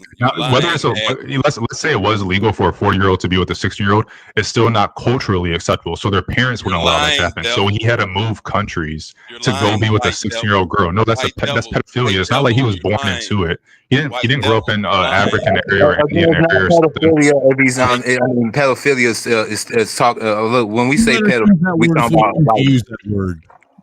I mean, listen, clinically, the definition is about prepubescent children. So definitionally, he's escaping. We don't use it like that. So it's irrelevant. Culturally, that's how people are looking at you. Well, culturally, that's what you're going to get tagged with. He can play the semantics game, but he understands, which is why he left the country to go to another country where it's more acceptable. He finds them attractive. He wasn't born into it. Like I was saying, he wasn't born into it. He didn't grow up in an African area where it was acceptable. He didn't grow up in India or somewhere else where, that's just their culture.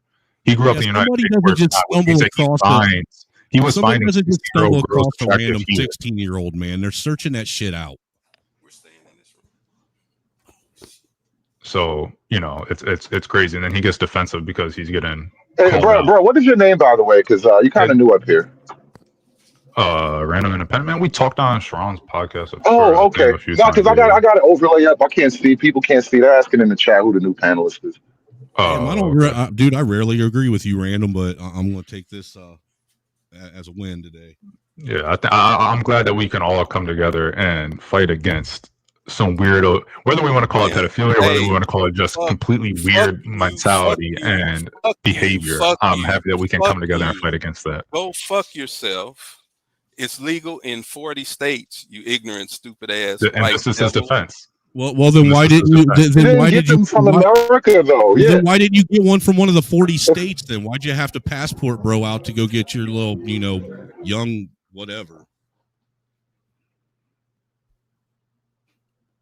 Because it's not acceptable here. It's not. If he tried to talk to a Right, like, 16-year-old if girl, it's he legal runs here, the why risk not of do it getting here? killed. He has the risk. He has the risk of getting killed if he did that here. He felt uncomfortable sitting outside of fucking high schools watching girls get out of school, man. Exactly. Someone would call the cops and he would get arrested. You don't just randomly fucking find a 16-year-old. You're searching for that shit.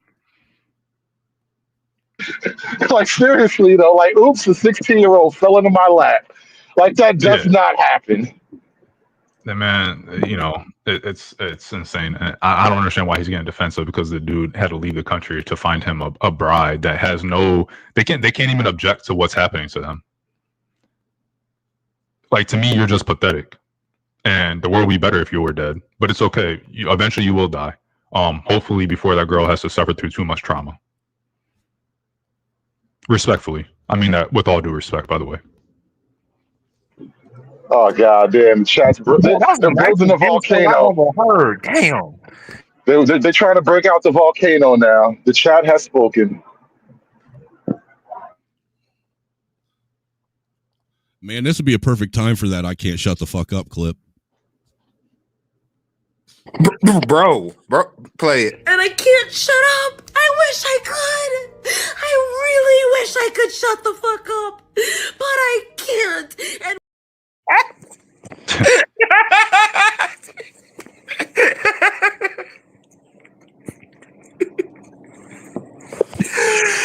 Oh shit! Hey man, one more time. Man. Run him off. He finally rage quit. He left.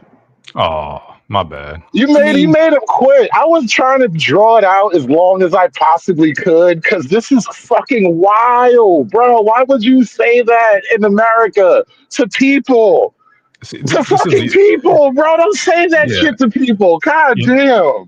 I'm not saying that, everybody, even the majority or whatever, and like, the red, quote unquote, red pill space or anything like that, think about things the way that he does. But there is overlapping thought, just like with any other type of ideology. There's going to be overlapping thought with other ideologies. And so he came in the space and he's hearing what you guys are saying. He thought that this was a space where that would be approved. And that's why he said it here. He thought he was comfortable to say it. And it's not on you guys. Listen. Who would have thought that some dude would be like, yeah, I'm married to a 16-year-old and then brag about it. But that's why I don't like. I'm not gonna clutch my pearls about it. I don't want to go full like, oh my god, right? Because I'm trying to get as much as I can get out of the moment. But like, wow, bro, didn't a nigga blame slavery? Like, so because slavery, you get to go to Africa and buy some chieftain's daughter because of my slavery. This is how slavery works in the first fucking place. What do you mean because slavery? Dude, this is literally how it went. I've never been blamed for a man going and getting a fucking 16-year-old African slave himself from Africa. I mean, like, seriously, like, can we stop putting so much weight on the white man's shoulders? The white man can only do so much to you niggas. Goddamn. I was just egging them on, man, because it was good content. We needed this shit. It was the morning time, and nobody else was going live, so we had to go ahead and keep the people in the chat laughing and going, I'm sorry, Hood, I'm sorry. No, that was crazy. No, that was really crazy. That's what that was. No, it's so funny. Like, I had to leave. I'm out here running errands. I gotta go to this car dealership now, and I leave. I get off the mic for a minute, and I come back, and this nigga talking about his teenage bride. And look, I told you, I did not Chicago on the panel. I told you I was trying to actually have a little like civil debates. You know what I'm saying? I was actually trying to have some intellectual debates, but I thought I didn't hear that at first when he said the 16. I just heard fiance, but when he said it again, I was like, oh shit, this might be might go for a turn for the worse. That's the reason I was trying to keep the conversation going in different directions, putting little words here and there without basically letting him do what he did. I gotta go back to the replay, but I'm just curious what led up to him dropping that revelation. Because going overseas to Africa, going overseas, period. I mean, dudes do that. Passport bros, fine, whatever. And hey, listen, even if you're going over there straight up buying the box, right? I don't care about sex tourism, whatever. Girls do it, guys do it. It's a money thing. People with money do that kind of shit. However, once you reveal that you have like procured the teenage daughter of one of the locals, it sounds a bit weird. Like, all right, there was a video I was playing. I remember there was a white guy in Thailand, and the whole family was in on it. It was like a big day because they're like piss poor, but like he bought like a 13-year-old girl from Thailand. I don't know if she was 13. She might have been 16 or something like that.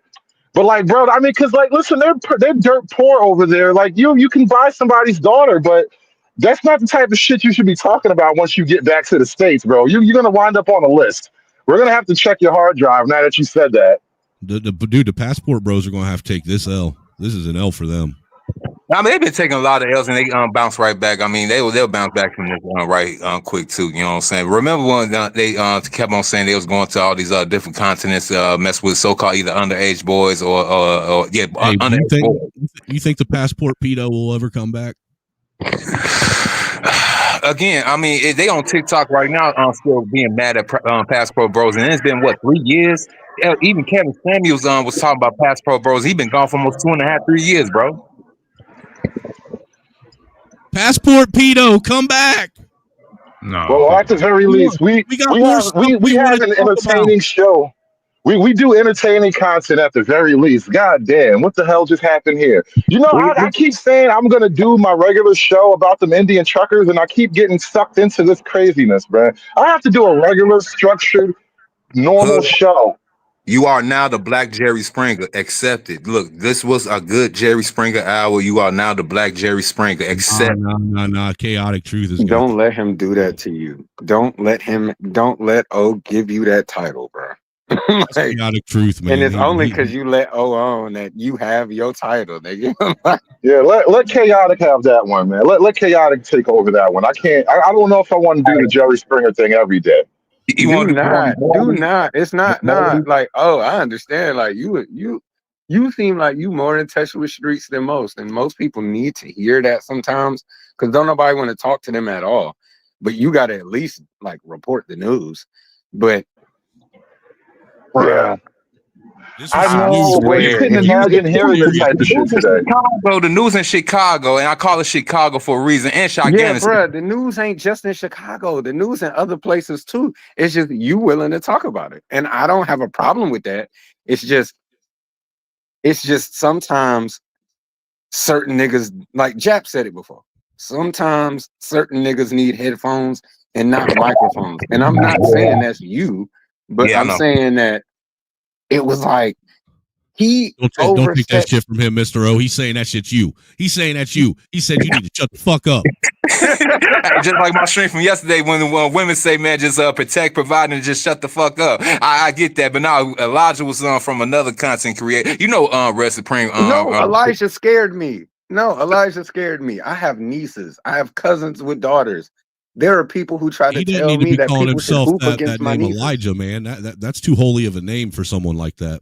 It is, but that ain't got nothing to do with me. That got something to do with his parents. But no, like, how did you make it make sense to leave and then go do something you wouldn't do at home? Like, you going to go play away games to foul? I want to know where the craziest thing is, if you think about this, where was he at where did he start down this trail? Because like I said, a 16-year-old you don't just go to Africa and have a 16-year-old fall in your lap. This is something that you're actively searching this path out. No. You can go anywhere and have a 16-year-old. I was about to just You say can that go shit. to Piata and accidentally shoot your shot at somebody you thought was older. Would anybody? Now, if you Bro, did I it, can walk then that's downtown you. city, You're bad. Chicago. I can walk downtown and literally see. And this happened. And I'm not trying to put myself out there, but the reason why I You pay vouch? attention is called patterns. It's called patterns for a reason. A chick, you know what I'm saying, with her little friends. One of them came up to me trying to holler. I'm looking at her like, now something ain't right here. Something's not right here. I told her no. This wasn't a dick measuring contest. Microphones and headphones, Mr. O. The truth of the matter is people like this, they start this young and they search this shit out. It isn't something that just accidentally happens. He didn't just go to Africa and accidentally find a 16-year-old bride. I fail to fucking accept that. This is something that he wanted. He searched that shit out. That's fucking sick. Angry. Listen. I believe that you're right in that retort because you can't find that bitch at work. He knew that he would be looked at as weird sitting in his fucking broke down Pinto outside of a fucking high school staring at fucking underage girls. Yeah, I'm You all said broke for. down Pinto. It ain't no I'm Pinto all no for more. It's the leaving. Impala. I'm all for leaving this toxic dating culture in the West, and I get that, fine. But if you go to another culture and you're now dating an age group of women you would never have considered before, like they're literal children back home. How do they become You're a adults literal once demon. once they're over there? You're a literal demon. You could not. Hold on. And And how this do ain't these me young trying to girls say even you know couldn't that do they're that at literal home. children when they have no concept of time? No, it ain't. It ain't just you ain't got no concept of time. You have no concept of what's right and wrong. Everything that's right and wrong is subjective to you. We're not going to change the subject because we're going to wrap this one up. I got to get out of here. Like I said, I got to run errands. I'm out and about. I got to focus on other shit now. That nigga, But yeah, what a crazy conversation we just had today. Oh, unbelievable. The game is really over. Apparently, the game is so over in so many ways. Sick of forking. I might file a live stream. Maybe not right now. Maybe at 12 o'clock. Unless one of y'all might go Snowman. You going live? I ain't gonna do it right now. I'm gonna do it in 6 minutes. Nigga, fire it up. Like, you want me to hold court for 5 more minutes so we can just pass it over? I'd actually like to see what a Mr. O stream look like. No, not right now because I'm still at the square job. The square job, you know what I'm saying? We gonna get a little check-ins real quick, and I got some deliveries to take care of. So again, man. Can you I'm set off up right one? now. I got to do some shit in the real world. I got to get some things done while I got a day off. I like that goal. What's it say? Goal next extended says say no to kids. Say no to kids. Please. No man. Say no to kids, stream, bro. What do y'all think the odds are that he's on an offender list? Damn. Oh, 60-40. 60-40. Really? They don't. I don't think they have an offender list in Gambia. No, I'm talking about in the United States. That's why he left. Ooh, that's a good. He can bring do all up 40. He can name all 40 states where he can go and all that other good stuff. And he left the country. I think he might be on an offender list. I mean, because he also said some stuff about 13, 14. He said it when he was talking, but he said some stuff about 13, 14-year-olds too. that boy is a weirdo. When you guys were talking about puberty. Bruh, he literally will go after your kid if you had one. Dude, that's the creepy molester uncle that everybody talks about, man. No, The one that people protect. What was that singer? No, you guys know Snowman. I know you know this song because fucking White Rock. She's just 16 years old. Leave her alone. They say. Wasn't that Brett Michael and If I could fly, I'd pick you up. That whole video. Saying that or some shit. No, I forget the name of that band. What's the name of that band, y'all? There was Eddie was a veteran. No, fuck. What was the name of that band? The Mordone, the Benny Mordone. Yeah, Into the Night. Thank you. I am too young to know that. Yeah, this some old school. This old shit. This is old late 70s rock. Hood, how old are you again? You sure that wasn't Poison though? No, that was Benny Mordone Into the Night. Because I remember SKC was here. We play. I'm an old nigga, bro. I'm not even a young nigga no more. I'm sliding I know you're not a into my young old nigga, age. but like I'm 43 now, How bro. old are I'm you? 43 now. Oh, okay. Okay, so you big cousin. Yeah, Yeah. and Hood at That 43. video is creepy as hell. At 43, do you feel comfortable looking at girls the same age as your daughter like a sexual object? No, listen, I'm at college looking at they're fucking kids, bro. They're children still. I'm dropping my daughter off at her college and like they're children, like And you're she's sitting a there like, big child, you know?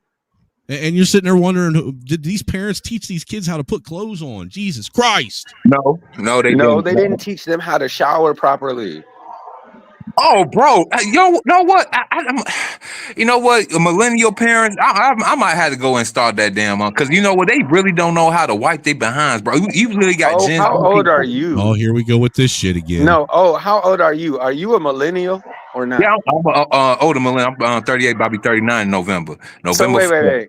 Again, because I didn't ask this before. When does the millennial stage end? It's from 84 to 96. 81. Okay, so 81. My little brother is the last. They said would be I would be Gen Z then. Because no, you'd be Gen X. You would have been Gen X. I'm sorry, Gen X.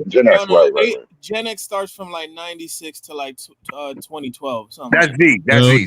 Gen Z. Gen X. I mean, I'm sorry, Gen Z. Hold on. Y'all said Gen Z. Hold on, let me. Millennial ends at 96. Yes, so 97 to what? 82. Okay, so Gen X is from like 68, like right after the It's 65 to 79. Yeah, to 82 to like 80. No, from 82 to like 68 or like 60. No, it's 1965 to 1980, but sometimes they confuse us. So from 1965 to 1979. Sometimes they want to go ahead and say 81 is millennial. Sometimes they say 81 is Gen X. So they've been trying to include 81 as millennial. Yeah, apparently I'm a millennial. Millennials is from like 82 to 96. I'm a younger millennial, so like I didn't grow up like I was all the stuff I had hand-me-downs the Super Nintendo. I still remember using a VCR. I used a VCR as a kid. Like I'm a more of a younger millennial. But here's the thing: the ironic thing is Facebook came out right before I came into high school, so like I'm on the cusp of seeing things before social media and afterwards. So you know, it's like if you can remember 9/11, you're a millennial. Oh yeah, for sure. Unfortunately, because this is I was 11, 9/11, I think. I was 6. By being a byproduct of being a single mother, I remember the Berlin Wall coming down. You Gen X. Yeah, I was a kid. I remember that shit too. When 9/11, I was going to 4th grade class. I want to say this though. I was already an adult by then. I was a freshman in high school. Honestly, I wish I had grown up with y'all hood. I wish I was like at least 16 to 19 around that time. Man, no, because this is what happened. This is why I get mad at millennials. Millennials, y'all suck for the simple fact that y'all ain't got no originality. Shout out to American Angry Snowman, y'all generation Gen X. Nigga, you don't know how to stutter. Stop talking about people. Millennials, you know what millennials are? Millennials are like boomers, but just broke. They're delusional, but broke. Echo boomers. That's what we was called, echo boomers. Yeah, they're delusion. They have a hippie delusion about them, but they're just broke, so they don't got the money to subsidize their delusion. Yeah, but this is like I understand that a lot of people that are around my age group are losers. But the only thing is like no, but millennials stop saying that. Like y'all be blanking at all of us. Like some of us are awesome.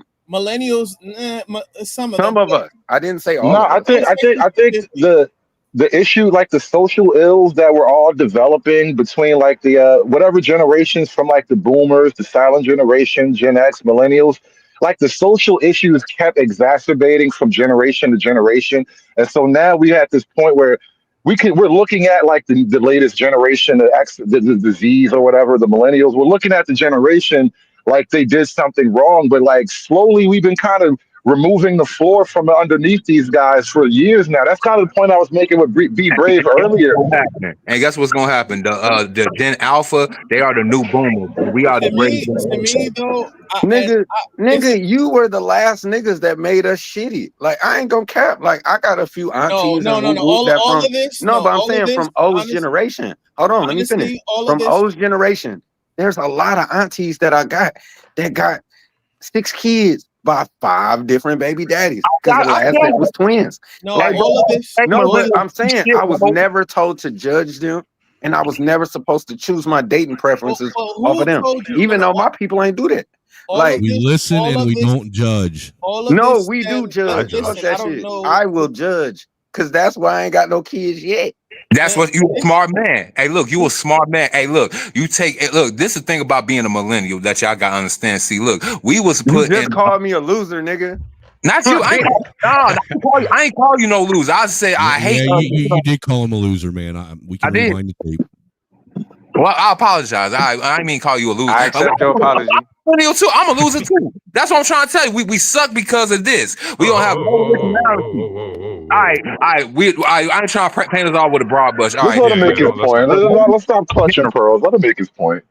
Millennials in general, like you said, we are the echo boomers. We had boomers as parents. We were supposed to look at them and be like, you know what, y'all fucked up. I ain't about to go down y'all same way and everything. Y'all told us wrong. Y'all told us to go to college when we weren't supposed to. Y'all basically took all our jobs and sent them overseas and everything. But the reason why I'm getting mad at millennials now is we give it nobody else's fault. Niggas told us to go to college during that time when they thought there was a shortage of people to go to college. They made an incentive for us to go to college, but they overplayed the market, making lesser degrees less valuable. No, What they did is they turned college into a new industry. Yes, they did. Let me explain. You have to go back. It's really a lot of this stems from the boomers. I'm telling you. And I don't even blame Gen X. Gen X kind of got scapegoated into believing that they were. Think about the transition from analog to digital. Like I watched a video on it. It really was by the. It was pretty wild to live through it. Yeah, but it was created or pioneered through the Gen Xers. It wasn't the boomers. But the boomers, all they did was reap from the greatest generation and the silent generation, right? But here's the thing. The millennials, like I said, they're delusional, but they were technically lied to. They were just go to school and everything will work out in of itself, right? I mean, think about it. When I came into high school was like 2009. That's like at the peak of the recession. So like you walked in at 2009. Right. So like, and it didn't recover until like after my first degree, right? So I always tell people this. My grandfather, right, Jamaican, came to this country in the late 80s. He was a VCR repairman.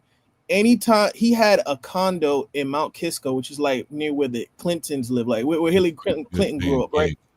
Right, exactly. So every time I knew him, he always had he had one BMW convertible and like the family car, right? And he had a condo.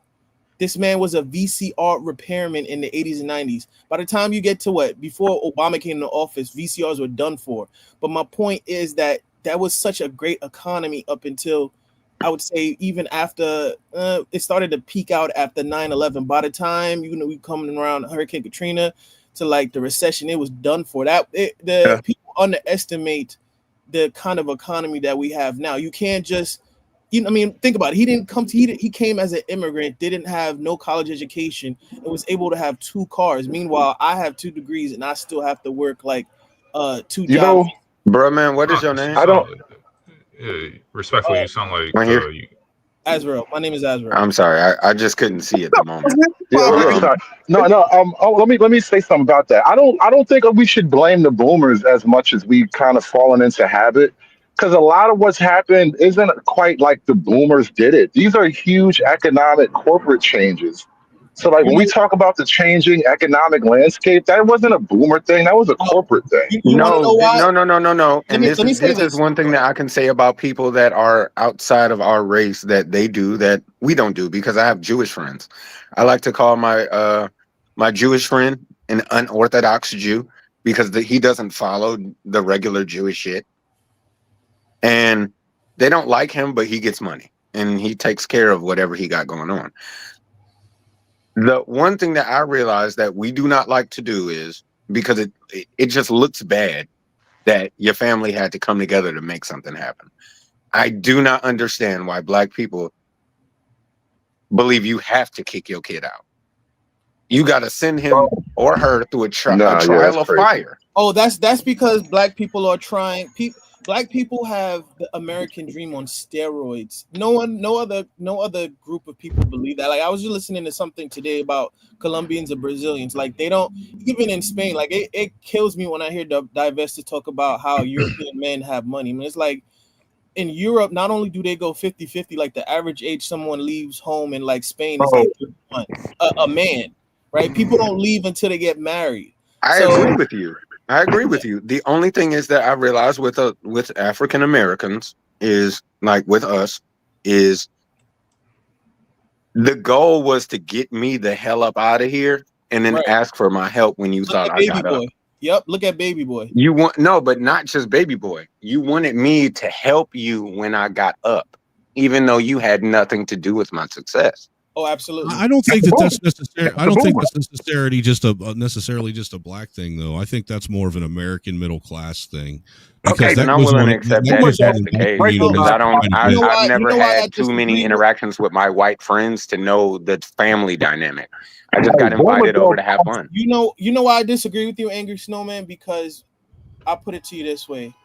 If we're the poorest group of people in America, you have no you have no right to be telling your kids to be like, oh, bounce, right?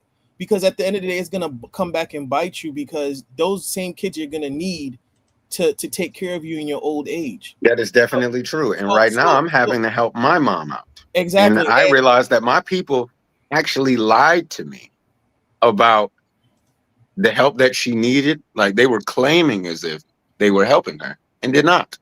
So now I'm walking into new bills I never had. And it's just a cycle. Go ahead, but I'm sorry. It's a cycle. You can say this about, if we, in terms of, IQ or whatnot, like, yeah, white people might not be the smartest, but they damn sure try to get their kids into the best schools, even though they know their kids might not be the best A student. They fight tooth and nail to get their kids in. How many black people try to? Most of us try to keep our kids not just necessarily in a good school. They have no. There's a lot of black people who have just no a good problem. environment. You know what I'm saying? I feel like you're really no. It's gender bias though. It's gender bias. I think it's more. Like I think Snowman was saying, middle class versus upper class versus lower class. Lower class white people are not doing the thing that you're talking about right now. But check this out. Have you guys middle class, black, white, anything else are always going to try to get their kids. But here's the caveat. Here's the caveat. That's how they got successful normally.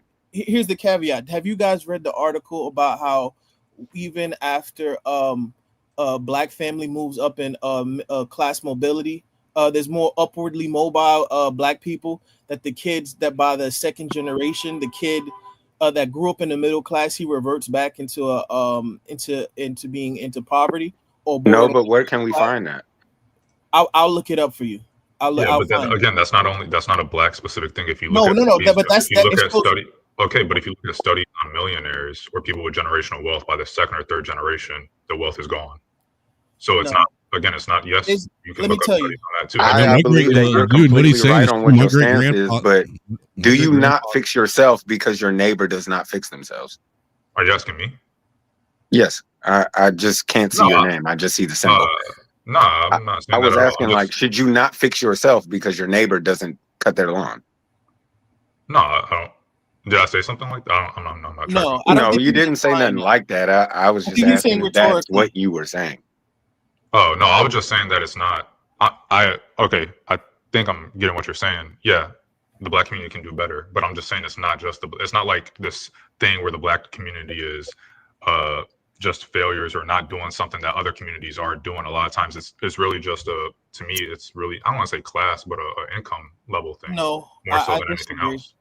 I believe it's a cultural, it's something culturally wrong. Like we don't even, like, I think about it, and even with middle class black people, right? I'd be like, damn, like, even if you're working class, the amount of money that they put into, like, I hate to say it, but into nigga trinkets and bullshit. It's like I just like I'm doing my master's now, right? But when I had my bachelor's, I spent my money on tutoring. Like half of my paycheck was going to tutoring to make sure that I get the grade. Like if it was like 15 people in the class and we were taking an advanced class, and like maybe 5 of the people passed, I was one of the 2 out of the 5 that had like an A. Right. And all I did was spend my money on tutoring. And I'm thinking to myself, tutoring is relatively cheap. You don't have to spend a bunch of, like, you can hire this. Put it this way: there's no reason why that you have black boys can't read on grade level when you can just hire an Asian or a white kid to teach even if you There, don't want there that, is a reason. Hold on, but there is a reason. Hold on, let me say this. There is a reason. Like at one point in time, like I was normally a 3.8 student, and that was due to certain levels of my laziness. I could have been 4.0 at a lot of times. I just got bored. or maybe you got burnt out. Maybe you was burnt out. Maybe you never know. No, but hold on, let me finish. I'm saying like maybe I just got bored. But the only thing was I realized within school, there's a lot of fucked up bitches that teach and no one acts like they exist. At one point in time, I had a teacher who lied on me and said I tried to hit her. And that was 7th grade. She came to me in 10th grade after I went to my high school and then came back to tell me I was going through a divorce and yada skip and I hated men and I treated you this way. I'm sorry. And I sat there, I was like, you never treated the extra kids who got like problems at home or problems all types of ways. You never treated them that way. You treated me that way because you saw that I had direction. My favorite. We don't address that ever. My favorite teachers were men. Mine too. One of them was white and the other one was black. And the one that was black, he just yell at us. My favorite teachers were my father's teachers back in the day when they were in middle school. And then when they found out that I was my father's son, they were like, I knew I needed to give you extra attention to make sure I passed you and also paid attention to your work because you never did anything outside of what was asked of you.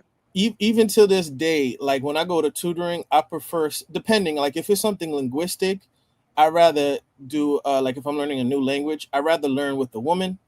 But if it's something technical or theoretical, like any type of tech stuff, I rather learn it from a dude. It's something about learning from another man that makes you keen in and focus, because like, okay, to a degree, but the only thing is you don't know what his intentions are based off of why he's teaching you. No, I'm talking about people I hired to tutor me. That's what I'm saying. People that I prefer, like when I'm on this app I use and website called Wisant. Like if I want to learn how to code a particular programming language, or if I want to learn a particular software from Microsoft, I'll go for like a Gen X. Oh, that's a stereotypical, but I'll go for somebody that looks like a Gen X older white dude because I know he knows his stuff. He's not gonna cut corners, right? But if I want to, I gotta talk to you, Mo Young, bro. Yeah, but no, if I want to look for like somebody to teach me a language, I'll usually go to a woman. It just, I don't know. It's a preference thing. I guess it's a preference thing, but your preferences can lead you astray. I mean, it's working for me now. No, I mean, I didn't say it didn't work for you. I mean, I'm just saying other people. Like, it worked out for you, but it can lead you astray, depending on what environment you're in. Guys, I stretched this out as far as I can stretch it out for the day.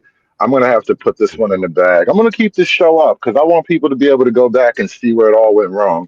But yeah, what a day. I hope that shit gets clipped and somebody starts talking about Angry Snowman or Mr. O, can y'all set up a panel or whatever? Oh, and Angry Snowman, I just wanted to say this. You can't put everything on.